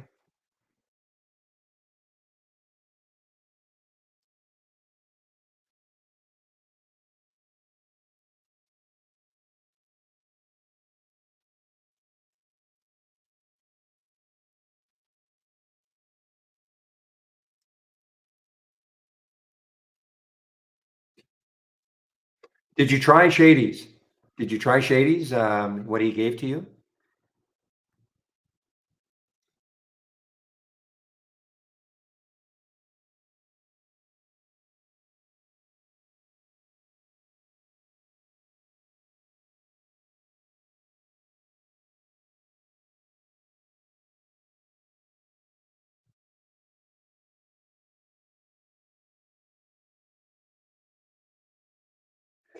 Well, okay. If that's what's happening, and did you try Shady's? Because he said it'd be very close. Because there's no fix. Okay, there's no fix for it. I mean, I can't. I mean, it's hard for me to understand why you'd get something 15 minutes later. But if you say you are, you are.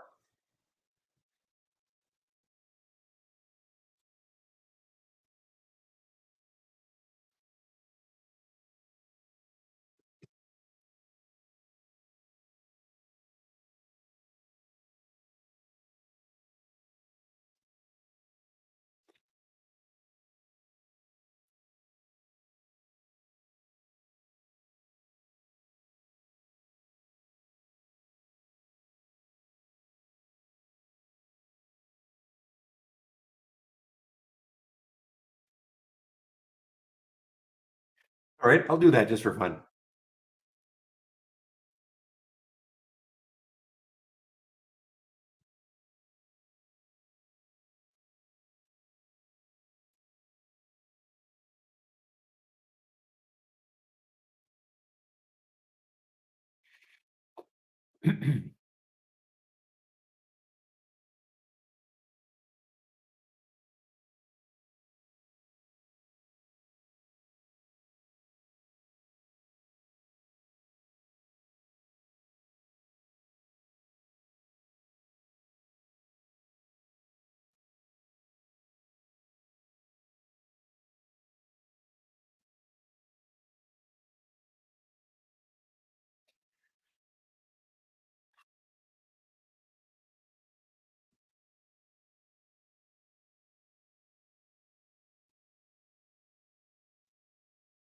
Now I have to put something. I mean, you're right. I may get a whole bunch, but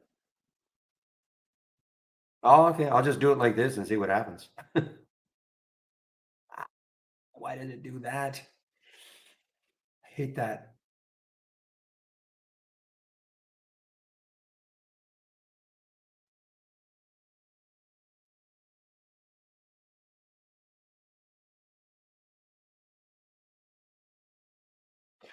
Okay, so 330, 328, 330, 328. I have to 71.94.70, 959, 961, 853, 853, 88.49, 88.53. I'm just looking right here. So I mean, is that too much? 88.59, 88.53 for an $88 stock? 244, 241.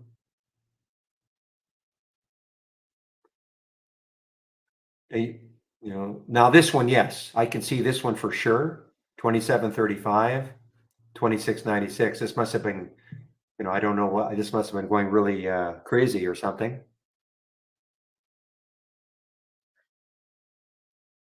What sort, I don't know what sort of volume these things are, VTC as an example. That's why I'm saying I should put some volume in. Yeah, I mean, and this is an ETF, 3118, 3120, 1875. I mean, I mean, I'm seeing them.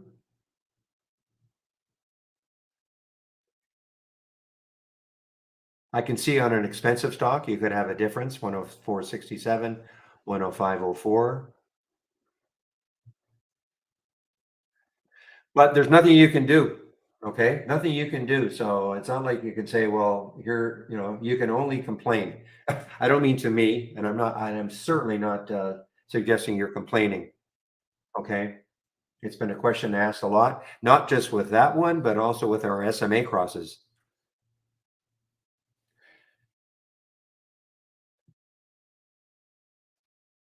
First time doing this, Mike Uloa or Aloha.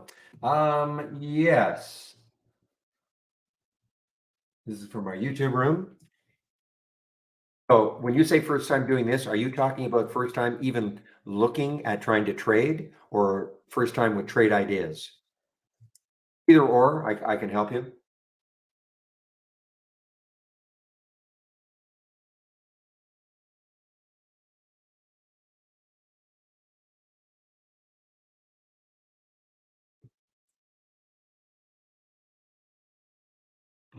So Mike, if you click on my homepage link,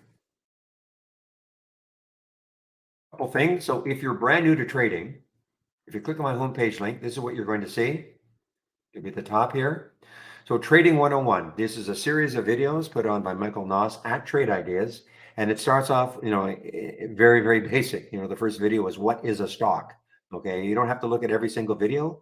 There are about 38 of them. But if you ran through all of these, this will give you I think, a great primer. Okay. If you're a beginner, I think this would be a great way to start. What Michael did was during the pandemic, his wife was at home and he said, okay, let's do a series of videos. His wife knew nothing about trading and, took her from, well, what is a stock all the way up as if, trying to teach somebody, all the basic information that you probably should know. Okay. So you can try that.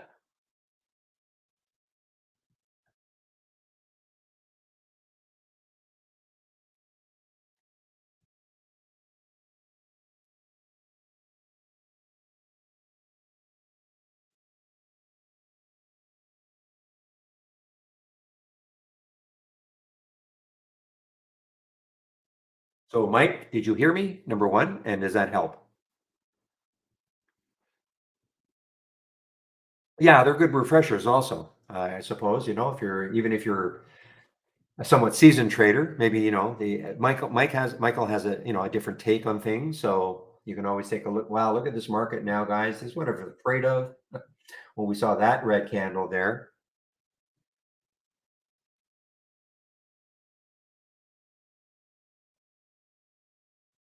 Anyway, it's just the market. The market will do what the market's going to do.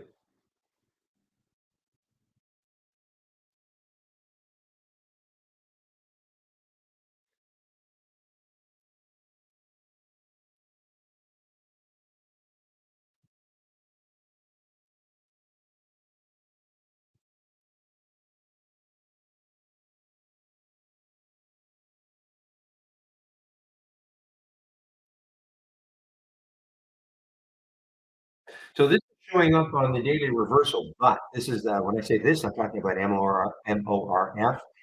The next low looking left. No, it's got some room, I guess. The next low looking left is 2072. To me, that's too close. It would have to, number one, take out that whole number, 21, and then maybe get close to that. So to me, this is not a good one. Good enough for me to even try. I'm out of the AGL now, guys. I mean, that I don't know if it's being affected totally by the market, but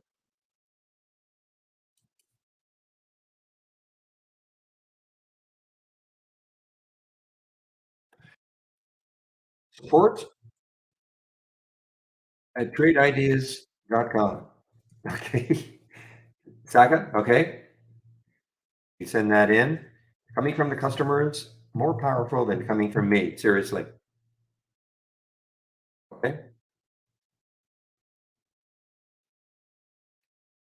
No, I'm not trying to be the word is mean or whatever, but I wouldn't hold your breath that they're going to add it. But I think on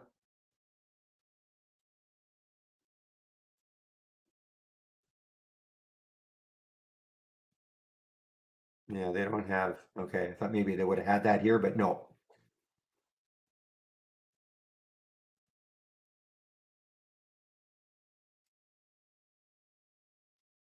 I don't know enough about Heiken-Ashi, and I've never used it or Heiken.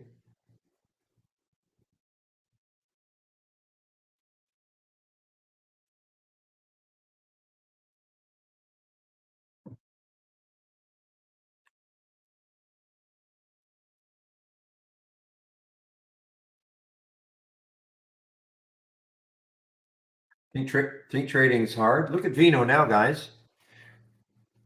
Remember all the excitement at the beginning and starting right here at 9 o'clock in the pre-market, 9:15, and the market opens. There's a 9:30 candle, the 9:45 candle, all the way up to $4. Now almost cut in half.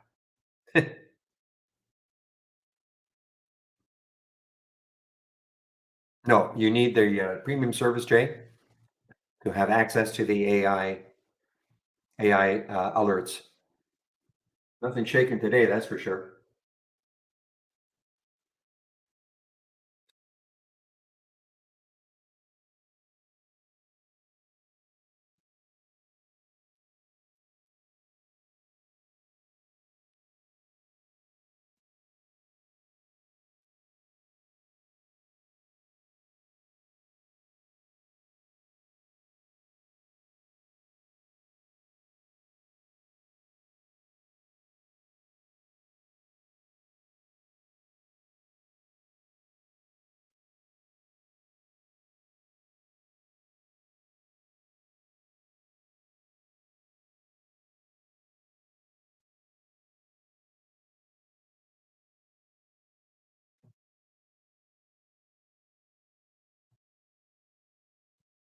Well, I mean, this one's making a bit of a move here. This PAR, the next high is 41.59, so it's got a little bit of room.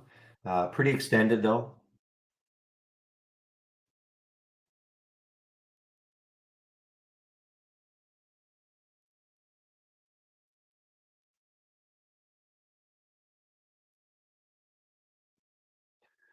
All right, what is that one doing? This NUVL? This will hang around 54? It is. Okay, I refuse to believe it's going to hang around there all day, so I'm going to put an alert on the top and one on the bottom. See if it breaks out either side.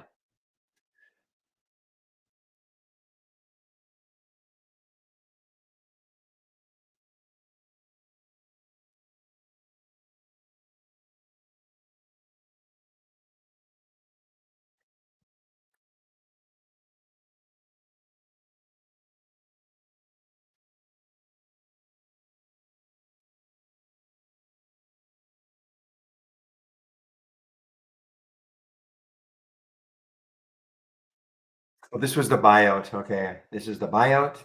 It showed up on the pullback to the VWAP, but that's a buyout.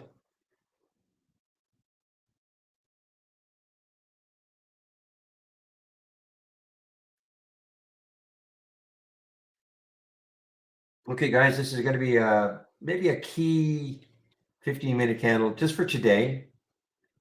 Can it be green or is it going to continue red and just start to take all this out again? Dow is down a bit. Nas is up, SPY's up a bit.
Man, nothing much happening right now. I'm not getting too many new alerts. The last alert in the option activity scan was at 1:08. That's 30 minutes ago. This one was a little bit later, par, but before that it was 119. So not much happening on the upside anyway, which makes sense as the market is 1 hour almost down, 1 hour almost down. Let me rephrase that, almost 1 hour down.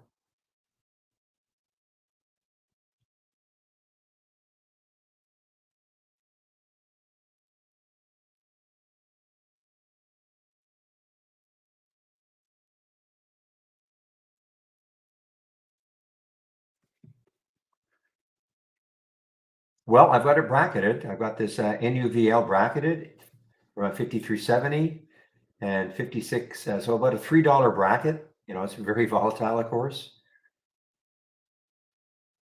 Now, if it breaks above here, you got to have some volume. And we talked about this yesterday. You get these what look like breakouts, and then you look at the volume bar, and there's nothing there.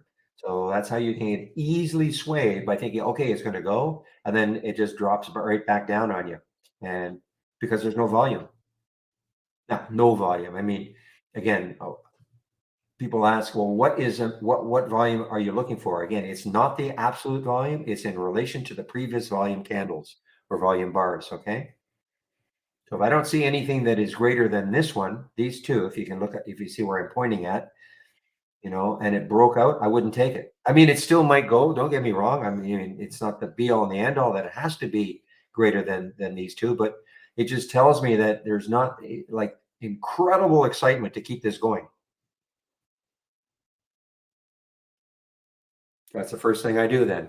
Get the alert and then check the volume.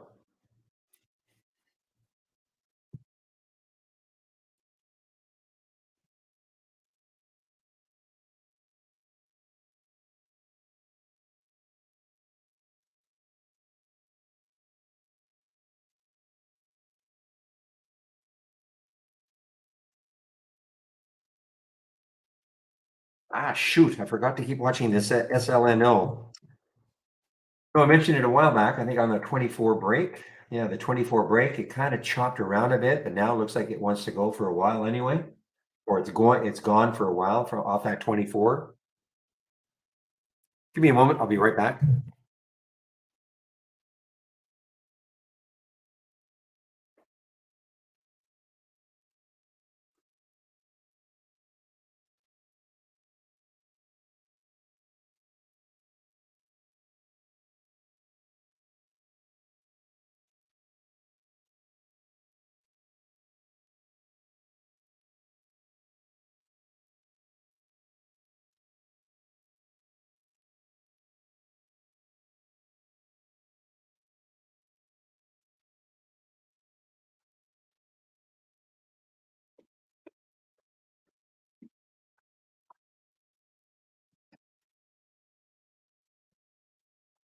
Okay, guys.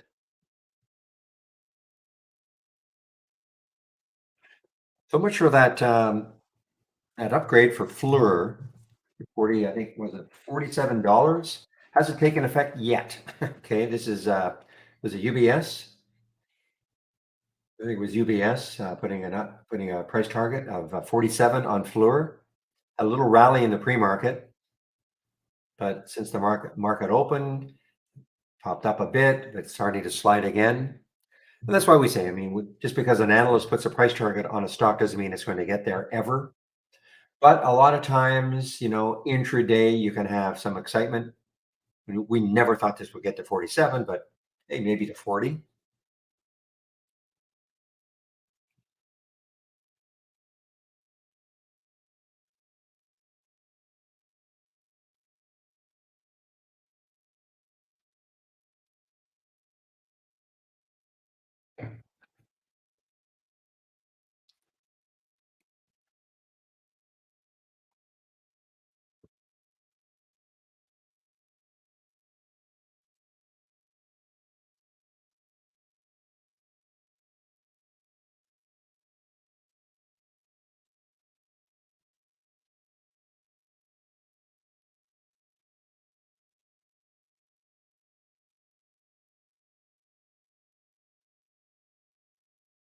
Oh, well, there's no okay, there's no okay, Sam. I didn't say I found I mean the problem. I mean, I looked at a few of them and some were, almost bang on. Some were a few pennies off. There were some a little bit especially the more expensive one. I just in fact I just closed it down now, okay? Certainly not 15 minutes though. Not 15 minutes. But yeah, there were especially there was a couple that were more expensive, I think like in the 105 range, and it was about 30 or 40 cents off. Most of them though, the less expensive ones were within about 5 to 6 cents that I saw anyway. I did exactly what you said. I had no filters other than, and I sorted on, and I just watched the alerts as they came in, had the VWAP price as a column so I could check exactly what was happening. So, I mean, there was differences, but I didn't see huge differences, save for a couple that were more expensive stocks. Again, I'm not saying that you're not seeing that, but there's nothing I can do. All you can do is it shouldn't be 15 minutes though. I mean that's crazy. That should not be 15 minutes.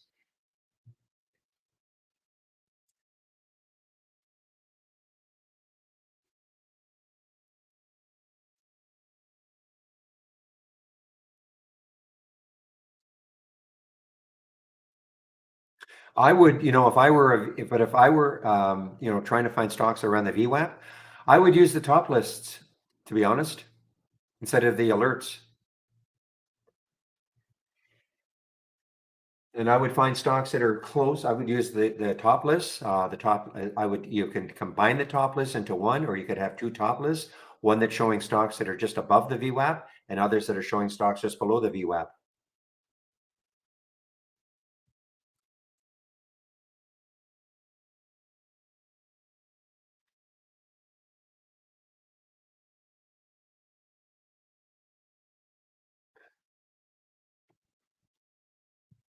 Because that to me,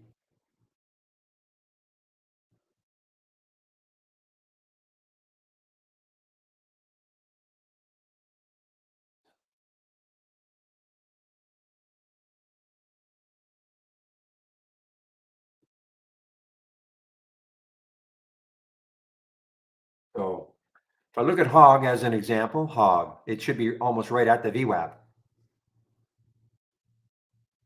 3122 is the VWAP. I'm getting, at 3123. Okay. I mean, again, if I were more of a pure VWAP player, I would probably do this, Sam. It may not be ideal for what you're looking for, but you get the top list, you'll see the stocks right near the VWAP, and then you can make up your mind. This is so close to the VWAP. I like the pattern.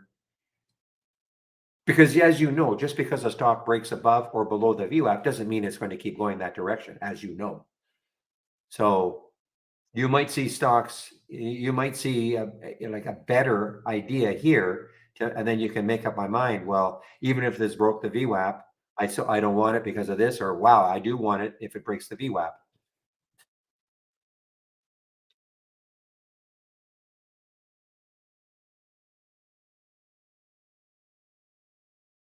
But there's something going on. If you got it that late, and I mean, I'm not going to. I know you're a subscriber, and the ball is green, right? Because that's almost like 15-minute delayed data.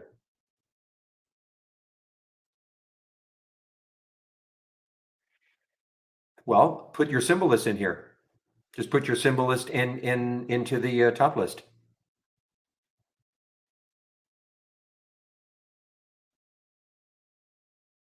and then you'll see the ones that are right near the VWAP, either on the upside or the downside. Just add the symbol list. I mean, I'm not trying to convince you, but if you just added the symbol list in here, then it's only going to look at those symbols and it'll tell you stocks that are right near the VWAP.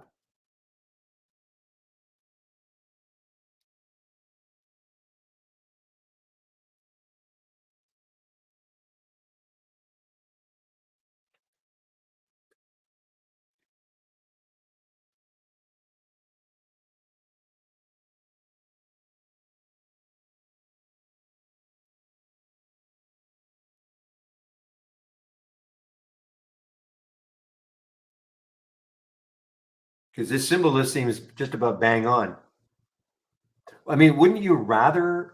I don't know. I mean, if I were you, I'd rather see stocks that are just around the VWAP. You know, take your symbol list and add it in here. Then you'll see those stocks that you're interested in that are right near the VWAP. Are they just a little bit above or a little bit below? And then you can make up your mind. But that's what I would do. But I'm not trying to convince you to do that. But it seems to me that that would be almost a better way. So then you can plan for, okay, if it breaks the VWAP, because not all, as I just said, not all stocks either breaking the VWAP to the upside or breaking to the downside. They're not necessarily going to go in that direction, keep going in that direction.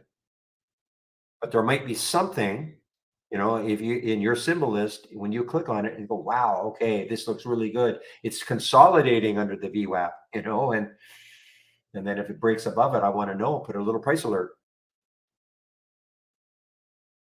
Anyway, I am not trying to convince you.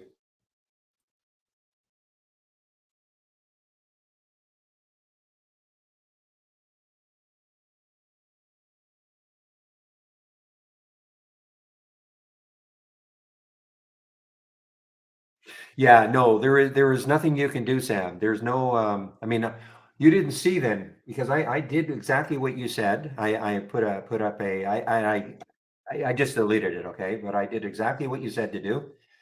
Just put the VWAP alerts, no other filters, and just watch them all come in. And certainly they're not 15-minute delayed. I mean,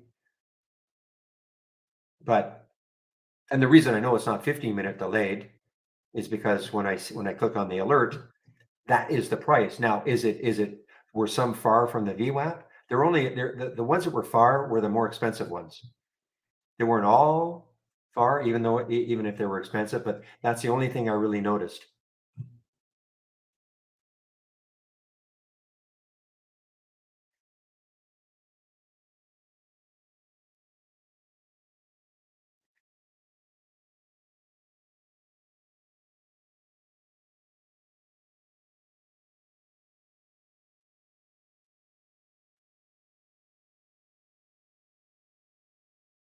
So Shady is saying, why don't you just at least take a look at this at the scan that he gave you?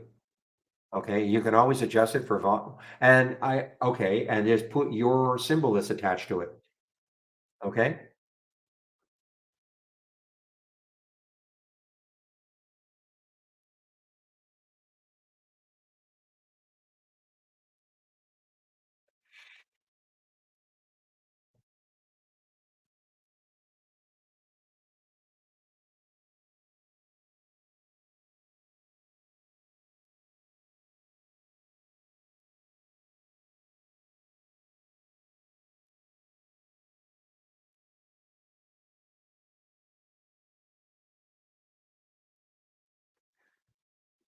Well, look at this Kemper, guys. Kemper Corp. Wow, what a terrible run it's been on. $50 down to 38. $50. September the 15th. So in a couple of weeks, maybe 3 weeks, it's dropped from 50 to 38.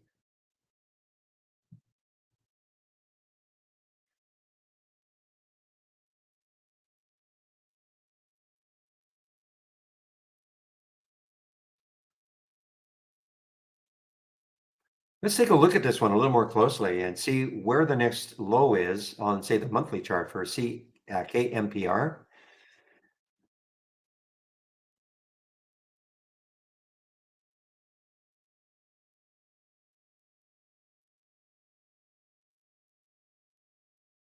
So 36.35 on the monthly chart, and that was again, that's 6 years ago.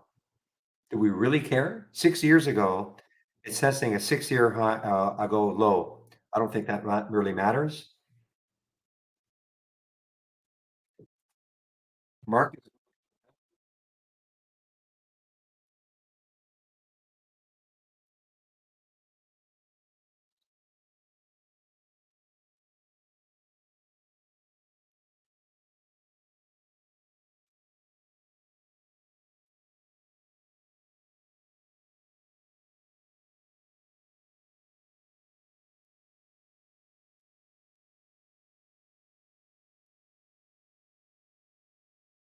Well, all that wonderful work the spy was doing, it's all being wiped out now.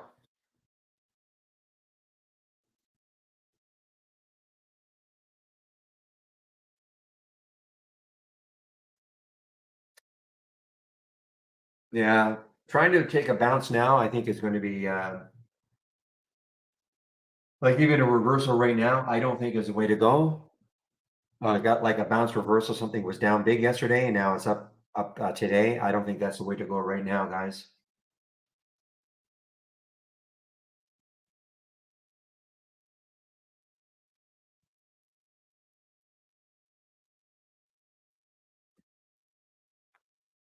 Okay, let's take a look at NUVL. Bollinger Bands are tightening. Well, the trend is up over the last 15 minutes, and it might pop through. I'm just going to say it's going to pop through there.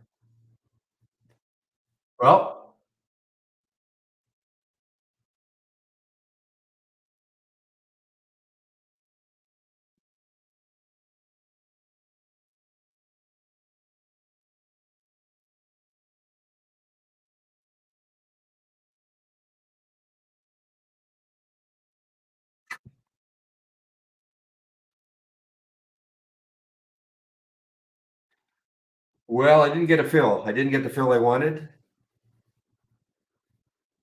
I was trying to go mid on like a midpoint fill. Not many shares, believe me, not many shares, but I trying to get a midpoint fill at Interactive Brokers. And now I'm probably glad I didn't.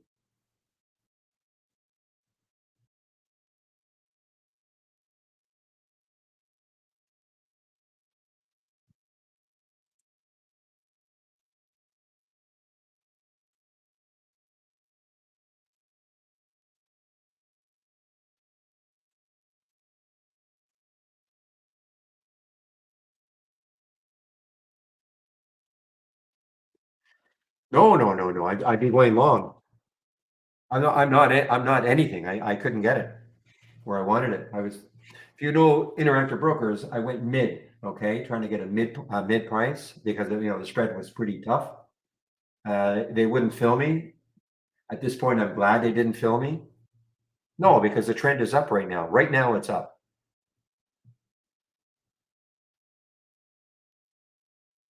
Now, does it? I mean, I'm not saying it's going to keep moving up, but that actually is a red bar ignored also on the 15-minute.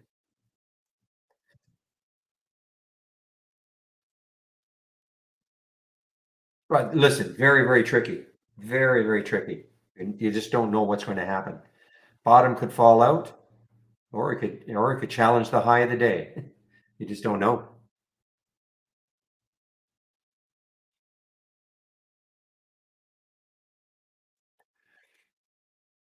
Can an alert window be saved to a symbol list dynamically? I'm not sure I know what you mean. I mean, as far as I know, you have to add the symbol list to your alert window, and that's it.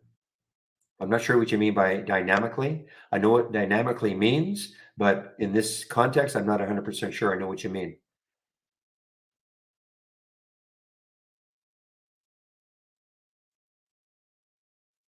You mean when you get an alert, it automatically goes into a symbol list?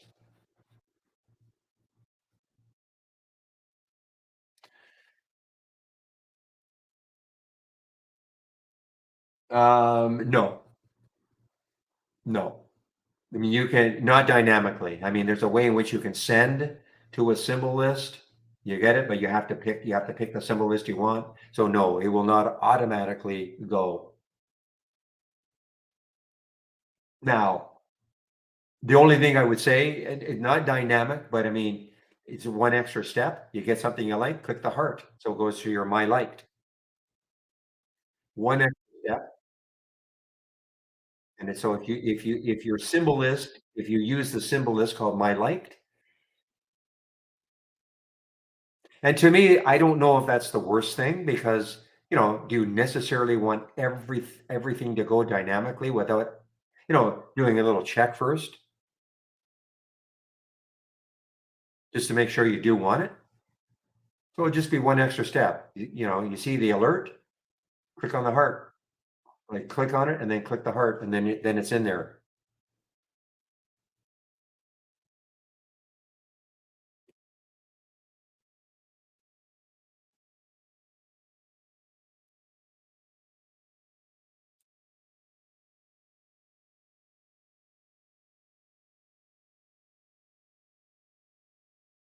Well, there's a cat and mouse game right now for Nuvo, NUVL, right around the 5638, 5667 is the bid ask. This is what I'm talking about. It's actually tightened up a bit.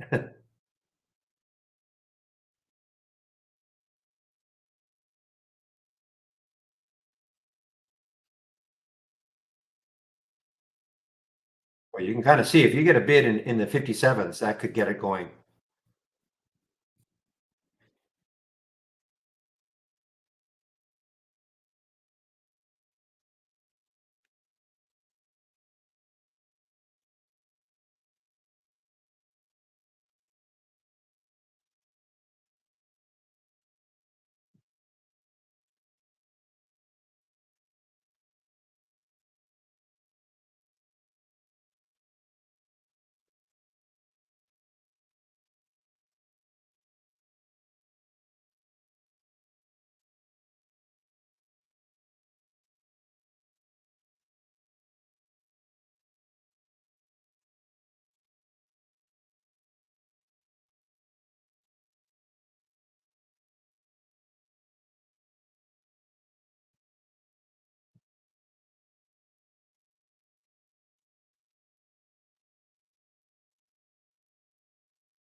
You do it yourself, Sam. I'm not trying to be mean, okay? Coming from the customers, they don't, I mean, believe it or not, they don't really listen to me.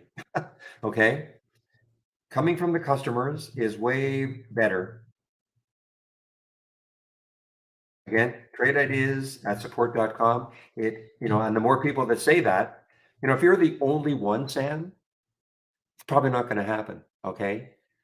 Have to be upfront about it. If you get enough people saying, yeah, I wouldn't mind having that also, it gets into a folder of that particular request. Okay.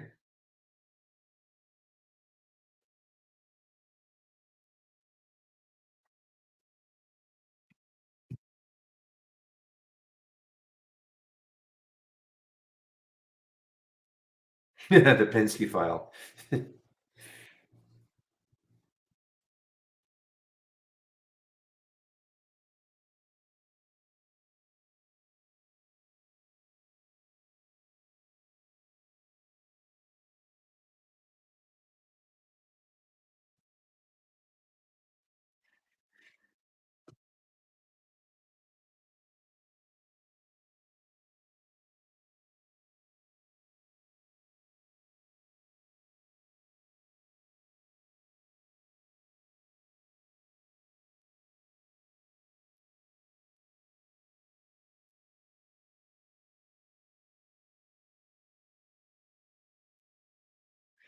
And yeah, who knows? Maybe there have been other people, and maybe there is something in a folder right now, and you might be the one that kicks it into gear. But again, they've been really reluctant to add new stuff like that. They're more concentrating on their web-based version, things like that. So you know, I just want to say, don't get your hopes up. I've asked for things, many, many, many, many times, and yeah, we could do that. They say, but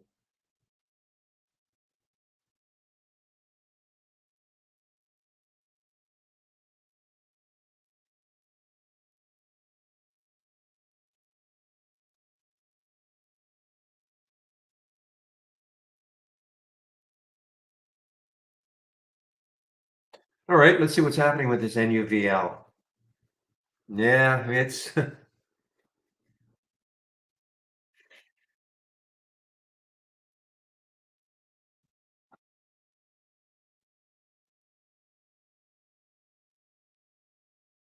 again, if I take anything, it's not going to be a many shares, guys. I'm not going to go crazy on this. Not to, I will not take many shares. And of course, when I say that, it's all dependent on my account size, how many shares I'll take. But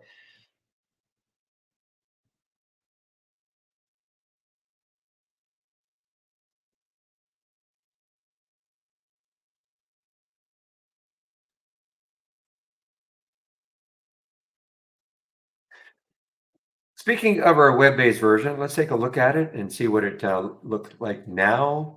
Okay, so now wait a minute. Oric just showed up on the daily reversal. Let's see what it looks like. Yeah, don't like it. Why don't I like it? Look at the high looking left. It's at $6. And then the 200-day moving average is not that far away. So even though I get the alert on the daily reversal, down day yesterday, up day today, I don't like it. So for instance, actually Jamie, somebody asked a question in our YouTube room about back testing. If I back tested this, I'm sure it would be terrible, absolutely terrible. But do I care? No, because I don't get so many alerts that I'm overwhelmed. So I click on the alert. If I see something I like, I'll take the trade. If I don't, I pass. And there's probably more passes, than the ones I like. But it doesn't matter because I want to see the alerts. There's not so many that I am overwhelmed.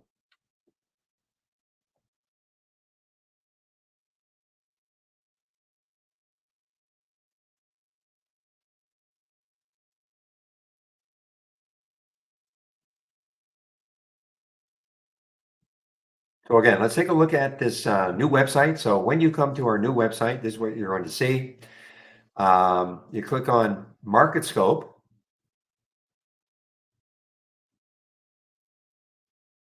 Now, if you're a subscriber, what you'll probably see is something, your data is 15-minute delayed. Click here for live data, okay? And then you'll have the live data if you are currently a Trade Idea subscriber. Right now, though, the problem is that if you're using, say, a web-based version or a downloadable app like I am, you can only be in one. You can only be in one at a time. So you can have this open or that open. You can't have them both open yet. I know they're going to work on it down the road, but right now you can't. Now I have it open because I have another account, so that's why I can have both open at the same time. So this is designed really for people who are, they don't want to create any scan at all. Here we go. Let me get to the market scope. So this is the market scope. So they don't want to create any scan at all. So you have your see change from the open percent. So this is like a heat map. So you can see, look at the NUVL. You click on the alert. I like to have a 15-minute chart up. You have a little insert that shows you the daily, or the weekly or the monthly, whatever you want. Okay.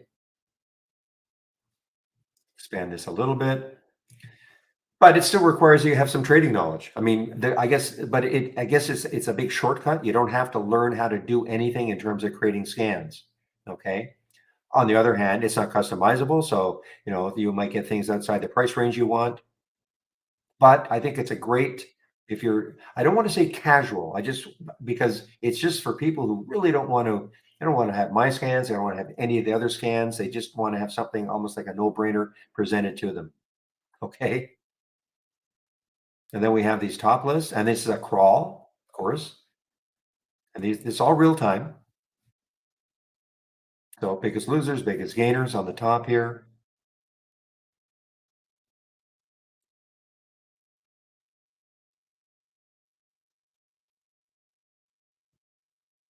And then these are top lists that you can take a look at. And you just drag them down. So this will be very much like the heat map. But if you want to see the ones that are down the most, you just drag that down. These are all named, of course. So you can see LAC is down the most. Well, that again is a bit of a strange one because it was a spinoff. But there's ATEN.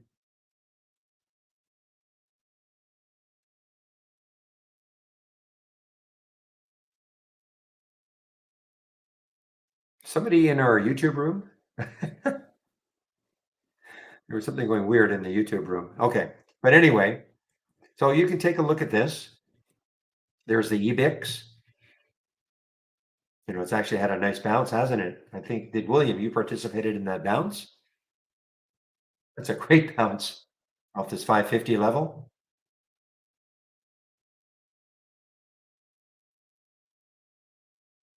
So anyway, you can play around with this here. This is the alert. These are the alerts.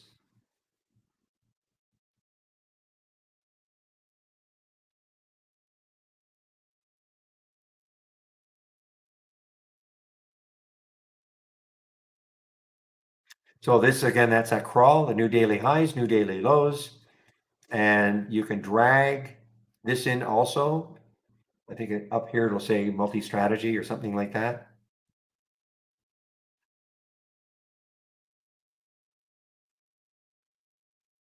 There we are, right up here. So now you'll see, new daily highs, new daily lows. You can click on the alert. There's Netflix, FTS. But again, you have to have some trading knowledge still. So, I mean, it's fine to get these alerts. I guess the bottom line, though, is that you don't have to do anything other than click on the alert, but you don't have to construct anything. It'll just be delivered to you.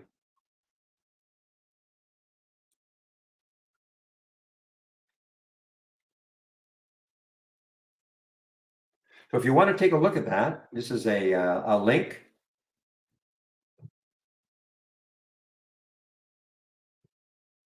And if you're not a subscriber, you can still take a look at it, but it will be 15-minute delayed.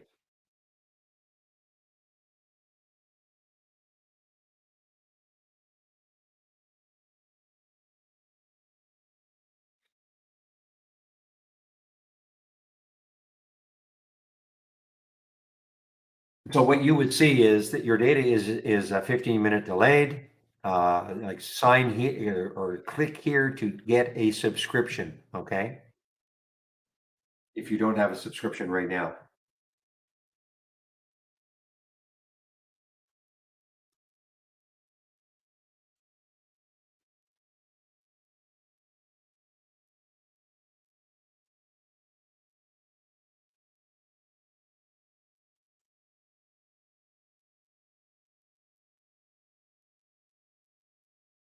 Ooh.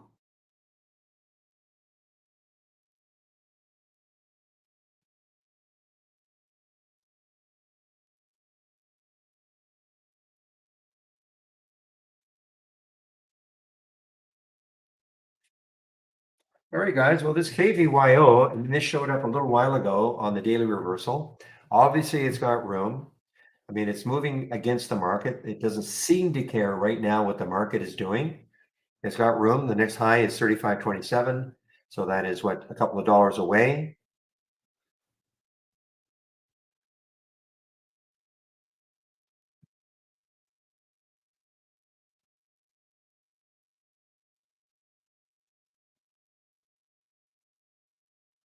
And this is what I'm talking about, the daily reversal. So the alert was at 33.19. Hasn't really moved much from that alert, 33.19 at 1:06 Eastern time. William, did you tell me you were going to be able to keep the room open till 4? I can't remember if you already said that.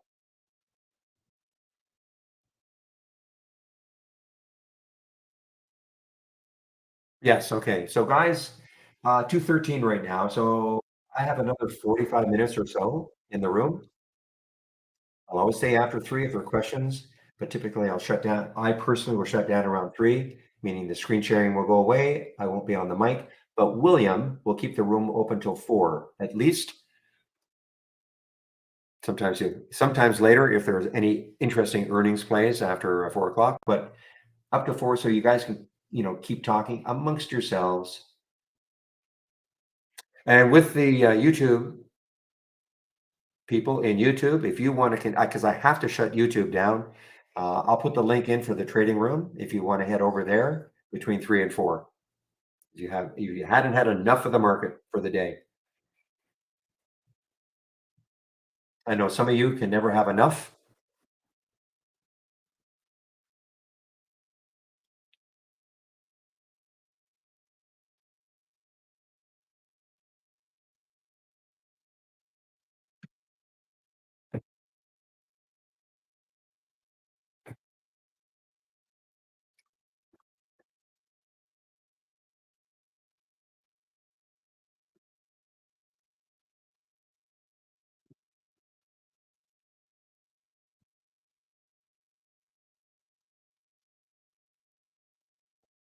You can always head over to the trading room, Marty,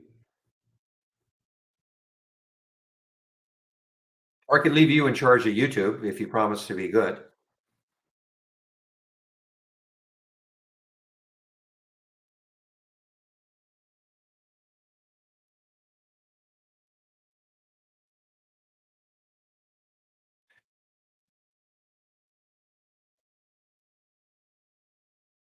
KVYO going a little bit, guys, going a little bit.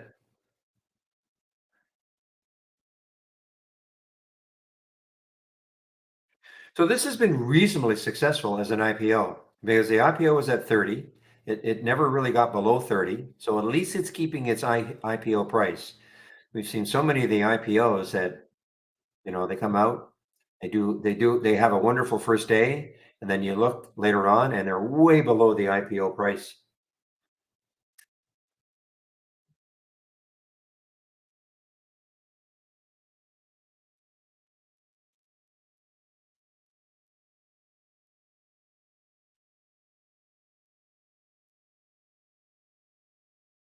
Oh, look at this spread now, 50-70.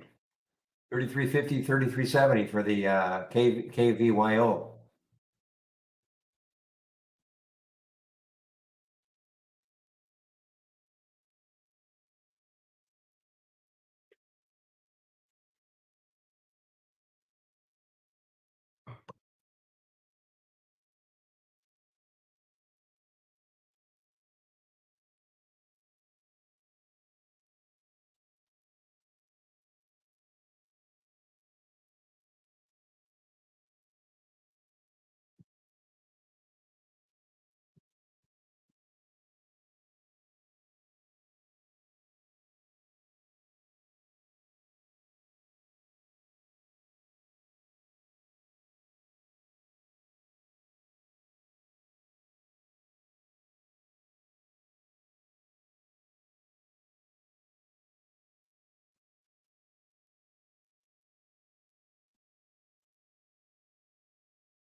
Well, I'm not looking at Nuvo right now because it hasn't triggered. NUVL, let's see, it still hasn't triggered. Well, it sort of did trigger. Shoot, it's over 57 now. That's a big hmm.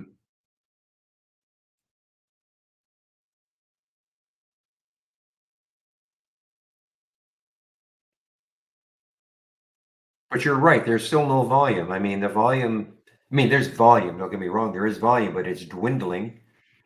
Doesn't mean it won't go up, but you got to be careful if you took this one because the volume is not, there's no like big volume surge yet pushing this up.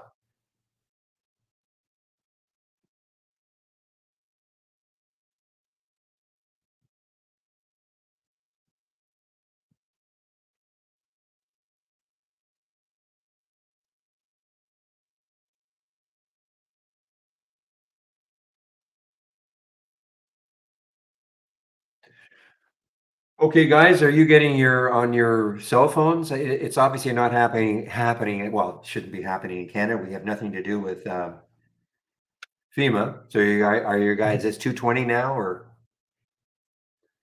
in half a minute? You'll be getting your cell phones will be going crazy.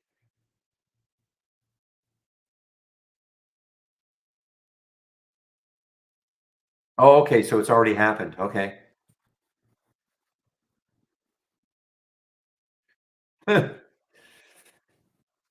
Well, we're up here in a little cocoon called Canada. We're not getting them. So, which makes sense.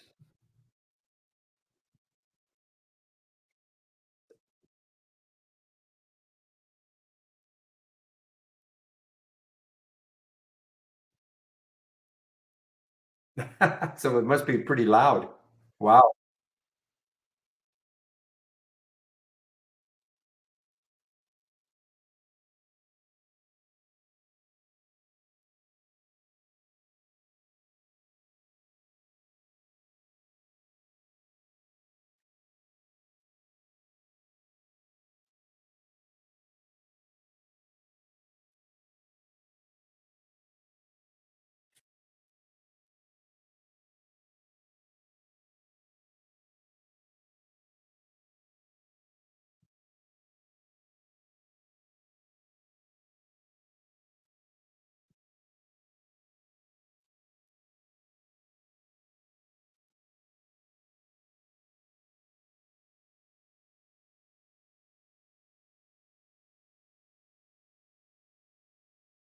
Oh, it wasn't just a tone, it was somebody talking.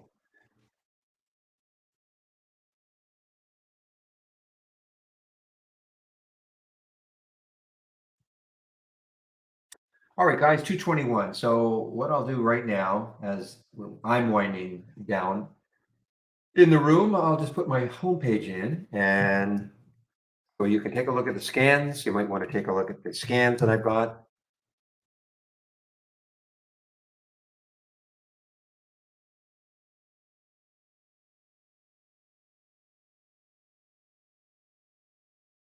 All right, so if you click on my homepage link, you know the drill. This is what you're going to see right at the top here. There is a promo code, Barry15, to get 15% off the first month only of Trade Ideas. And if you do want an annual subscription, just let me know. Okay, put something in one of the rooms, and I'll get you a 25% discount for an annual subscription. Okay, you have to do, if you do take out a subscription, you must do the get started. It'll take you about 30 minutes to go through the 10 short videos. If you're new to trading, this is a free series of videos that you can take a look at.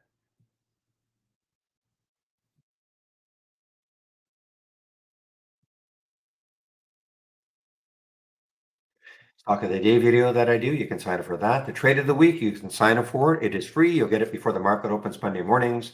If you sign up for it and you don't think you're getting it, please check your spam folder and or your promotions folder if you have Gmail. Big education section is here. And then here are my scans that you can take a look at. These are the ones that you can see on my screen, the abnormal option activity, the momentum scan right there, the halts resumes, the ones you cannot see. And again, I'm not trying to hide them. It's just that I don't want to overwhelm the monitor that you guys can see with so many scans. But you can have access to these, the 10-day daily breakout and the 10-day daily breakdown, and also the daily reversal scan. So there's the daily reversals right there. And here are the breakdowns and breakouts.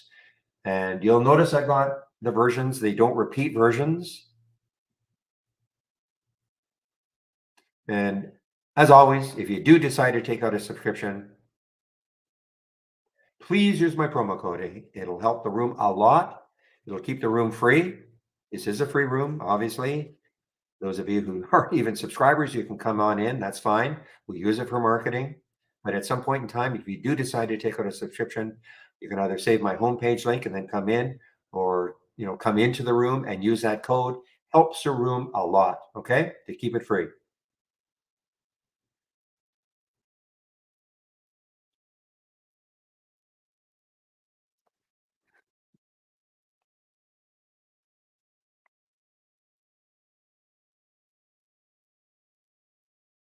So you're looking for something free, Brian.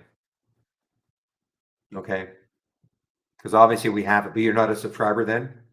You're not a subscriber, I take it.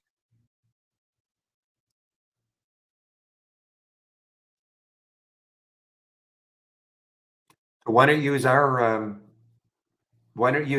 paper trader right here, the simulator?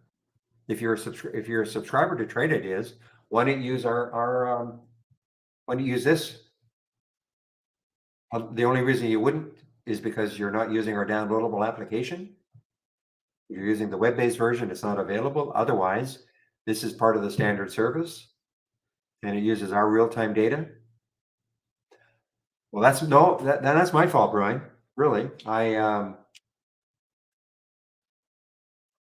have talked about it. I do talk about it, but maybe you just weren't listening or hearing or you were gone. Yeah, so you can use it. So here's what you do. Okay. You click on new from the toolbar, click on new from the toolbar, and then right at the top is Brokerage Plus. And then this window will pop up. You may have different column headers. There's some standard ones, but don't worry about that because the idea then is once you have this up and running, then the next step would be this. Underneath Brokerage Plus in the toolbar, there's two options. One says live, one says sim. Click on sim. Okay, click on sim. Now, let me back up. This is what you'll probably see. It'll say not connected in this box. Okay, it'll probably say not connected. When you click on sim, one of two things is going to happen. It's going to automatically say simulator, but I guess it depends on the version of Trade Ideas you're using. If it doesn't say simulator, it'll say account, and then just click on it, and then click on simulated trading default. Now you're in the simulator. Okay. At this point, you can practice your trading. You click on an alert. The symbol shows up. I clicked on BTAI. The symbol shows up. This is a quantity box. You can either pick from here or put your own whatever number of shares you want. Okay. And then, so let's just do BTAI just for fun, just to show you. Okay. We'll take 500 shares. Here's the bid ask. It's a penny, so you can go in at the market. You click the buy button and then send. Now it should show up pretty soon. There you are. So now you're in this trade in the simulator. Now you can practice trading. Now, obviously, you're going to practice on stocks that you think are good setups, etc. But that's how you can practice. Because you may not know again what style of trader you want to be. And you can also practice swing trading because if I don't get out of this trade at the end of the day, then it'll carry forward tomorrow. So that's why you see the EBIX here. I was showing people, I guess you weren't around, but I was showing people how you can take a trade. We took a short of EBIX and I got out for $110 profit. Now, to get out of a trade, if you want to get out of a trade, say you had a series of ones that you're in the simulator, just highlight the one you want to get out, and then you click flatten, and that'll get you out of the trade. Half gets you out of the half of your position. Double obviously will double your position. That keeps it really simple. Now, of course, if you had 500 shares and you wanted to get out of 100, then you'd have to go in here, change it to 100, sell, and pick up, either sell at the market or a limit price. But to keep it simple, I would just really try to keep it simple.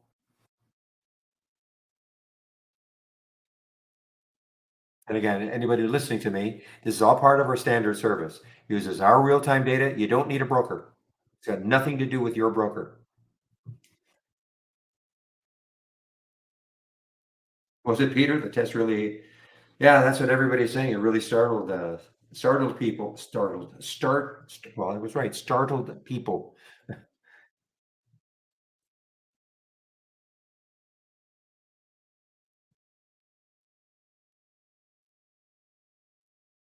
And when you're practicing, I haven't gone over this, but let me just do this. We'll go over a little bit of money management. So I'm going to add a stop order. So I got in at 264. I'm going to put it in at 244 to keep the math super simple.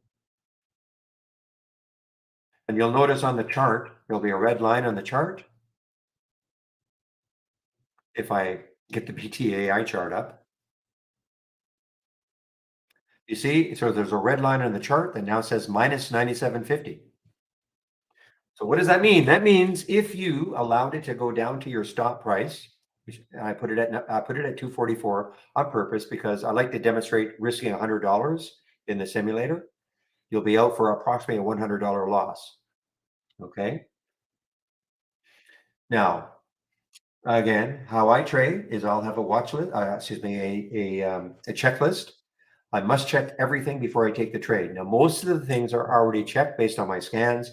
I'm not going to see anything out of the price range that I don't like, minimum volume that I need, a relative volume that I need, things like that. So a lot of the things are already checked for me. And then that's what I do. Then I click on the alert, check it out. Do I like what I see? You know, if I'm going to risk 20 cents, I just pick this just for fun. But if I'm going to risk 20 cents on the trade, then I have to have a reasonable expectation of making 40 cents, a 1 for 2. I'm going to risk 20 cents and a reasonable expectation to make 40 cents. Doesn't mean I'm going to.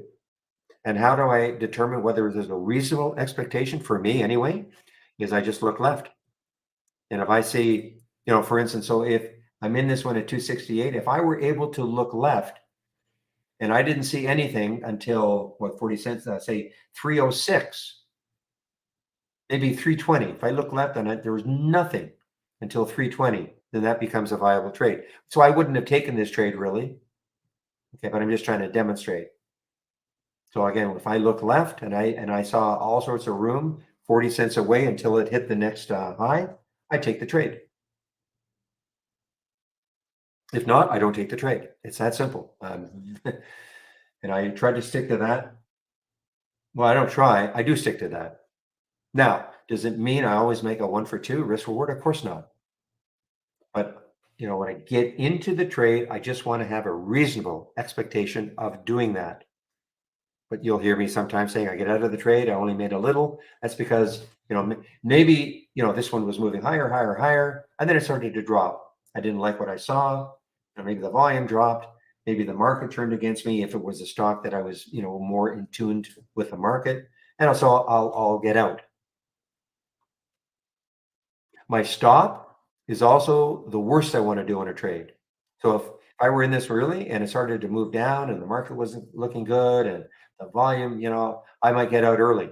That's the worst I want to do in a trade.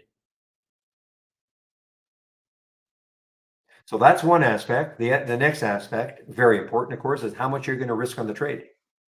I think people don't understand. You know, they think, well, if I buy 500 shares at 264, I'm risking about $1,300 on the trade because they're multiplying 500 times 264, right? No. I mean, yeah, if it went to zero in a heartbeat, of course. But that's not really what it's all about. What you're risking on the trade is where you put your stop. And if you obey your stop, that's what you're risking. So if you have a $5,000 account, it should make sense that you're not going to risk $1,000 a trade. So that's why I like in the simulator, I like to demonstrate risking $100 a trade. So that's why I took 500 shares. I don't take the same number of shares every trade. The number of shares I take will be dictated by my entry and where I put my stop. And that I just wanted to make the math simple. So I put the stop 20 cents away. So how do you get 500 shares? Well, if I'm risking $100, if I divide 20 cents into $100, you get 500 shares. Conversely, 500 shares and I lose 20 cents, 500 times 20 cents equals $100. Now, the other way I trade is I do not vary how much I risk per trade by much.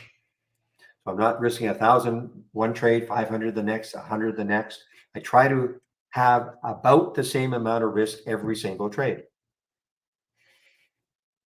So what you can do is you can set up an Excel spreadsheet, which would refer then to how much you're willing to risk per trade, and then you just put in your entry and your stop, and it'll automatically calculate, you know, how many shares you're supposed to take. Now, don't get hung up if, man, it said 510, but now look, it's moved a bit, or I mean, don't get too hung up on that, but it gives you an idea how many shares you should take. Now, if you're in something that's super fast moving, of course, it's going to be more difficult. Okay, but if you're in something that, you know, is moving a couple of cents, that's okay. And of course, the next thing is to obey your stop. Easy enough to obey a stop in a simulator. It's not real money. You get out of the trade. Oh, well, I lost $100. No big deal. The other thing is, okay, before you start to trade, you have to be able to make money in a simulator. In the simulator, there's no emotion. Okay, there really is no motion. Again, it's just like I was saying, you get out of a trade, oh well, just play money. So if you cannot make money in a simulator, forget about trying to trade. Now, unfortunately, making money in a simulator does not absolutely translate to making money when you're trading live. You've got things like slippage. I mean, this will take the trade probably, maybe sometimes you'll get a better fill in here than you would get in real life, but you have to deal with that. And then, well, most of you may be dealing with free commission, and that's fine. I think there's actually a commission factored in here, but the bottom line is that you obey your stop all the time, and then once you start trading, sometimes, for real, sometimes it's really hard to obey your stop. Why? You get stubborn. You get into a trade and you think it's going to be, it's got to work. It was the perfect setup for you. The room is talking about it. There's good news. News is not a reason I take a trade. It's what I call a bonus.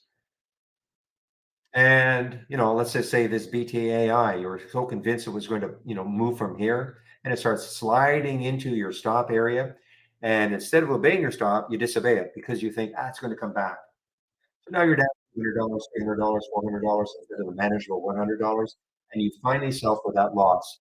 And you kick yourself for not obeying your stop.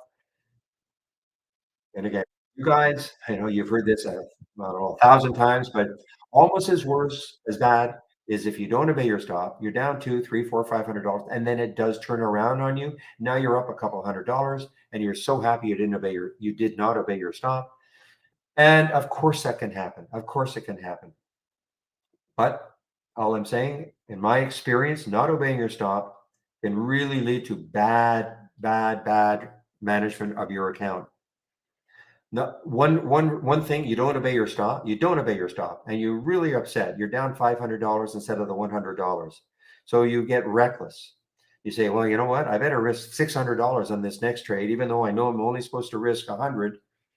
Try to keep it the same, but I've got to make up that stupid error I made and get some back." So you risk $600 and you lose that one. Now you're down, $1,100. And on and on and on. Believe me, it happens. I did it. Everybody will do it. Everybody has done it. If they haven't done it, they're lying. Okay.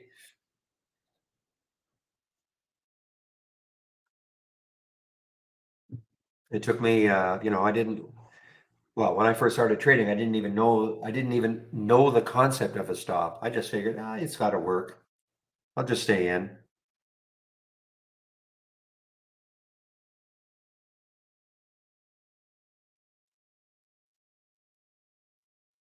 That's why you'll always hear me say, well, I took a small loss. Because as I said before, my max loss that I share size for is not necessarily what I lose. Because if I don't like the way something is trading, I'll get out way earlier. Now, sometimes that backfires on me. I get out something early and then it does turn around. And if I'd stayed in it, it would have been fine. Yep. But I'm prepared for that.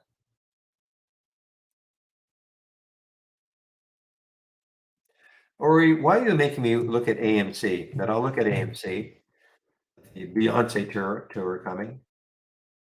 Yeah. Okay. 1.7 million. So what is,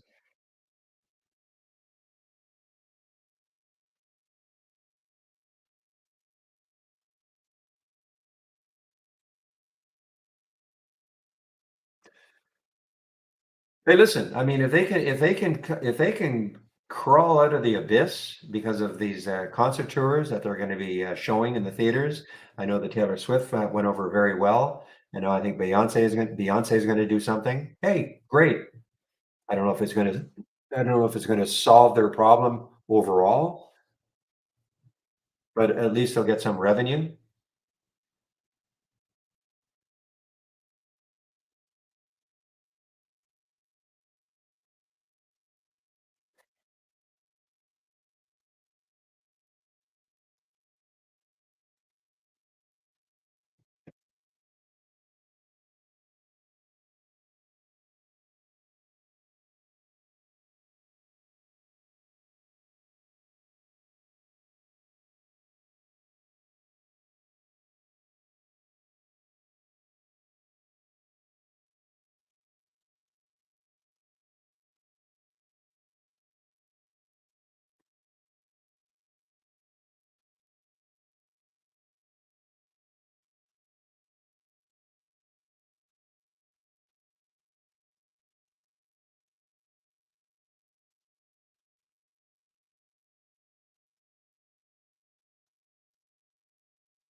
Obviously never hit your stop, Taurus. I know you're a smart trader. You would never not have it stop, right?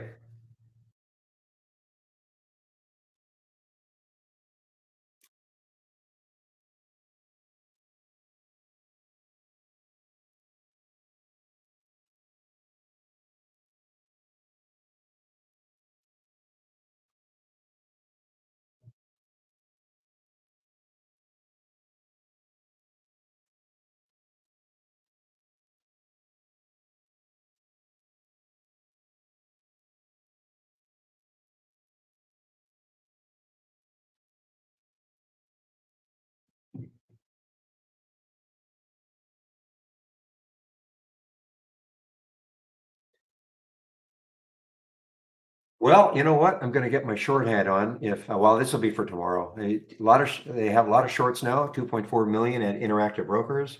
Take a look at this daily chart.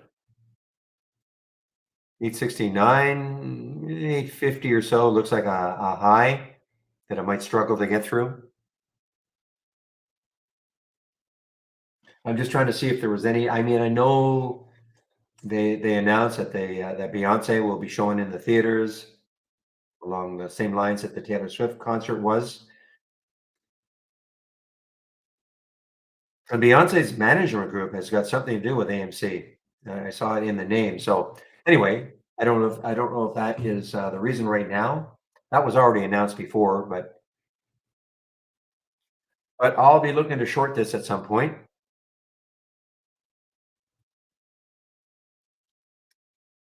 If this were earlier on in the day, I'd probably be almost all over it right now because I just have this feeling it's not going to be able to take out 850.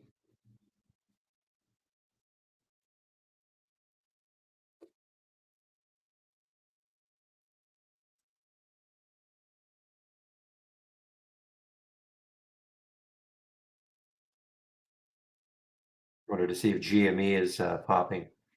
Maybe the memers are trying to get this back.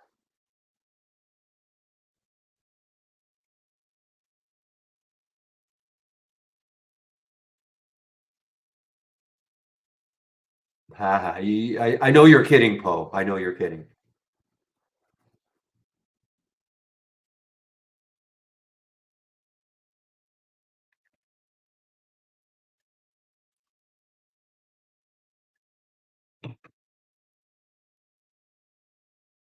Okay. No, they're going to show the concert on the big screen. It's not in the theater. They're going to show it on the big screen, and people were paying 25, $50 dollars for the for the Taylor Swift concert.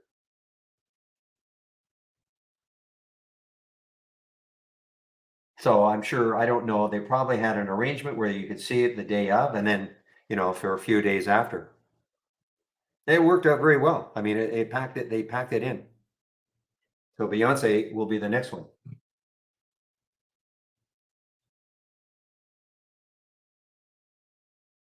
And if they keep working well, that's not a bad idea, I guess. I don't know when they show them, because the thing is, not many movies coming out these days.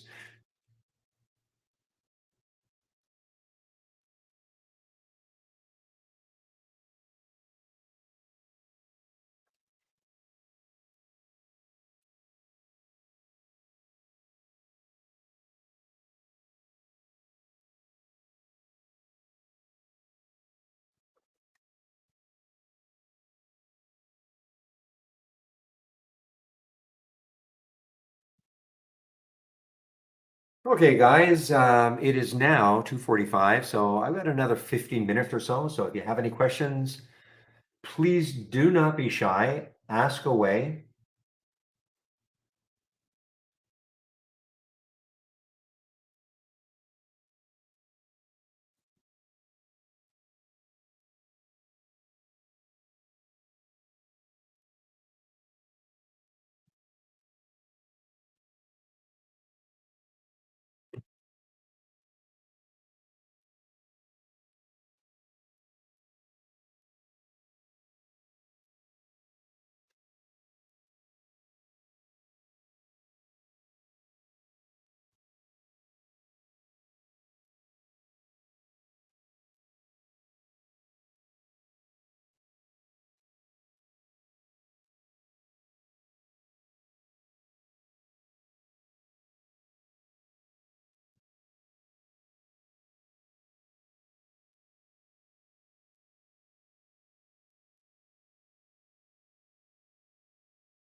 Oh, I thought it had already been in. So maybe I'm wrong, Shady. I thought it had already hit AMC, the theaters.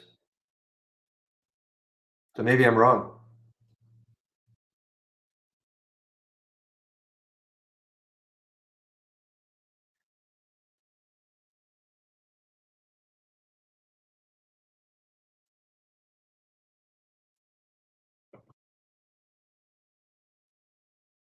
For some reason, I thought they were actually doing it, soon after the concert, even the day of the concert, and then soon after. So it was so fresh in people's minds. But maybe I'm wrong. What is the inflections in your channel bar? Well, let's take a look. I know what it's trying to do. It's looking at companies that really offer maybe out of the norm deals. Okay.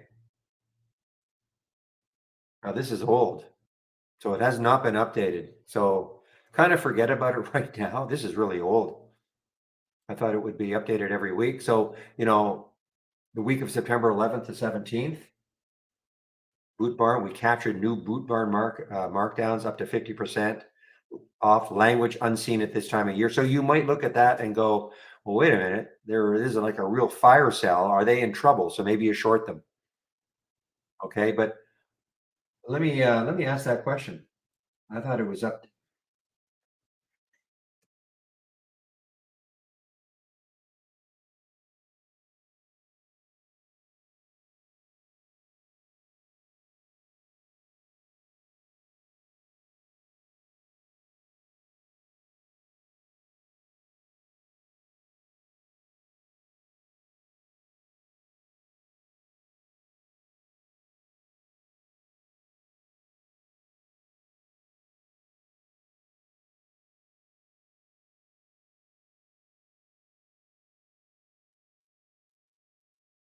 Oh, you don't have it. Oh, okay, okay.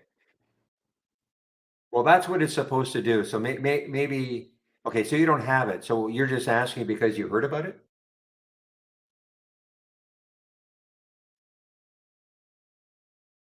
I thought you actually had it and you had it up and running. I wasn't sure. Oh, okay. Okay, so now it makes more sense. This is, obviously very new. I think what they're doing is I don't know what the algorithm is. I don't know how they scrape this data, but they look for stocks that are having maybe an abnormal promotion, call it, okay? Abnormal, and somehow, as this one right at the top here says, Boot Barn, we captured new boot markdowns up to 50% off, language unseen at this time last year. So if you clicked on Boot Barn, you might look at it. Now, this obviously has to be more topical because this is still the 11th to 17th. But I think that's the idea. You click on it and you see, well, they look like they're desperate I mean, for instance, you're never going to see Apple in here, are you? You're not going to see Apple, 50% off iPads. Okay, you're never going to see that. So I guess this is just an idea, a way in which you maybe find some companies that are kind of hurting and really trying to, do something, anything to attract some business. Now, it could be the opposite, maybe doing something like this, the stock goes up. So I don't know. I mean, there's no right or wrong. I mean, if it were that simple that you see somebody with a big sale, well, just short it. But that I think is the theory behind it. Okay.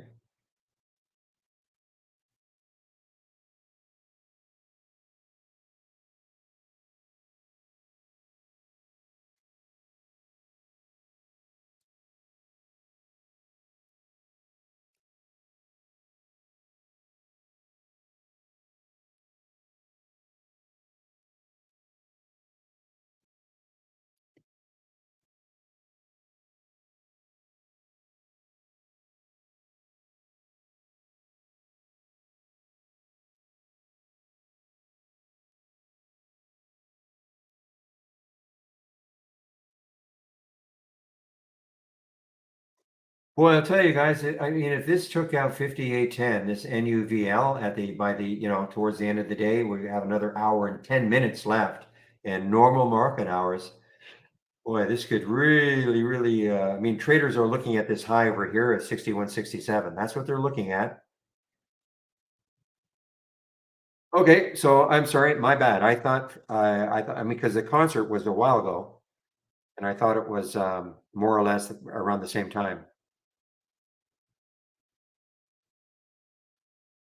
So Beyonce will be doing the same thing.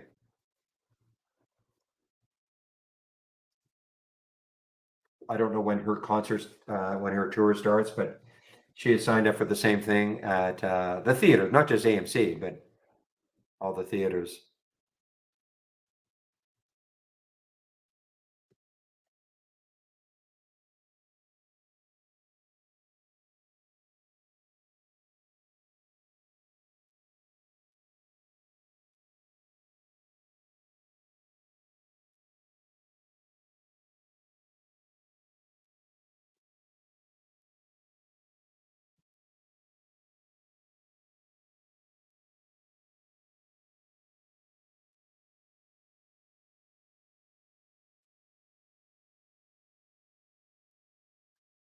All right, guys, 8 minutes and counting.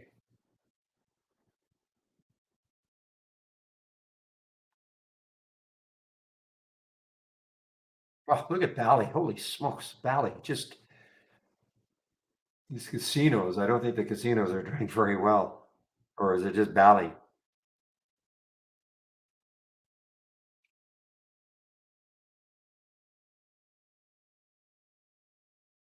This is an all-time low now. Bally, this is an all-time low. Bally, an all-time low.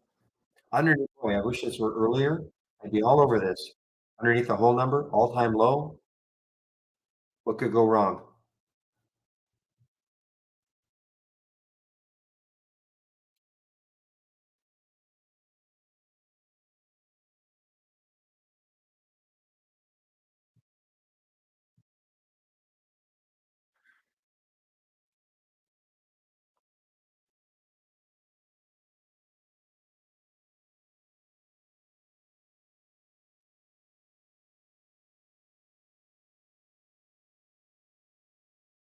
Boy, Bally continues down here, guys. I wish this were earlier. Oh man.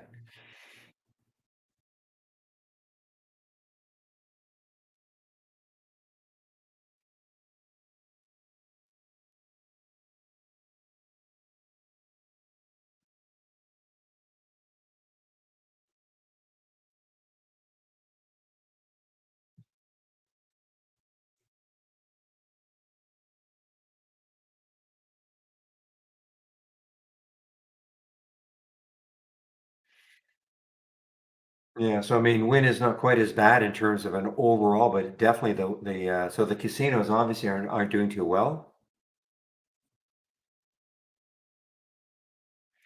It's not available yet, Eagle. Okay, I thought when who asked the question? When Trader Joe asked the question, I thought it was in. I thought he was looking at it, but it's just not available. He'd only heard about it, so was wondering what it was about. But it's still not available. Yes, I mean, it's available for me, but it's not available yet for you guys. And I can tell because it hadn't been updated from since September 11th.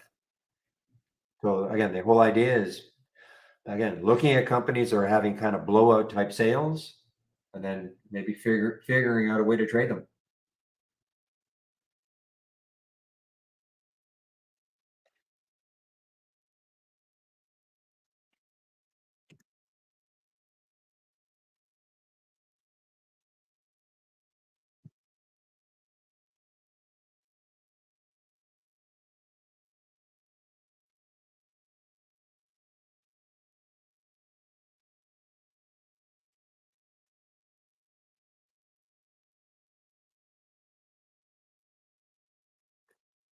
So you can see that Bally actually got rejected at the VWAP 1103. You can see it pulled up. You can see exactly what happened.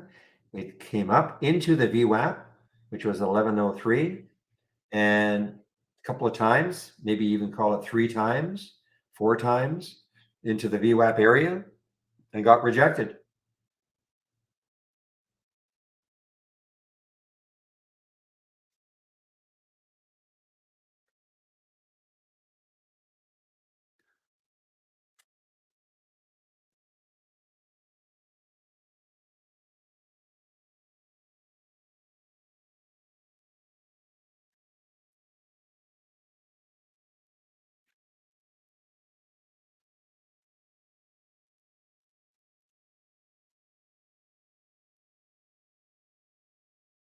Oh, well, Pepe, you probably got me. Is it available in the latest beta? Oh, okay. So I'm wrong again. Jeez. So it's available, but it's got to obviously it's outdated.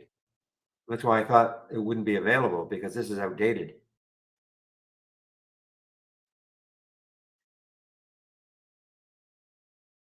So kind of hard to talk about it when it's that outdated.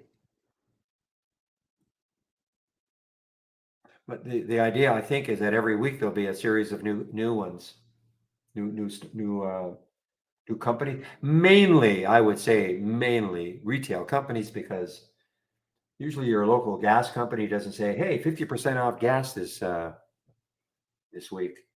So usually it's going to be retail companies.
Okay, guys, 259. I'm going to be watching this. I'm going to actually be watching this. I may take it if it takes out that high right there, 5808. Uh, but I'm going to be shutting down now unless there's a question.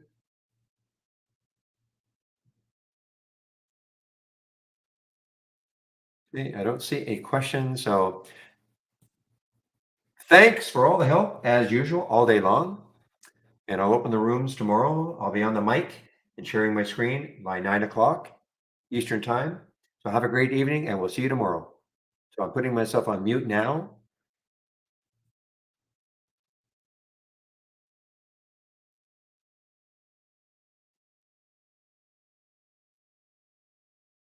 And now, YouTubers, this is the link for the trading room if you want to head over there. So I'll keep the room open for about a minute. So if you want to head over there, here is the link. Okay. And William is still there and he'll keep the room open till 4.